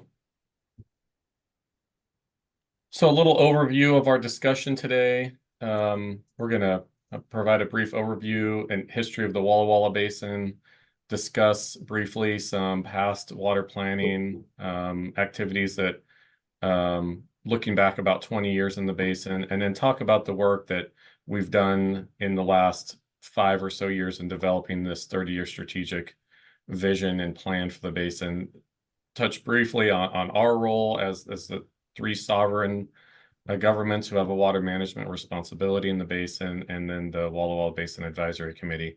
We'll try to get through those topics relatively quickly. We really want to spend the bulk of our time on the last 2 bullets, which is why everybody's here today, to learn more about the work we've accomplished since we were before you a little over a year ago discussing the plan and the plan development. So I'm going to turn it over to Anton for the next couple slides. All right, thanks, Chris. So first of all, I want to assure you, I'm not lost. We are talking about the Walla Walla, and we are in Oregon. Now, you probably know that the Walla Walla Basin has the dubious distinction of having a state line through the middle of it. It's located, as you can see here on this map, straddling the state line between Northeast Oregon and Southeast Washington. It's also within the homeland of the Umatilla tribes, which you can see by that dashed line on the map, and touches the Umatillas Indian Reservation here in Pendleton, Oregon, which is outlined in yellow at the bottom. So the next slide, please, Chris. And so the Umatilla tribes are one of Oregon's federally recognized 9 tribes, but actually a confederation of the Umatilla, Cayuse, and Walla Walla. The tribes signed their treaty of 1855 in the Walla Walla Basin, actually, on the banks of Mill Creek. And this treaty reserved a variety of things to the tribes, and among them was the right to take fish at all usual and accustomed stations. So salmon are very, very important to the culture and traditions of the Umatilla tribes, and the Walla Walla used to be a very important place for the tribes to fish. However, by the early 20th century, salmon were extinct in the Walla Walla due largely to the dewatering of the rivers and streams in that basin from irrigation diversions.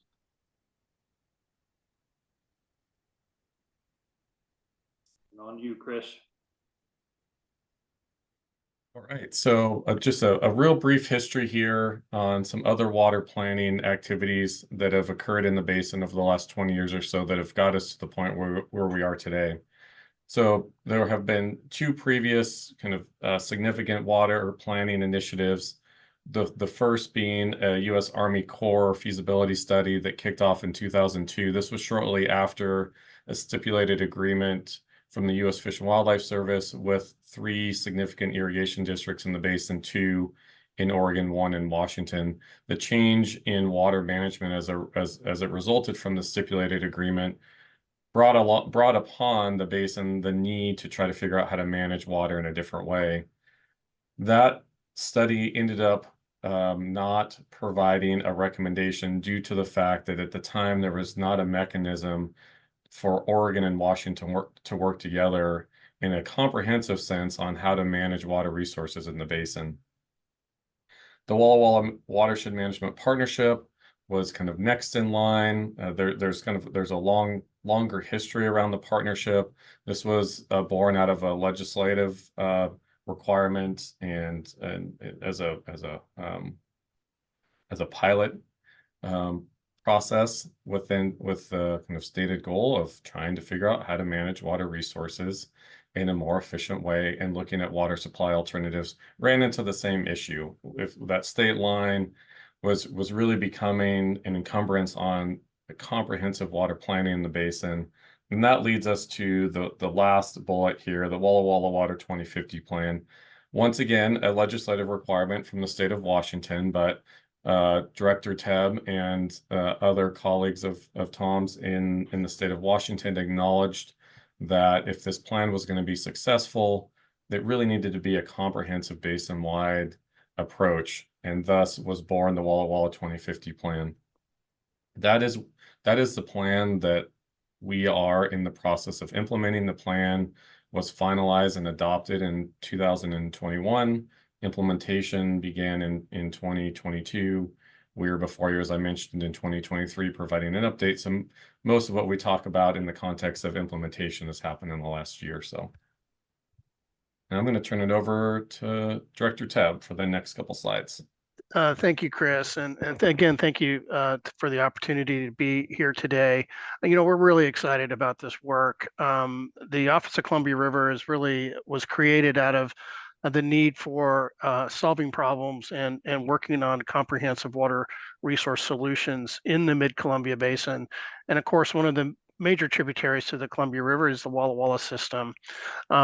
We acknowledged, as Chris mentioned early on, that if we were going to be successful in this basin, we needed to have a comprehensive strategy, and we needed to have a comprehensive approach between the 2 states and the tribe and local stakeholders and irrigators in the basin. So what we did is we worked, essentially, we started to get our foot a little wet in the basin by doing a bi-state flow study work, some previous work in 2017.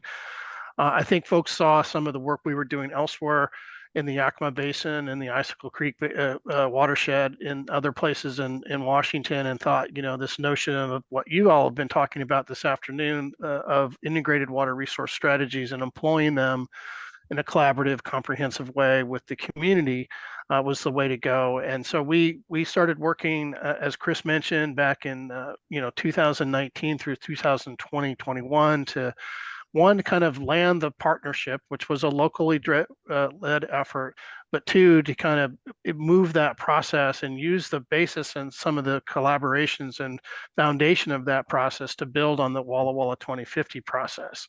So we are looking at a 30-year planning horizon. As I mentioned, it employs this notion of integrated water resource management, where we're looking at all aspects of the basin. And it integrates these goals and solutions from the basin's stakeholders' diversity, and in both Washington and Oregon. And so we're very pleased about that. Next slide. So what we were able to produce, even during times of COVID, which was not ideal, as you saw on that first slide that I presented, there was several large community meetings where we had stakeholders and everyone at the table discussing these ideas. And then once, of course, we had the shutdown, we had to complete this plan. And I thought we did a great job given sort of the circumstances. And this is it. This is the Walla Walla Water 2050 strategic plan. And we'll be talking about some of the things that we're working on to achieve meaningful results in the basin. Next slide. Thanks, Tom. So we're going to work through these next slides relatively quickly. Just a reminder on how we've structured ourselves as it relates to implementing the strategic plan. So we have the tri-sovereign group, as we've mentioned, between the two states and the tribe. We have an executive leadership team.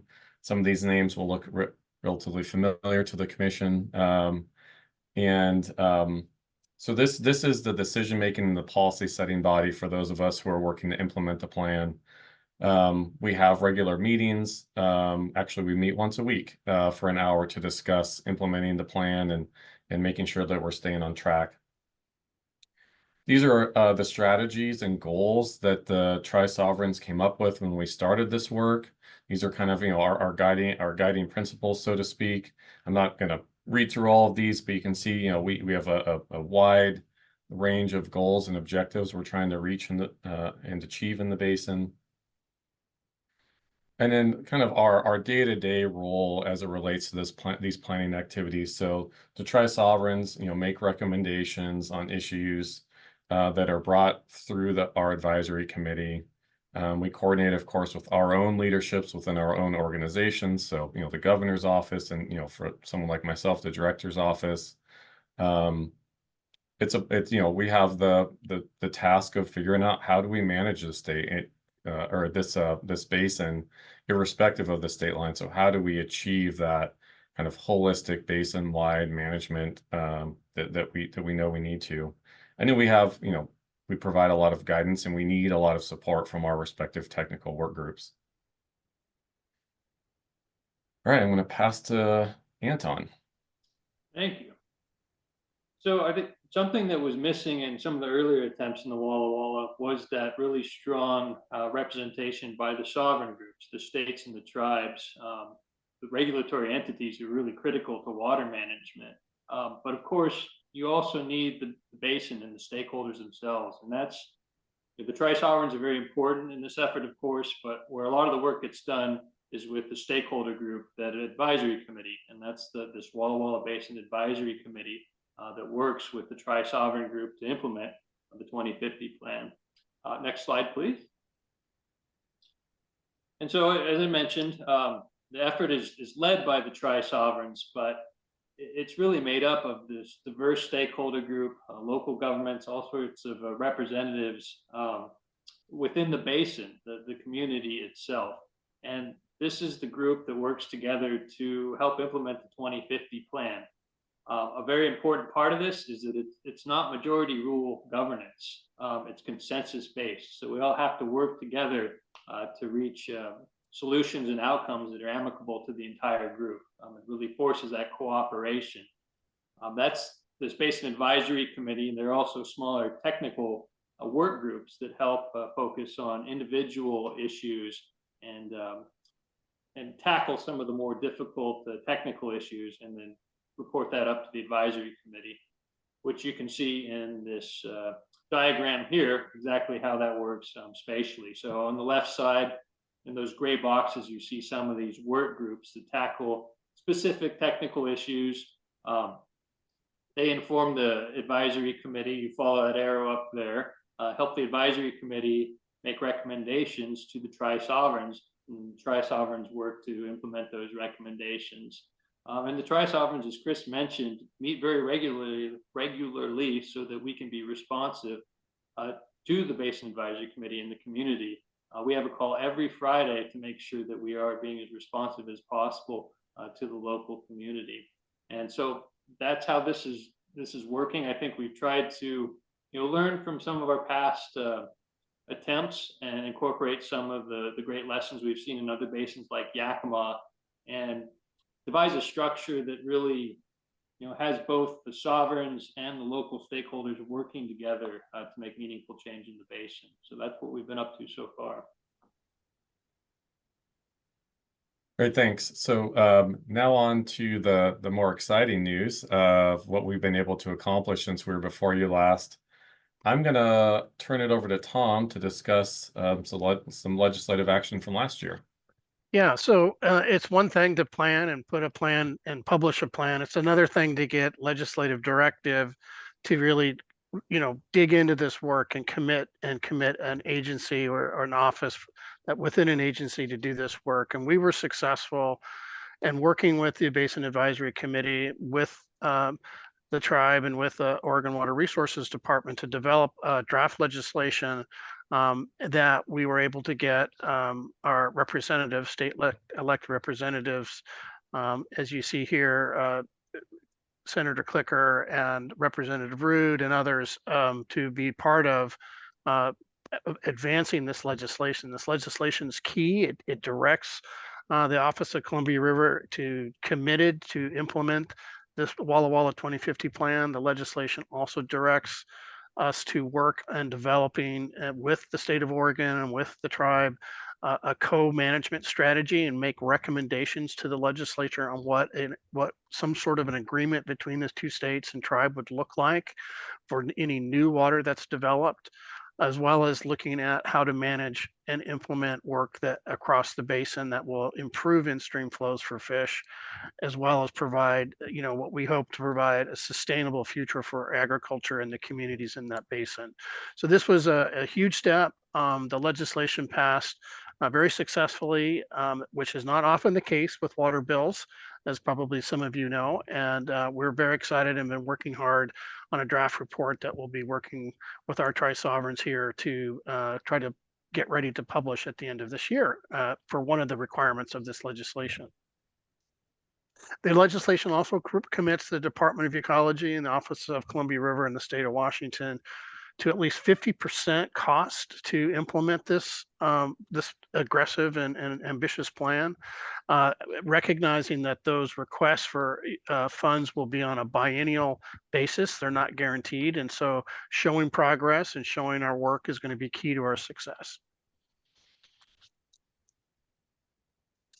We also made a run at legislation in 2023, and that initial attempt wasn't successful, but thanks to Senator Hansel and Representative Levy, we were able to reintroduce that bill with a couple very minor modifications as Senate Bill 1567 in this session, and very happy to report that the companion piece of legislation in Oregon, passed with a very high level of bipartisan support, and then just found out that it was signed by the governor yesterday. So we have our companion piece of legislation. It's not an exact carbon copy of the legislation from Washington, but it mirrors it very closely.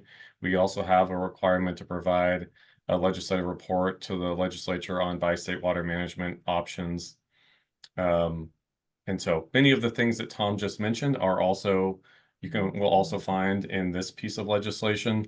The funding mechanisms are slightly different, and we had to change the language on the commitment of the state of Oregon as it relates to paying for implementation of the bill. So the language in there is not exactly the same, but the intent is the same, and so much as that the two states have committed to implementing the plan. It doesn't mean we have the money to implement the plan. We'll need to go back to our respective state houses when the time is right to seek funds for particular projects, but it commits the two states and the tribe to working together on both the legislative report and provides clear guidance to the department to work to implement this strategic plan.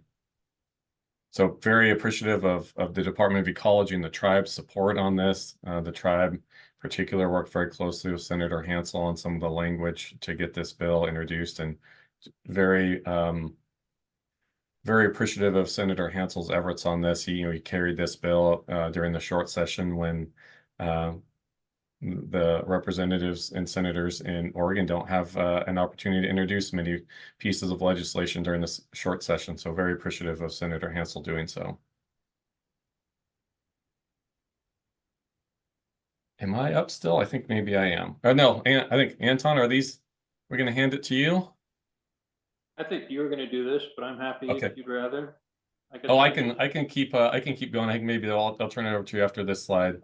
So this next bullet point, the bi-state water management framework, this is as Tom and I were just mentioning, this is now a requirement of both states to do as a result of these two pieces of legislation. So we are very, very thankful in the sequencing in this case where there's a work group that has been formed, and the Department of Ecology is really taking the lead on developing the plan. The tribe and the state of Oregon are members of a kind of a drafting and review group. We hope to have a draft of this plan done relatively shortly so that we can make sure that the state of Washington has plenty of time to get the plan approved and through their own internal review process in time to have it submitted to their legislature as their legislative requirement exists. We're also continuing to work on the USGS groundwater basin study. That's been a multi-year effort in the basin, again, working with the Department of Ecology, the tribe, and the USGS on developing and finalizing this report. The USGS and the respective technical members of the team are finishing up their data collection efforts in the basin and are now, at least what I envision, sitting in dark rooms, crunching all the numbers and starting to generate reports. So the hope and goal, as I understand it, as of today, is that the final report will be published late this year or early 2026, just depending on timelines. And this is a little bit of a more complicated arrangement, as maybe we've seen in other places in the state where we have 2 states, the tribe, and 2 water science centers of the USGS, both one in Portland and the one in Washington. Now I'll pass it to Mr. Keono. Yeah, hey, Chris, before Anton goes, I just also wanted to mention that with the Tri-Sovereign's help, the state of Washington Office of Columbia River was successful in getting a WaterSmart grant for a U.S. Bureau of Reclamation basin study, which is really going to look at everything that we've done to date and kind of reevaluate and make sure that the work that we're, going to implement over the next, 10, 15, 30 years really has a viable game plan and a strategy to implement. So really appreciative of that. I apologize for interrupting, Anton. Not at all, not at all. Thank you, Tom. Yeah, I think with the implementation of the plan, we've tried to be strategic as we can. As Chris mentioned, we really needed that firm legal foundation, that firm data foundation to build from. So we're working on developing that bi-state management framework. We're working with USGS to get a better understanding of groundwater and how that impacts surface water and management in the basin. At the same time, we're looking at projects to try to achieve some of the objectives in the 2050 plan, including flow restoration. And a major component of that is this bi-state flow study, which essentially has been an analysis to look at alternate water supply opportunities that would allow us to get the biggest irrigators off of the Walla Walla River so that they could use an alternate source of water, and we can leave what they'd been taking out of the Walla Walla in stream for flow restoration. And that's something we've been working on for a number of years in the basin. It looks like it'll probably be either a Columbia River pump exchange or an off-channel reservoir or some combination of the two, but it's something that we've been working on evaluating and trying to establish what that project might look like. At the same time, as Tom mentioned, if we're going to have a big piece of infrastructure in the basin, we need somebody to own and operate it who is pretty well versed in owning and operating big pieces of infrastructure, like the U.S. Bureau of Reclamation. So as Tom mentioned, we were able to secure a $500,000 grant for reclamation to initiate this basin study in the Walla Walla. And that will look at the existing supply and demand, any deficits between those two. It'll look at future supply and demand in the basin, the impacts of climate change, and start to think about what sort of strategies we can use to try to meet demands going forward. And part of that will certainly be, I think, some of these ideas that we've been studying in the bi-state flow study. So all these things are starting to weave together. And of course, to do any of this, we need that firm legal and data foundation that Chris mentioned before. So, I just really want to tout the fact that we've been trying to do this strategically, and it's gratifying to see some of these different threads start to weave together.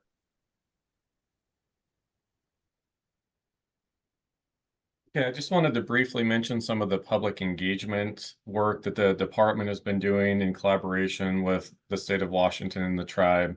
So something that we have has been an important component of our work is if we do our work in a silo and we're not very good at talking about it, then it's going to be hard to garner a lot of support more broadly in the basin. And so with the addition of an engagement coordinator position at our agency, working with some communication staff within the Department of Ecology and leaning heavily on Mr. Kiono and other staff within the DNR of the tribe, we've been able to really make some big strides forward in how we communicate our work and the direction that we're wanting to go in the basin.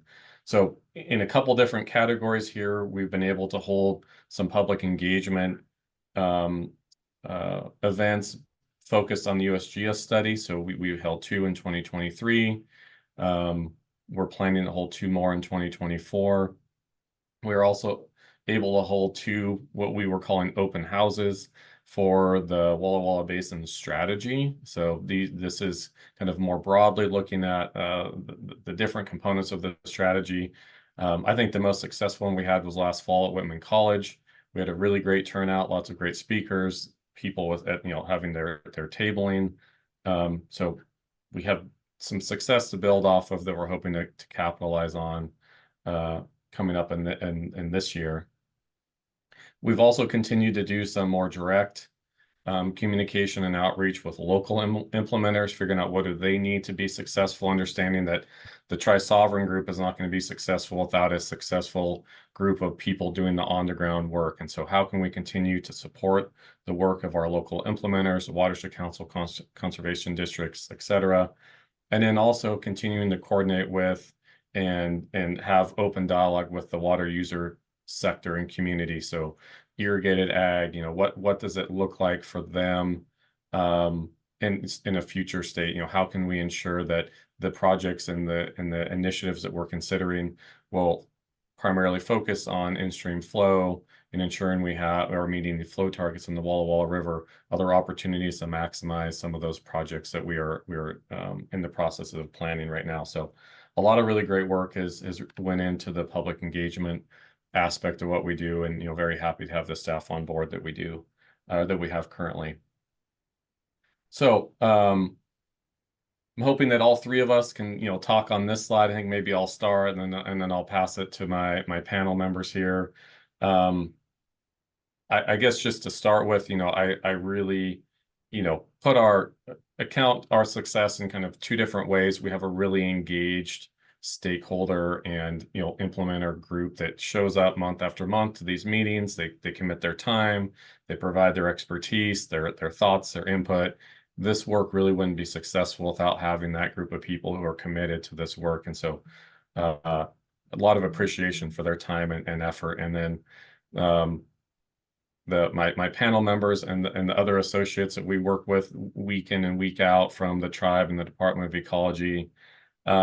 This wouldn't be successful if we weren't able to, work together. And it doesn't mean that all of our conversations are always easy. We have we challenge each other. We push each other to think about how do we do this work, that we're considering all the options, we're kicking over all the rocks, but just so appreciate the team that we have and appreciate Tom and Anton being here today. So a couple of things that I just wanted to focus on here, the fact that we both have legislation that we are going to be working to implement. We still have to figure out how do we implement that legislation? How do we hand developed water off from Oregon to Washington in a way that is that we're communicating that action, but also gives the state of Washington the tools they need to manage that water differently than maybe they have in the past in Washington. So making sure that we're well coordinated on implementing these new pieces of legislation.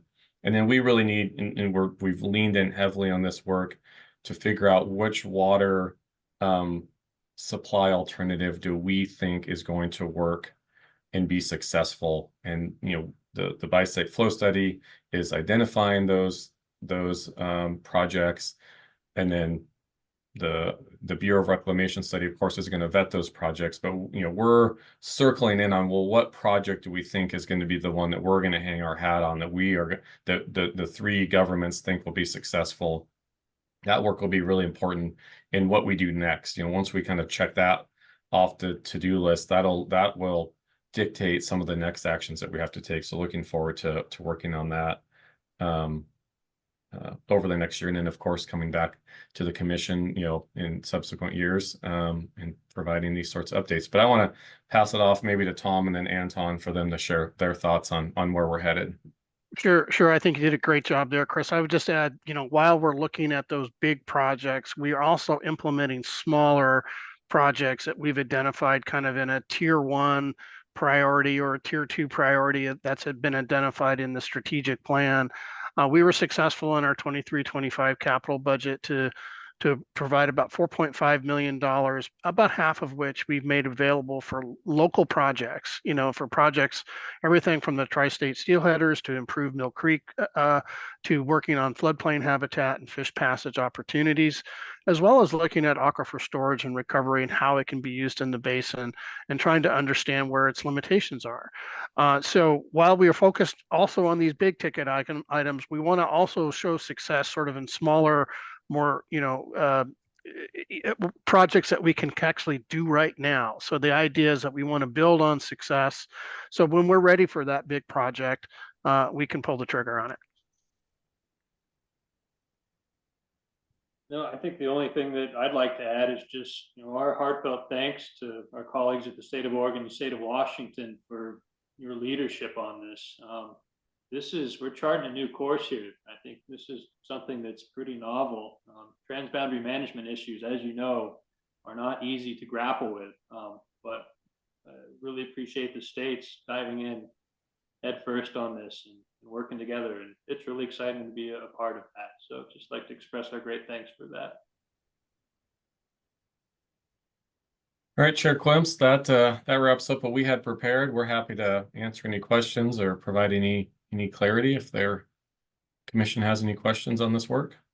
Okay, Chris, I'd like to thank the panel for the presentation, and maybe you could stop sharing your screen. It makes it easier for people to see each other. If we do have comments and questions, which I expect we will. I think it's great progress, dealing with a basin like that, not only surface and groundwater interactions and complex demand and supply, but also the bi-state issue. And as your early slides indicated, there was the history going back to 2002, where that bi-state issue kept tripping up the basin. And it's great to see the progress. Now, I think there's a lot we can take from this process and hopefully apply in other basins. I'll go to Commissioner Mall first and then Commissioner Reeves. Thanks, Chair Clemps. Really impressive. You mentioned a legal options analysis that's going to be going forward, and I'm so arm's length from this. I can sort of imagine what legal challenges there may be, but are you already getting a sense for what that's going to generate and where the big challenges are from a legal framework? Yeah, Chair Clemps, Commissioner Mall, what we're looking at is what tools do we have that we could use to sort of codify bi-state water management. So I think what people generally think of is an interstate compact. Well, that's of course is a huge lift. We'd have to have both state legislators and governors' offices, be supportive of that. And then in most circumstances, you need federal approval for that as well. So we want to be able to provide in our legislative report a suite of options that we think that would help us meet our goals. And each of them are going to have pros and cons. Some may be easier to implement, but maybe are less binding legally. And how do we evaluate the effort needed to implement an action and the result of that action for long-term kind of durable legal foundation if we're going to truly manage something like groundwater in a conjunctive fashion. And so I don't know that we have a really detailed list of all of those options. Dave Christensen with the Department of Ecology and his staff have started detailing what some of these might look like.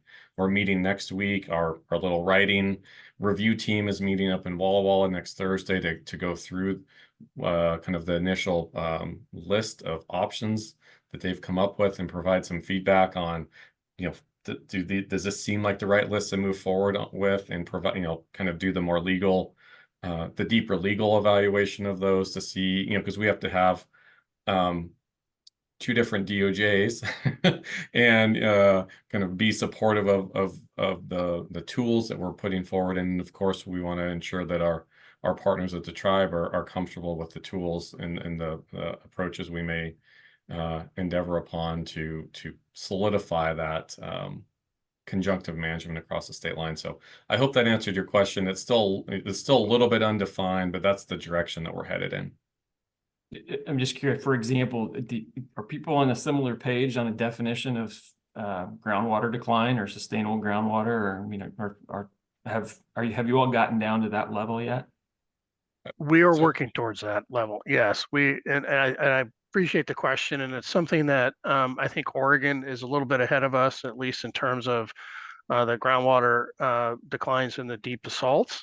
And so part of the USGS work that the team has been working on is identifying some of those data gaps and shortfalls on either side of the border. And we recognize in Washington State, we have more work to do there to bring us up, I think, into a equitable or equal sort of posture. But just to add to your question a little bit, I would say that there's an existing water law that's in place between the two states, right?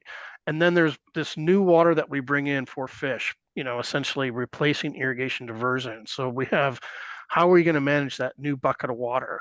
And so depending upon where we sort of focus our attention, obviously we're going to have kind of two different sort of I think solutions or ideas on how to manage those buckets.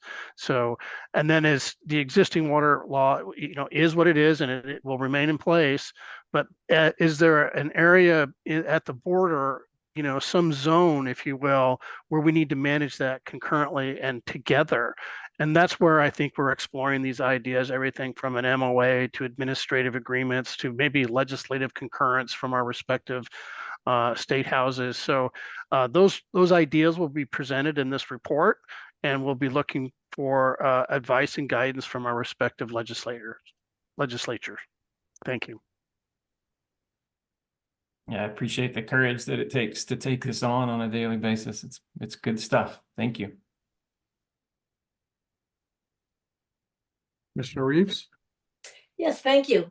It is good stuff. I really I want to applaud your work and look forward to hearing more about it as it goes forward. And I don't know if you might want to just decline to answer this, but if any of you have thoughts about the transferability of an approach like this into the Klamath Basin. I know that there's a lot of differences. There's many differences, but do you have any thoughts on it? And if you don't, that's fine. Well, having experienced 40 years of litigation in the Yakima Basin, ultimately resulted in our Yakima Basin Integrated Plan, where everyone just exhausted themselves and their financial sort of portfolios in fighting one another. Ultimately, I think everyone kind of said, well, if we can't keep doing this because we won't be here in 50 years. We won't have solved these problems. And if we keep litigating and kind of tearing each other apart, no one's going to win. And so I think there was just this sense of realization in the Yakima Basin that, hey, what if we tried working together? What if we tried looking at each other's interests and kind of understanding those interests, the tribal interests, the agricultural interests, the community's interests, and so on. And how do we fix a system that has been so degraded to make it like it was? And that's what the tribe's interests are. So I think the Klamath is a different situation, and we've had the opportunity to talk to many of those folks down there about the work we're doing in the Yakima Basin Integrated Plan, and we'd love to have more opportunities to share what we know.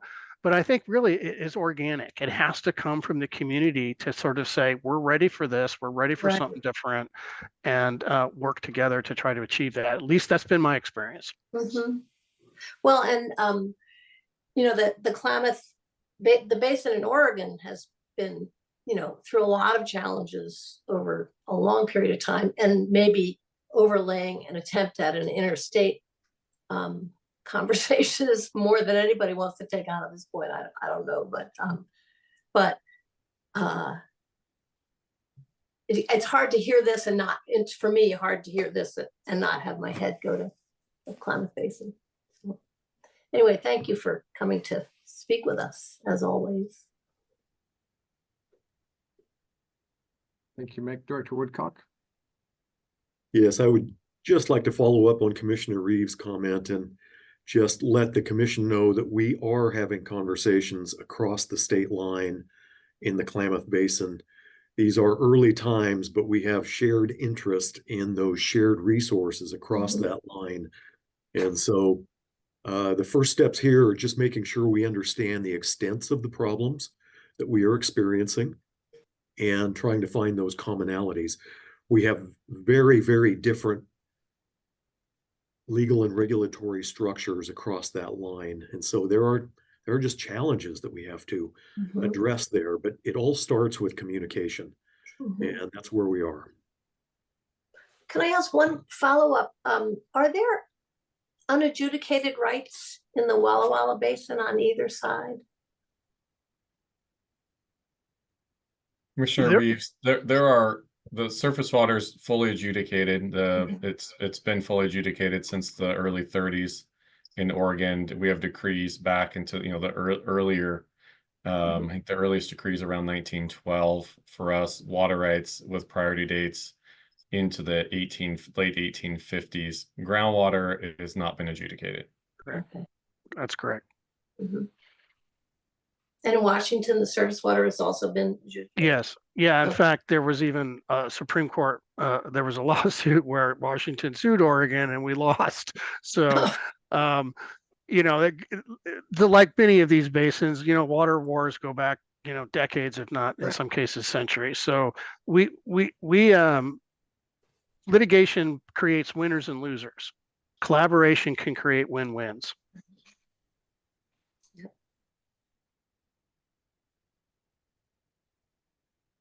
Thank you. Any other questions or comments? Commissioner Smitherman. Well, that's really just me clapping my hands. You're applauding. I am applauding. Yes, this work is incredible. What you just said, Tom, I think is something that we should continue to work towards. Obviously, it's always going to be challenging, but you have created an example for us to at least start to pull from, to help some of the rest of our basins. And in particular, the basins that cross state lines. I feel like some of this could be used in what we're seeing in Klamath, and just appreciate all the time, the effort, the collaboration with the community. It's obviously given dividends in moving this plan forward. So thank you for all of your work and for your presentation. Thank you. We did it together, though. It's a we thing for sure.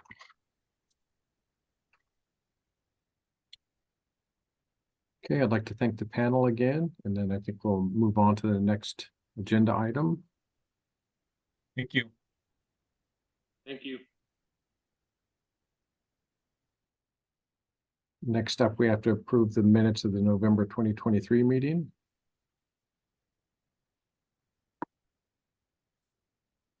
So moved. Moved by Commissioner Mall. Second by Commissioner Kahara. No, I need to make a comment. I need to excuse myself from this vote because I was not present at the meeting, and so I'm not neither voting nor participating in this one. Okay. I'll second. Second by Commissioner Lee. Okay, I'll call for the vote then. Commissioner Reeves. I'm sorry, Eric. I don't know whether this matters, but I was not there on the first day of this meeting. So right. Does that mean we have to vote on each day separately, or because I shouldn't be voting on November 16th? I was only there for November 17th. I don't know what the Roberts Rules of Order says. Maureen should say about that. So I suppose we could have one motion don't I for just- minute- why don't I minutes just- of the 16th and Or I could just say that I'm voting yes on the 17th, on the meeting, on the minutes from the 17th. And I was not present on the 16th.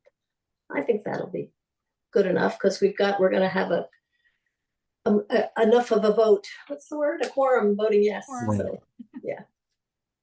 If that's acceptable to the other commissioners, I think that's a good solution. Yes. Yes. okay, thank you. Commissioner Mall, Yes.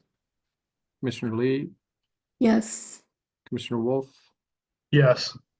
Commissioner Smitherman. Yes. I will also vote yes, and then Commissioner Reeves for the 17th. Yes. Okay, thank you. Next, we'll move on to the commissioner comments. Oh. Mindy, did you have a? Yeah, so sorry to interrupt, Chair Clements and Commission. I just wondered if we are going to vote separately, can I get a second set of separate votes for the second day 17, please? Like a second motion for approval and then voting, if that's okay. So moved for a secondary approval of the minutes of the 17th alone. Second. Moved by Commissioner Mall, second by Commissioner Wolf. Commissioner Reeves, Yes. Commissioner Mall, Yes. Commissioner Lee, Yes. Commissioner Smitherman, Yes. Commissioner Wolf, Yes. and I will also vote yes, so that passes. Thank you. Thank you for the reminder on that, Mindy. I'm gonna go into commissioner comments. Commissioner Kahara, would you like to go first? Certainly.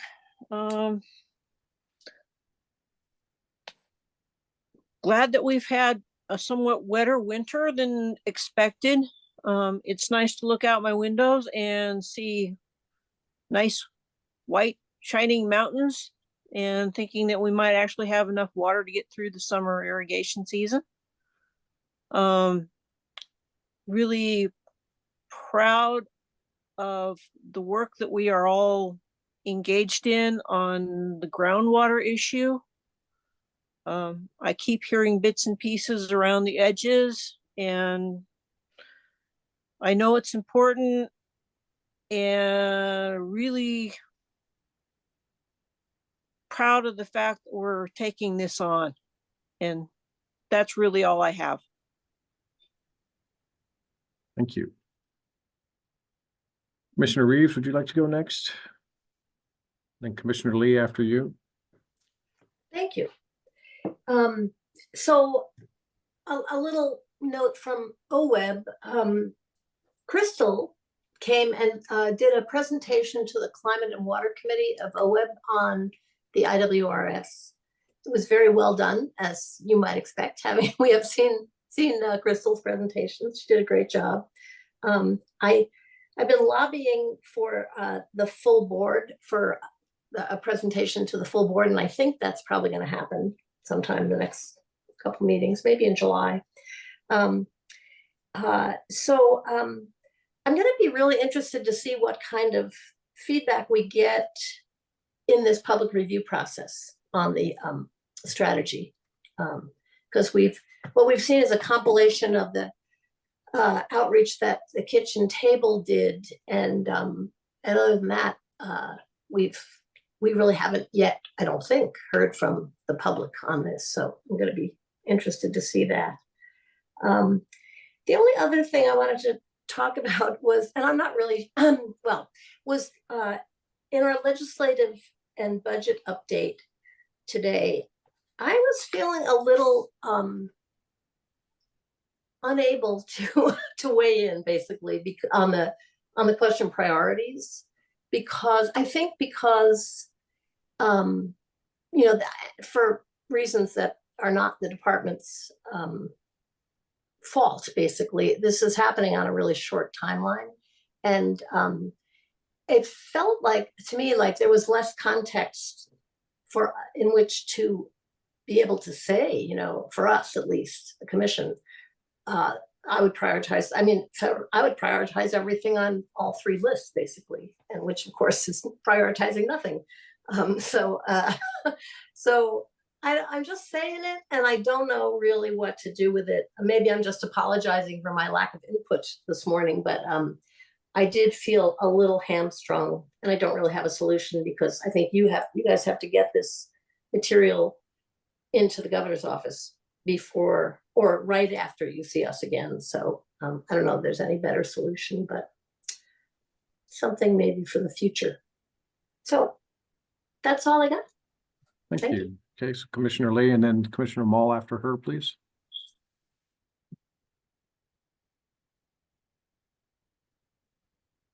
You're muted.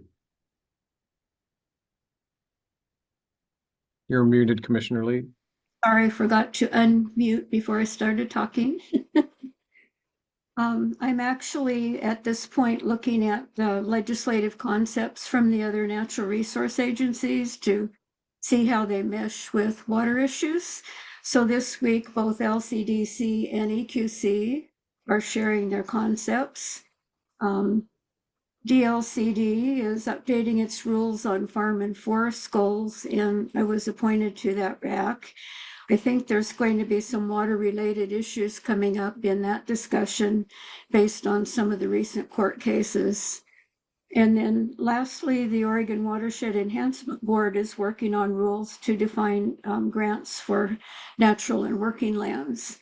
And both water quantity and quality will be involved in those, because they're both, excuse me, co-benefits of the kind of climate work and restoration in those programs.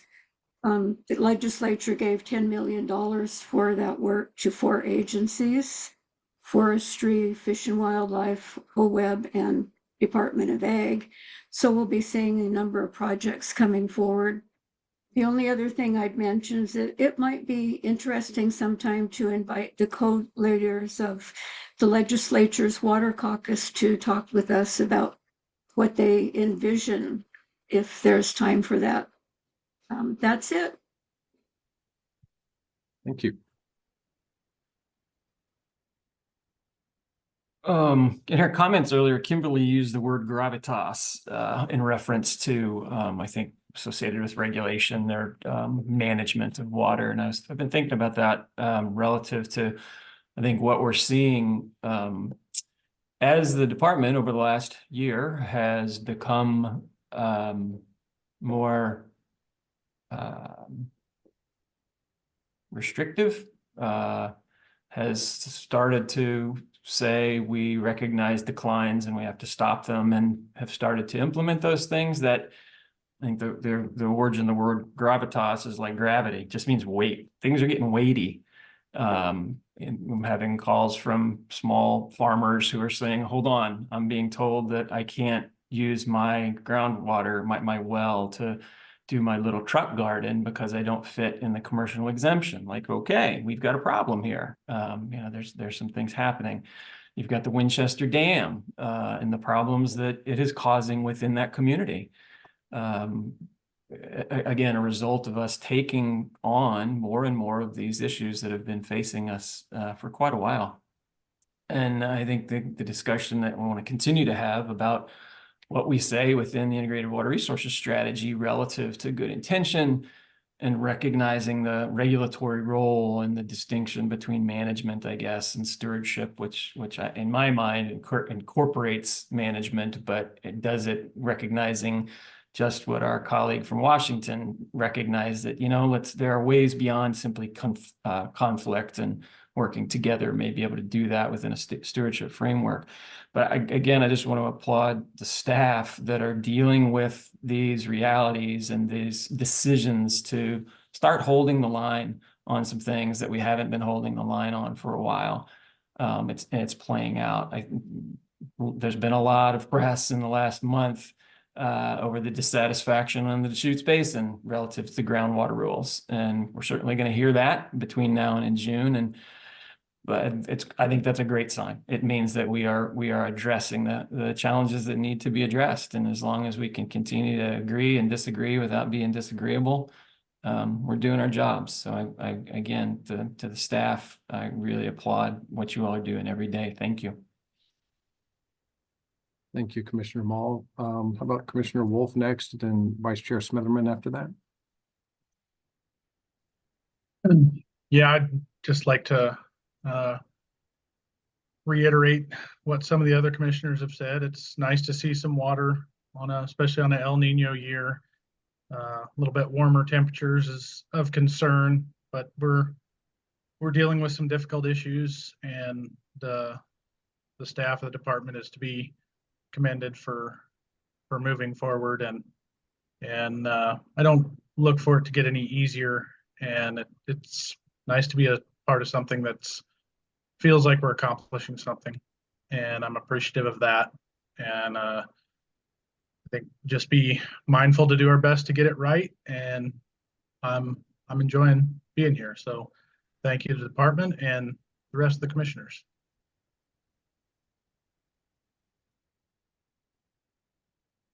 Well, thank you to all of my fellow commissioners. I feel like you've hit quite a few of the topics that were coming to my mind again. Like we were talking, we've had a better year this year. We're starting to see some improvements in our stream flows and in our snowpack. But we are at the nature is in charge. So we have to learn to adapt, and this is a good year and we will take that. But we still need to continue to plan for years where we have significant shortages and challenges in those areas. As it relates to the groundwater discussion, groundwater allocation, I do appreciate the department reconvening the RAC, adding a couple of more meetings into that process for clarification and for alternatives to be deliberated. I also appreciate the extra effort to give presentations to some of the stakeholders who had concerns, and then the department reaching out and giving presentations to us commissioners, and now going into public comment, and there's even more community meetings scheduled coming up. So I do appreciate all of those efforts. I know that it's a lot, and this is a very big and challenging issue. And like Commissioner Wolf said, the best we can do is to make sure that we have all the information and make the decision that the best decision that we can with the information that we have available to us. So I appreciate staff. I appreciate all the stakeholders, everyone who's been engaged in this process, and your comments, and with all of the other big issues that we're dealing with and that we're trying to make progress on. I think the Walla Walla example just shows again that this is a marathon. This is not a sprint. This is ongoing, long term, and we will continue to need to work together and increase those partnerships, even when it's so difficult, and we can't think that we could ever see eye to eye. But I think that's what it's going to take in order to make progress there. I'm glad to see everybody today, but I really look forward to our meeting in Bend when we can be in person. And just thank you for everyone's presentations today and all the hard work that everyone's putting into this. Thank you for your comments. I'm going to be pretty brief. I was recently thinking about it seems like there's a kind of a unique opportunity coming up. We have an integrated water resources strategy that's going to be updated. We're going to have a new Oregon Water Resources Director, a new OWEB Director, a new ODF&W Director. We have a ODA Director that's recently from OWEB. And we've always recognized in the past that while the Water Resources Department sort of holds and is responsible for the IWRS to a large extent, it can't implement it on its own. It requires integration from all these sister agencies. And so I think there's a really, to my memory, a pretty unique opportunity to take a new updated product and new leadership and hopefully get them invested in it early. If, you know, I'm hoping the governor's office will set an expectation that their work will reflect the IWRS so that we can get to a state where we really see more integration around water resources management, because I think we really need that to be successful to meet a number of the challenges that we talk about in these meetings. So I think it's a great opportunity, and I hope that perhaps in his discussions with the water core team that Director Woodcock could convey that. Again, to my memory, I think it's a pretty unique kind of confluence of events. So I hope we can take advantage of that.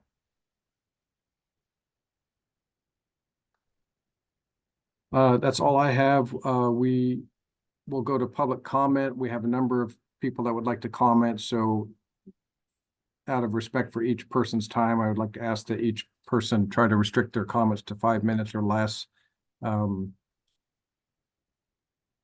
April Snell had expressed comments or interest in commenting earlier and then moved back to the public comment. So I would like to go to her first, and then we have a block of several people that want to comment on the Harney Basin issue around Division 512. And when we go to them, we'll start with Brenda Smith and then Representative Mark Owens. But I'll go ahead and start with April Snell. Welcome, April. Good to see you again. Thank you, Chair Quimps, Vice Chair Smitherman, members of the commission, department staff, and interested stakeholders. For the record, April Snell, Executive Director with the Oregon Water Resources Congress. I too look forward to seeing you guys in person. It's a nice convenience to have this, but sure makes some of these things a little bit more difficult. So wanted to make a couple comments. One, in reflecting in the comments made by commissioners just recently, as well as the previous presentation on Walla Walla, I want to reiterate what others have said about the importance of partnerships in finding collaborative solutions to our very challenging water management problems. No one said this was going to be easy. If they did when you signed up, I'm really sorry. But I do think that what you do, what we do collectively, it's important, and the difficult choices we have really reflect because it's so important, because we all rely on water. And so while I represent a constituency of irrigation districts and similar water suppliers who provide water to grow food, fiber, and other things that are used here in state, as well as nationally and globally, we're all in this together. So when it comes to the integrated water resources strategy, we will be making formal comments during the public comment periods, but I want to echo and agree with some comments that were made earlier by Kimberly from Water Watch. Our organization, as well as hers, was involved in all of the previous IWRS updates. And while I agreed with the approach that was used last session to be able to utilize the funding that was put for the IWRS that was going to expire the end of June, and use the kitchen table to get some information about engaging communities, particularly those who haven't always been involved in these processes. What's missing from this particular update is some sort of policy advisory group or some sort of meeting of diverse in-stream and outstream stakeholders to give you input on not only the language, but also how it fits together. And I would urge the department and the commission to rethink the current proposed timeline to provide at least a meeting with an in-person component that would allow for some more robust discussion, because I think otherwise what's going to happen is you're going to get a lot of comments from all different places, and for Crystal and other department staff will struggle with how you address those and put those together in a way that works. And if you put us all in a room together, I'm not saying that we'll all agree, but there may be more value that comes from that, or more collective recommendations. I'll also mention that as part of the omnibus water package that was put together in part by Representative Helm and Representative Owens, a bipartisan approach to several water issues that does allow for the IWRS to be updated up to 8 years. And sadly, we're going to get close to that, but I don't think you guys need to rush to implement that. The IWRS is not a water plan. It would be great if we could work towards having that, but in order for those list of recommendations to be realized, there needs to be strong stakeholder support and some implementation items that can come out of it to help us make some progress. So I would just urge that we have a little bit more stakeholder input than what's been currently proposed. Secondly, just kind of again reflecting on the previous agenda items, what you don't have control over is the very short time frame in which the department needs to put together its legislative and budget proposals. And that's always been the way it is. I don't like it, and I'm sure department staff don't like it, but I really want to, one, give kudos to Bryn and Raquel and others as they're going through that process. I am part of those stakeholder groups that will be discussing both those proposals as well as the transaction fees, which is a separate group, and will provide input through that. But I would just urge the commission, once the department has submitted those concepts and they're going into the hopper, and I know the governor's office will be engaged in giving additional feedback, but have an additional moment to reflect on what comes out of that before the session starts and we all get off and running, and perhaps pull some of us stakeholders together, as has happened in the past, to help you and advocate particularly for staff funding that's necessary for the department to carry out all these different things. We may not always agree with the approaches that are taken, but at the end of the day, we want to make sure that there are staff that are able to complete the core mission of the department, as well as approach these complex issues through an innovative and collaborative lens. So with that, I will stop talking so that the others will have opportunities to give public comment. Again, thank you for your service and look forward to seeing you at the next meeting. Thank you.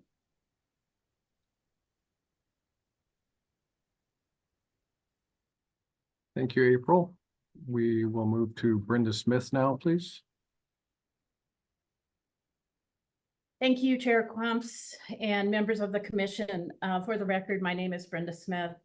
I am a current member of the Harney County RAC. I've also been a part of the Harney Place-Based Water Planning effort since its inception in 2016. I've been coming to the commission for a number of years. You may recognize me. In my day job here in Harney County, I am the director at High Desert Partnership, and we're an organization that works to bring diverse groups together to work together to solve complex issues. So sort of everything in my world revolves around working together and digging in these really sort of tough issues. I am a current RAC member. I am not an irrigator. I don't have water rights in the Harney Basin. And from the very beginning of this process, I have always been interested in paying attention to the process. That's what was important to me and remains important to me for our community.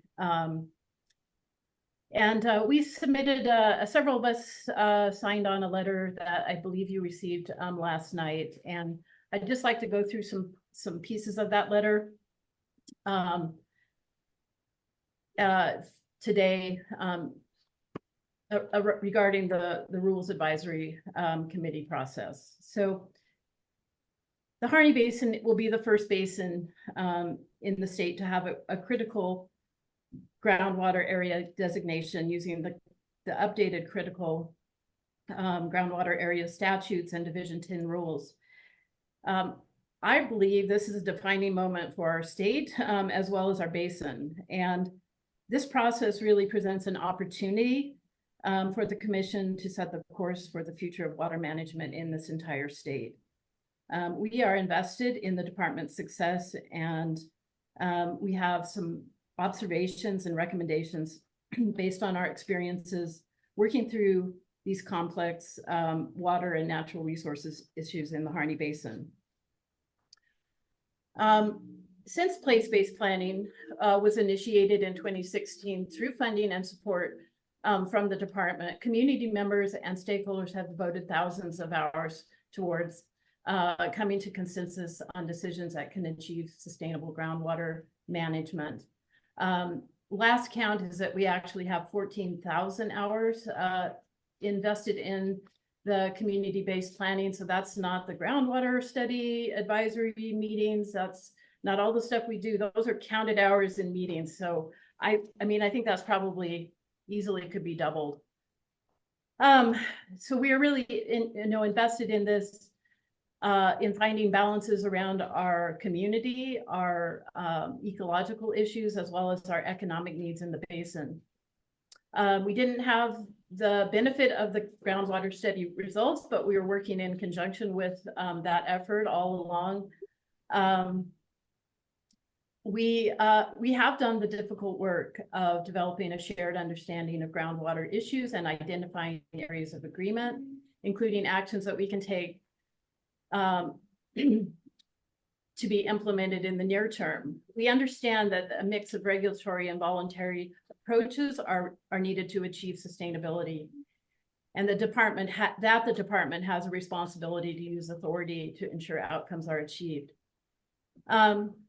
The department has on numerous occasions committed that they would seek and actively support voluntary efforts and other creative efforts that have not been tried in the basins before. And I think that's what has given us hope in this sort of dire situation.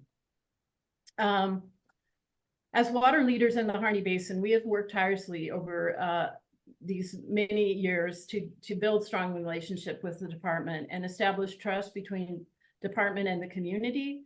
Department staff, including the former director, as well as current staff overseeing the rulemaking process, have given us reassurances that and made commitments that are not currently being upheld. We understand that the department has undergone significant changes over the past several years, and there are a number of new faces at the table. We continue to believe that a better outcome can be possible if we work together as partners. And so in light of our concerns, we would like you to consider the following requests. Continue to track the Division 512 rulemaking as it progresses in the Harney Basin by including it as an agenda topic at each upcoming commission meeting and inviting comments from RAC members at those meetings. Identify a commissioner to participate in the Division 512 RAC meetings going forward. Direct the department to follow its own process that's outlined in adopted Division 10 rules by providing a draft report for public comment, as we indicated in presentations to the community prior to holding the RAC meetings.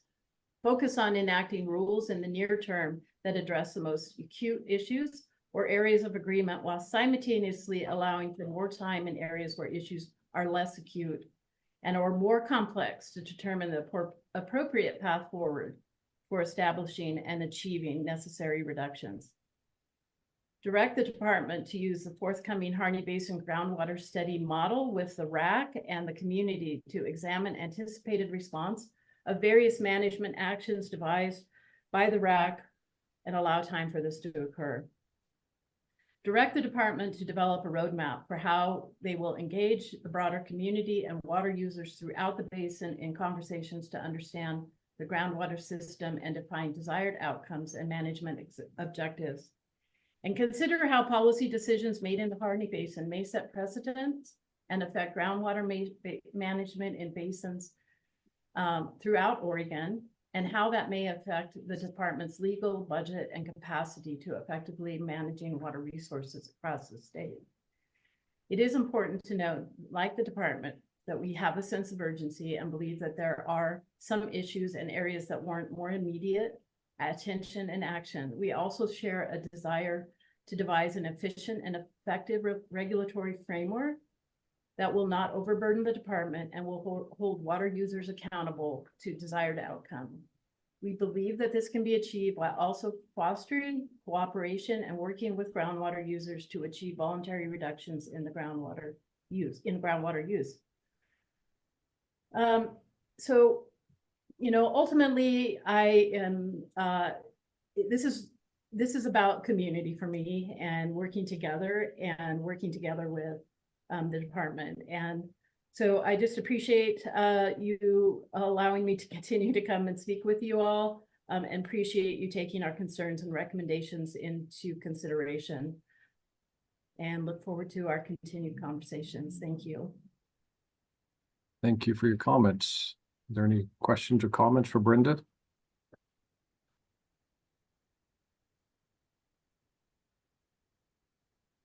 Seeing none, we'll move to Representative Owens, please. Chair Quince, members of the commission, one, thank you for having us. And two, I come as Mark today, a community member from Harney Basin and a groundwater user. I also want to thank you for taking bold actions to stop making Harney Basins and the rest of the Oregon. I applaud you for that. I too, along with Representative Helm, have been on that mission for multiple years. So thank you. Now I'm going to share stuff that I don't normally share because it's kind of personal, but I think it helps make sure there's a perspective of me that might be balanced. In 2016, I came to the conclusion that my kids would not be in groundwater, irrigation, or farming in Harney Basin. At that time, I decided to list the properties that I had because I felt the best way was to transition from groundwater use. At that time, I also decided to maybe become more of a politician. And my wife said, you're not selling my farm if you're going to be a politician. So we took it off the market. But since then, we have sold properties in order to pay our debt load off on the pivots that we own. Why did I do that? So when this state came forward, and I know we are going to have to use less water, I could still provide for my family and have a retirement. If full regulation occurs in the Crane Subbasin, I will lose approximately 37 to 38% of my total water use. With what is left, I'll still be able to provide for my family and have a retirement. I think that's important for you to know that I'm not here to try to protect my interest in this basin because I've had the time in order to do that management of myself. Unfortunately, a lot of my neighbors that I sat down at my kitchen table in the last 3 months, where I've had to tell them that if PTW, permissible total withdrawal, is fully enforced in a period of time, they won't have any water. These are families that have kids in my school. These are families that have children that we know. These are families that don't know what else they'll do. Those are hard decisions. So since 2015, I've been working with Brenda and you guys and the department staff to try to figure out how to build trust with our community, how to move forward, and how to manage water collectively with the community. And today I come to you a little bit frustrated, a little bit concerned, and want to share a few things. I was talking to Director Woodcock, I think 2 weeks ago. And throughout that conversation, he challenged me, I think, to figure out to articulate how we got to where we are and why am I so frustrated and possibly why is my community so frustrated? Is it because of the pending regulation? I don't think so. So what I've done is I went back and I listened to all the previous RAC meetings. If you have 24, 25 hours to spare in the next week, it might be enlightening. But so I'm going to go through a few of the things that I pulled out from the RAC meetings. And I do have timestamps if anybody from the department would like them or the commission would like them. But I just think it shows a trend. And it shows a trend that has developed in this last year that had not been in the basin the last 8 years. So 20 minutes into RAC number 1 last April, there was 4 slides presented on the groundwater study. 4 slides. A question was asked, are we really going to spend 6 minutes on the groundwater study in this basin? It was answered, that is our plan. But then there was a little conversation about the amount of work that the department had done and the amount of community meetings they had. And that is true. But there are now half that RAC members that weren't involved in those processes and 70% of the community that is trying to play catch up. And I even articulated in that meeting, I shouldn't be being frustrated in the first 20 minutes, but I guess I am. And honestly, it hasn't got better since then. Also in RAC 1, it stated that we will provide the community with options. What does a half a foot drawdown look like? What is a 1 foot? What is a 5 foot?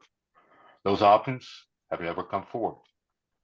It also said, what will the total permissible with total withdrawal in different sub areas would equal the total withdrawal of the whole area? A little clunky. We can go into more detail later. That has not happened. In fact, when we asked them to tell us what a permissible total withdrawal was in a geographic area, it was a lot more aggressive than if you added up the individual basins, which we told would be correct. We also were asked in RAC number 1, what is reasonably stable? And we were told the community would be options and the community would be part of that conversation. That has not occurred, period. It is also stated individuals will be able to participate that weren't on the RAC. That has not occurred. It also said that target groundwater elevations or triggers could be based in the rules on different administrative basins.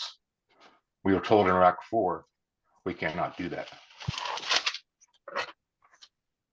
At the end of RAC 1, it was stated by the department, it'd be a huge win for everybody if we can achieve voluntary agreements. I fully agree with that statement and fully hope we can move forward. In fact, we are working on the department, had our first meeting Wednesday and trying to figure out what that structure is. That was a good thing for RAC number 1. RAC number 2, request for development outside the proposed critical groundwater areas was asked because we were defining the area, the critical groundwater area.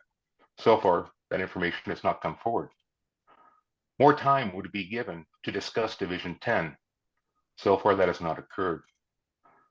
The goal would be to slow the rate of decline. Maybe stabilize would be the gold standard, was quoted from the department. That is not true at this time. We'll come back with RAC 3 with more proposals on the critical groundwater designation area. It never happened. Prior appropriation is the only system that we can do. That's a tough one. RAC, there is more questions and more commitments that still go unanswered, and we don't find time to have the conversation as we move forward. RAC number 3, we started talking about the administrative areas that would be in the critical groundwater designation. And we asked why, and it was quoted, biggest bang for a buck is why we're taking this approach. We asked, should all administrative areas actually be in a critical groundwater designation? The department said yes. And you might ask why, because we hear a lot about Weaver Springs. We hear a lot about the groundwater levels that are declining 5, 10, 12 foot a year. We hear that 140, 150 foot of decline. But we don't hear about maybe some of the other parts of the basin down in the Donner, Blitzen, or Voltage, where they have made an administrative basin there that has declined a total average at 2.1 foot. The average rate of decline is 0.2 inches. And that will now, if we move forward, be a critical groundwater designation. If we move forward, that'll also have a permissible total withdrawal listed. And that's tough for our community. In fact, that's tough for me. As you guys look at groundwater allocation, you know, it's 25 foot, half a foot of decline a year. That area has only dropped 2.1 foot. It's dropping on average about 1.2 inches. It comes from the Steens Mountains. Before we started the groundwater study, it said it had a 20,000 acre foot extra water. Some of these administrative areas we're still questioning whether they should be critical groundwater designations. Some of them, it's a no-brainer. They should be, and we should move forward. The department, what should the goal be for curtailment? We never had the discussion with Iraq or the community. It was also said, what is the community goal? Future agenda items would be set to talk about that. It didn't. So I can continue on throughout the rest of the weeks, but I think you see the trend that I'm getting at. I've been concerned, and now I honestly know where my frustrations are coming from. Because there's conversations that still need to be had. We have not taken the time to sit down with this community and say or ask, what is our goal? How do we get there? How do we measure success? And where do we measure success? That's important. The goal of this community is not to fully and quickly implement permissible total withdrawal. The goal of this community is enter voluntary agreements. But the most recent rule that we've seen says that reasonably stable will be 0 rate of decline. Reasonably stable or 0 rate of decline will be on an average of 0 or 1 to 5 years. We will implement permissible total withdrawal in one of the sub areas immediately. We will implement permissible total withdrawal in 5 of the other sub areas within 3 years. We do understand that contested case will take some time, but honestly, if we dried up all the water in Harney Basin this year, we would not hit 0 rate of decline in 5 years, probably not 10 years. So we're setting in rule an expectation that cannot be met. We're setting in rule an expectation that our community doesn't understand. And in fact, we're probably setting in rule expectation, regulation that cannot be met by a voluntary agreement. So if you guys, when we come to you sometime in the next year or 2 years with a voluntary agreement, are going to be given a choice whether to go that way or go the regulatory route. But if a volunteer agreement doesn't show 0 rate of decline in 5 years, but that's what's stated in the rules, do we collect a fail when we get litigated? That the volunteer agreement is not at the same path as regulatory action? Possibly. That is some of the concerns we have. Quickly, Chair, I'm sorry for taking too long. We do have some things we align on that I think we could actually make good steps on as we work through some of the more issues. Weaver Springs should definitely be declared a critical groundwater designation, and we should move forward with a contested case, but also give those farmers the time to look at a volunteer agreement because they are engaging now. Hopefully the department can find a way to clean up all the paper water rights. Because right now it's been said that only 60% of the water rights out there actually are wet water rights. We need to figure out a way to clean up that 40% of the paper water rights. We need to enforce permit conditions. Permit conditions started tripping in Weaver Springs in 2013. Permit conditions started tripping in Weaver Springs in 2013, the area of the state that is climbing the fastest. We ask ourselves why, for 11 years, have we allowed those pumps to continue when the department has the legal authority to shut them off? We encourage the department to quickly enforce all permit conditions. We'd also ask the department to stop any new development. Yeah, there's still development going on in Harney Basin. They have the legal right because they've got permit extensions. There's permit extensions in Harney Basin until 2035. 2035. We got to clean up what we have. We got to start where we have zones of agreements. So hopefully we can sit down and have a conversation with this community prior to the next RAC meeting. We will be sitting in a whole list of questions. And I want to thank Brenda for taking the time to go through that letter. The signatures on that letter was Brenda Smith, myself, Chad Carges, the former Mount Hero National Wildlife Refuge Manager, Ken Beerley, the former OWEB Director, has been working with this community for the last 8 to 9 years, Kristen Shellman, a current County Commissioner, Holly Mondo, the lady that is now in charge of place-based planning. And I said Holly's last name wrong, she got married, so apologize, Holly. Hopefully in June, when we sit down in person, I'll have a lot more positive to say. I have been encouraged in the last week from conversations I've had with Director Woodcock, Ivan Gall, and others. So hopefully we have time to move forward. Thank you, Chair Quince. Thank you, Mark. Any questions or comments for Mark?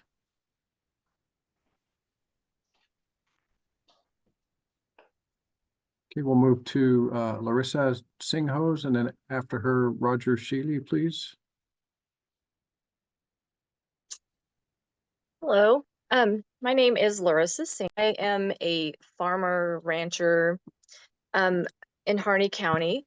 I am part of the current RAC, and I also was on the first RAC and also the study advisory committee. So I've been involved since 2015, and I'm also participated in the place-based planning here in Harney County. So I would just like to just give a little rundown of what's the feelings are at this point. Water Resource, they came to us and said, hey, we're going to do a study and we're going to draft new rules at the end of it. They also came and said that they wanted to work and collaborate with us to come up with solutions. That gave us in this community some hope that maybe we had some say in how our community can move forward. We wanted to be a part of this so we could ensure our future for our community. Our community, we wanted to have a positive, active role in helping to assure that we can survive these policies and rules. At this point, we feel that the Oregon Water Resource at this point in the collaborative RAC process has not lived up to their side of the collaboration. We feel like we haven't had the opportunity to discuss and really give some input. We've been in a process where we've been presented rules, options. We can ask questions, but we haven't been able to actually engage in the topics and really work through dialogue to include us. And I became involved with all this so that we could find solutions that our community can work through, and that we wanted practical, outside of the box approach to our water issues. We came with a willingness to sit across the table from Water Resource to find solutions. But at this point, we feel that some of the collaborative attitude has shifted recently, and we've gone back to the same old policies that don't account for our human lives and the impact that they are going to bring to our community. If we get this wrong, our community can be financially devastated by what has been proposed to us. And that's not what we want. We want to be able to work through for solutions that can work for our community.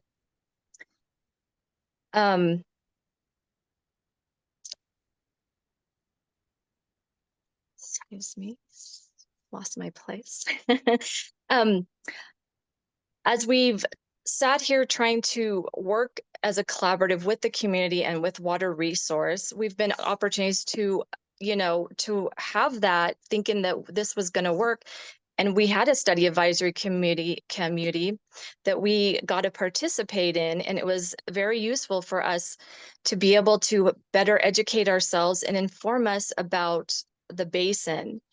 And I thought it was so that we could be better informed, so that we could make good decisions when it was to come and work with Oregon Water Resource. And we wanted to help bring meaningful policies to the basin that the community could support and get behind. My impressions at first of Water Resource wanted a new approach to work through these issues with communities, to do something outside of the normal and collaborate for the good of the community for the people. But right now it feels like it's business as usual, that sometimes I feel like they're working against the community and not for the community. Right now, I would ask Water Resource to go back to their collaborating spirit that we started with and come to the community and let us put in our input and have a voice to shape our future. And for that, I would say that we are going to need more time than what they are currently pushing for.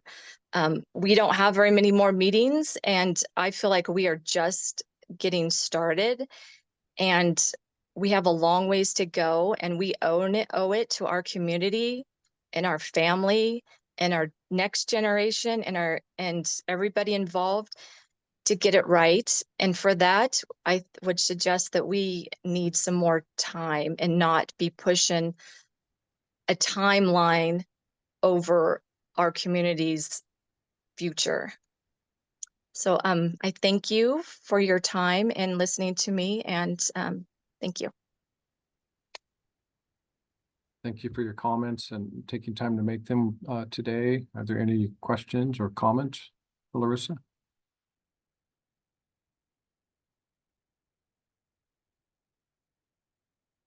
Okay, we'll move to Roger Shealy next, please, and then after him, I think we have one left. We'll go to Harney County Commissioner Shellman after that.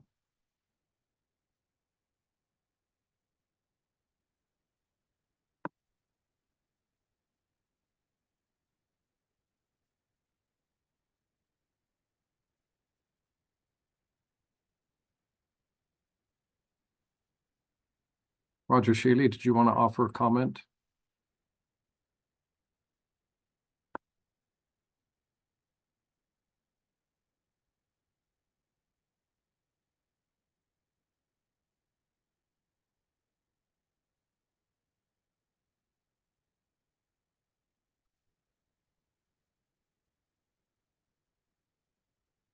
If you stepped away, maybe we can turn to Commissioner Shellman, please, and you can offer your comments.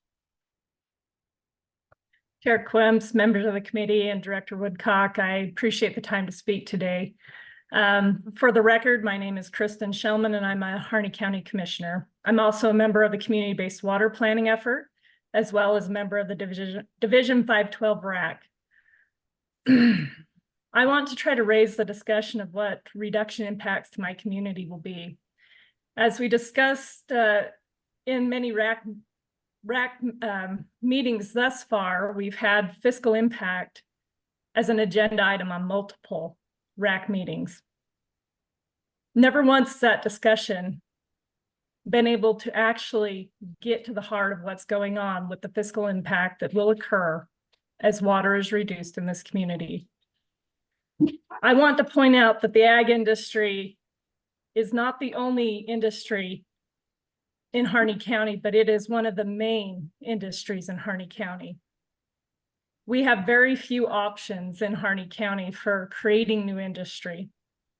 We are willing to partner with the state in trying to find a solution for water reduction. As community leaders, we know that this is necessary. The ag industries knows it's necessary. But I think something that gets overlooked in a lot of the discussion and the meetings that we're in is the fact that the state, the actions and inactions of the state of Oregon is what's brought us here today. And I just want to let that sink in for a minute. It's not just the actions of this community, it's the actions of the state. And so as a community, we are willing to come alongside the state. We're willing to come alongside this commission, but we do need the time to thoroughly think about the many impacts that will occur and be able to work with those industries that will be impacted. Our banking industry, our fuel providers, our farm implement dealers, our schools, our local businesses, our local tax base. You're going to see a reduction of farm ground going from $2,500 to a couple $100 of tax base. We have a very small tax base here, and this reduction will only do more harm to it. Our livestock industry has to have hay production in order to survive. There will have to be major adjustments if sufficient hay supply is not met within the county. There's also been Oregon Department of Agriculture who's brought folks from international areas to come and buy hay in Harney County. Agencies within the state have tried to bring people. And when I get a call from them and they're embarrassed that they're bringing people, knowing that we have a water shortage, but it's their duty to try to continue to bring trade to the state of Oregon. There's a lot of ironies in the background in some of this.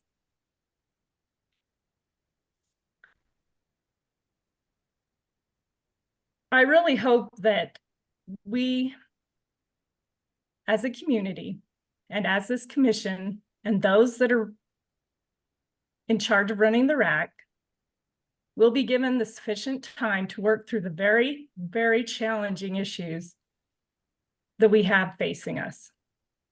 Because we can find success, but it will take time. It'll take a lot of effort. And without the support and commitment of this commission to help us get there, it will be a failed effort.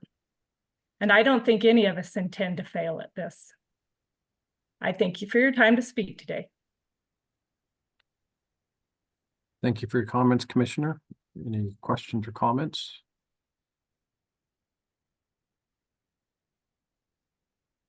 Okay, our final commenter is Roger Shealy.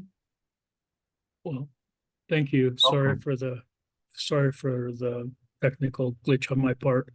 But what I wanted to do was just describe a little bit about things that I've seen in the past and how they've worked. I've spent the last 40 years as an ecologist, a rangeland ecologist. I worked for the Agricultural Research Service for the last 20 years. And before that, I was a statewide specialist working to make positive ecological changes throughout the state of Montana and throughout the West. In all of the cases that we've been successful, it has only been through a collaborative, very difficult, long process of working together to educate one another about what's going on.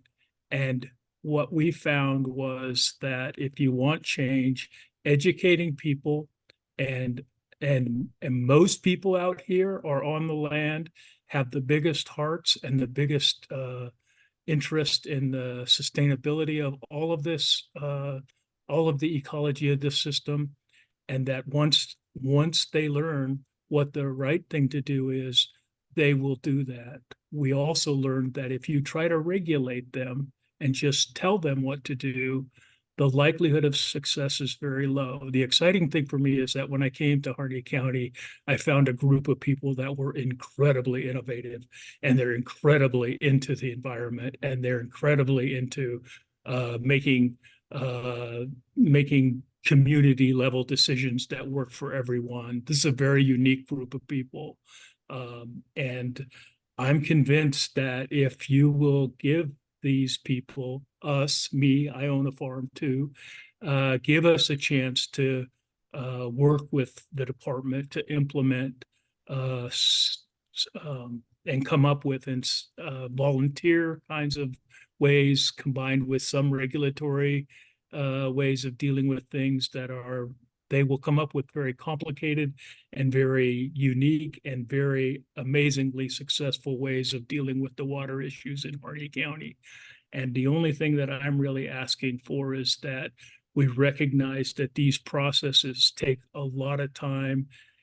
The problem has been occurring for the last 30 years, if you look at their data, and that the idea that we're going to spend a part of a year or a year coming up with the solutions to these problems is almost ridiculous to me. And that I'm asking the commission to consider advocating to the Oregon Water Resources Department to give us and work with us in a honestly collaborative way. And I think you'll be very happy with having done that. And it has the highest likelihood of being successful. We're going to need more time than just a year to listen to what the department would do from a regulation standpoints. We really need to capitalize on the goodness of the people that are here and the creative ideas they have. And I think we can solve these problems. I'm just hoping you will consider giving us the time to do that. Thank you. Okay, thank you. Thank you for your comments. Very, very thoughtful and very helpful. So any comments or questions for Roger from the commission?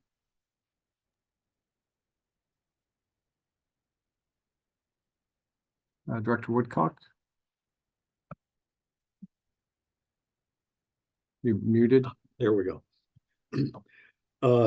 Thank you, Roger. Thank you very much for that. And I would like to thank all of the people that presented today comments to the commission on the Division 512 work that we have undertaken. And you have given us much to think about. So I want to assure you that we are going to huddle up internally and have some conversations and look at our process and come back to you. I don't know what that's going to look like today, but the conversations over the last few weeks, as Representative Owens mentioned, and what we've heard today have given us much to consider. So thank you for taking the time to come meet with us and the commission. Commissioner Reeves? Thank you, Doug. And I really wanted to echo Doug's thoughts, thanking the all of the commenters and particularly the group from Harney County. And I'm glad to hear that you are, Doug, that the department is going to take this input under advisement. It sounds like the main requests boil down to time and more information and more back and forth. And so I hope we'll be able to provide that and, you know, try to get to a better place with how the community is feeling about that. Thanks. Commissioner Lee? Yes, this is a question for Director Woodcock. Could you tell us what the downside would be of lengthening the process? I will characterize it in a manner that we have been working with the community and we've been out there for many years. What we're hearing is they are not getting the information that they have been requesting, and they are requesting for more time to receive that information and work with us in coming up with an innovative solution on how to reduce water use to meet reasonably stable water levels. We are responsible for managing water for all of the users. And so there are others out there, such as we have heard from the domestic community, who are impacted by the agricultural uses that are happening out there to the domestic users' detriment. And so we don't have unlimited time to come up with solutions. As Representative Owens and others have said, we have areas in the basin that need immediate attention, and we can do that. But even immediate with such big management issues is slow going itself. So what appears to be a really rapid schedule that we're under, and we are providing, I think we do have an aggressive schedule here. It's still slow in terms of managing a resource that is continuing to decline. So we can find balance somewhere, but I think we need to continue to do it with the understanding that as time goes on, the resource continues to decline, not at the same rate everywhere. So we can tailor how it is that we pay attention to different areas in the basin. But I think we do need to be cognizant that there is a need to reduce the water use in that greater Harney Valley area. And we are hearing from the very people that spoke today that they recognize that as well, and they want to partner with us. So we appreciate and acknowledge that. Thank you for the explanation.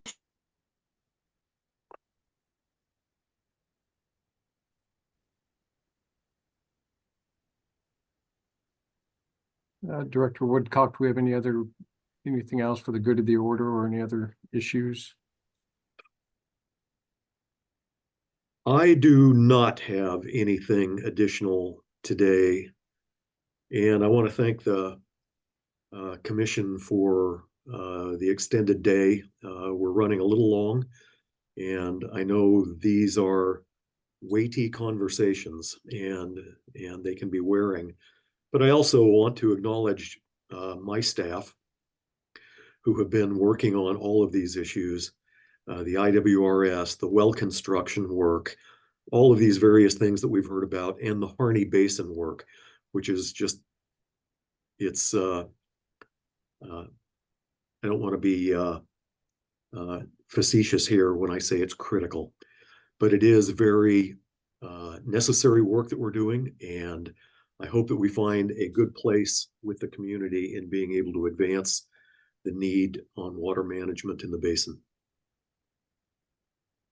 And I just want to add to that and reiterate the commission's appreciation for both the work of the staff, all of the stakeholders that are commenting, the commenters from the Harney County, multiple examples of people participating in the RAC, a great deal of personal time dedicated to those processes, and a desire to work collaboratively. And I know the commission appreciates that. So thank you, everyone. And I think we will adjourn now. Very good. Thank you all. Have a good evening. We'll look forward to seeing everybody in person in June. Yes. Bye-bye. Thank you. Bye. Bye.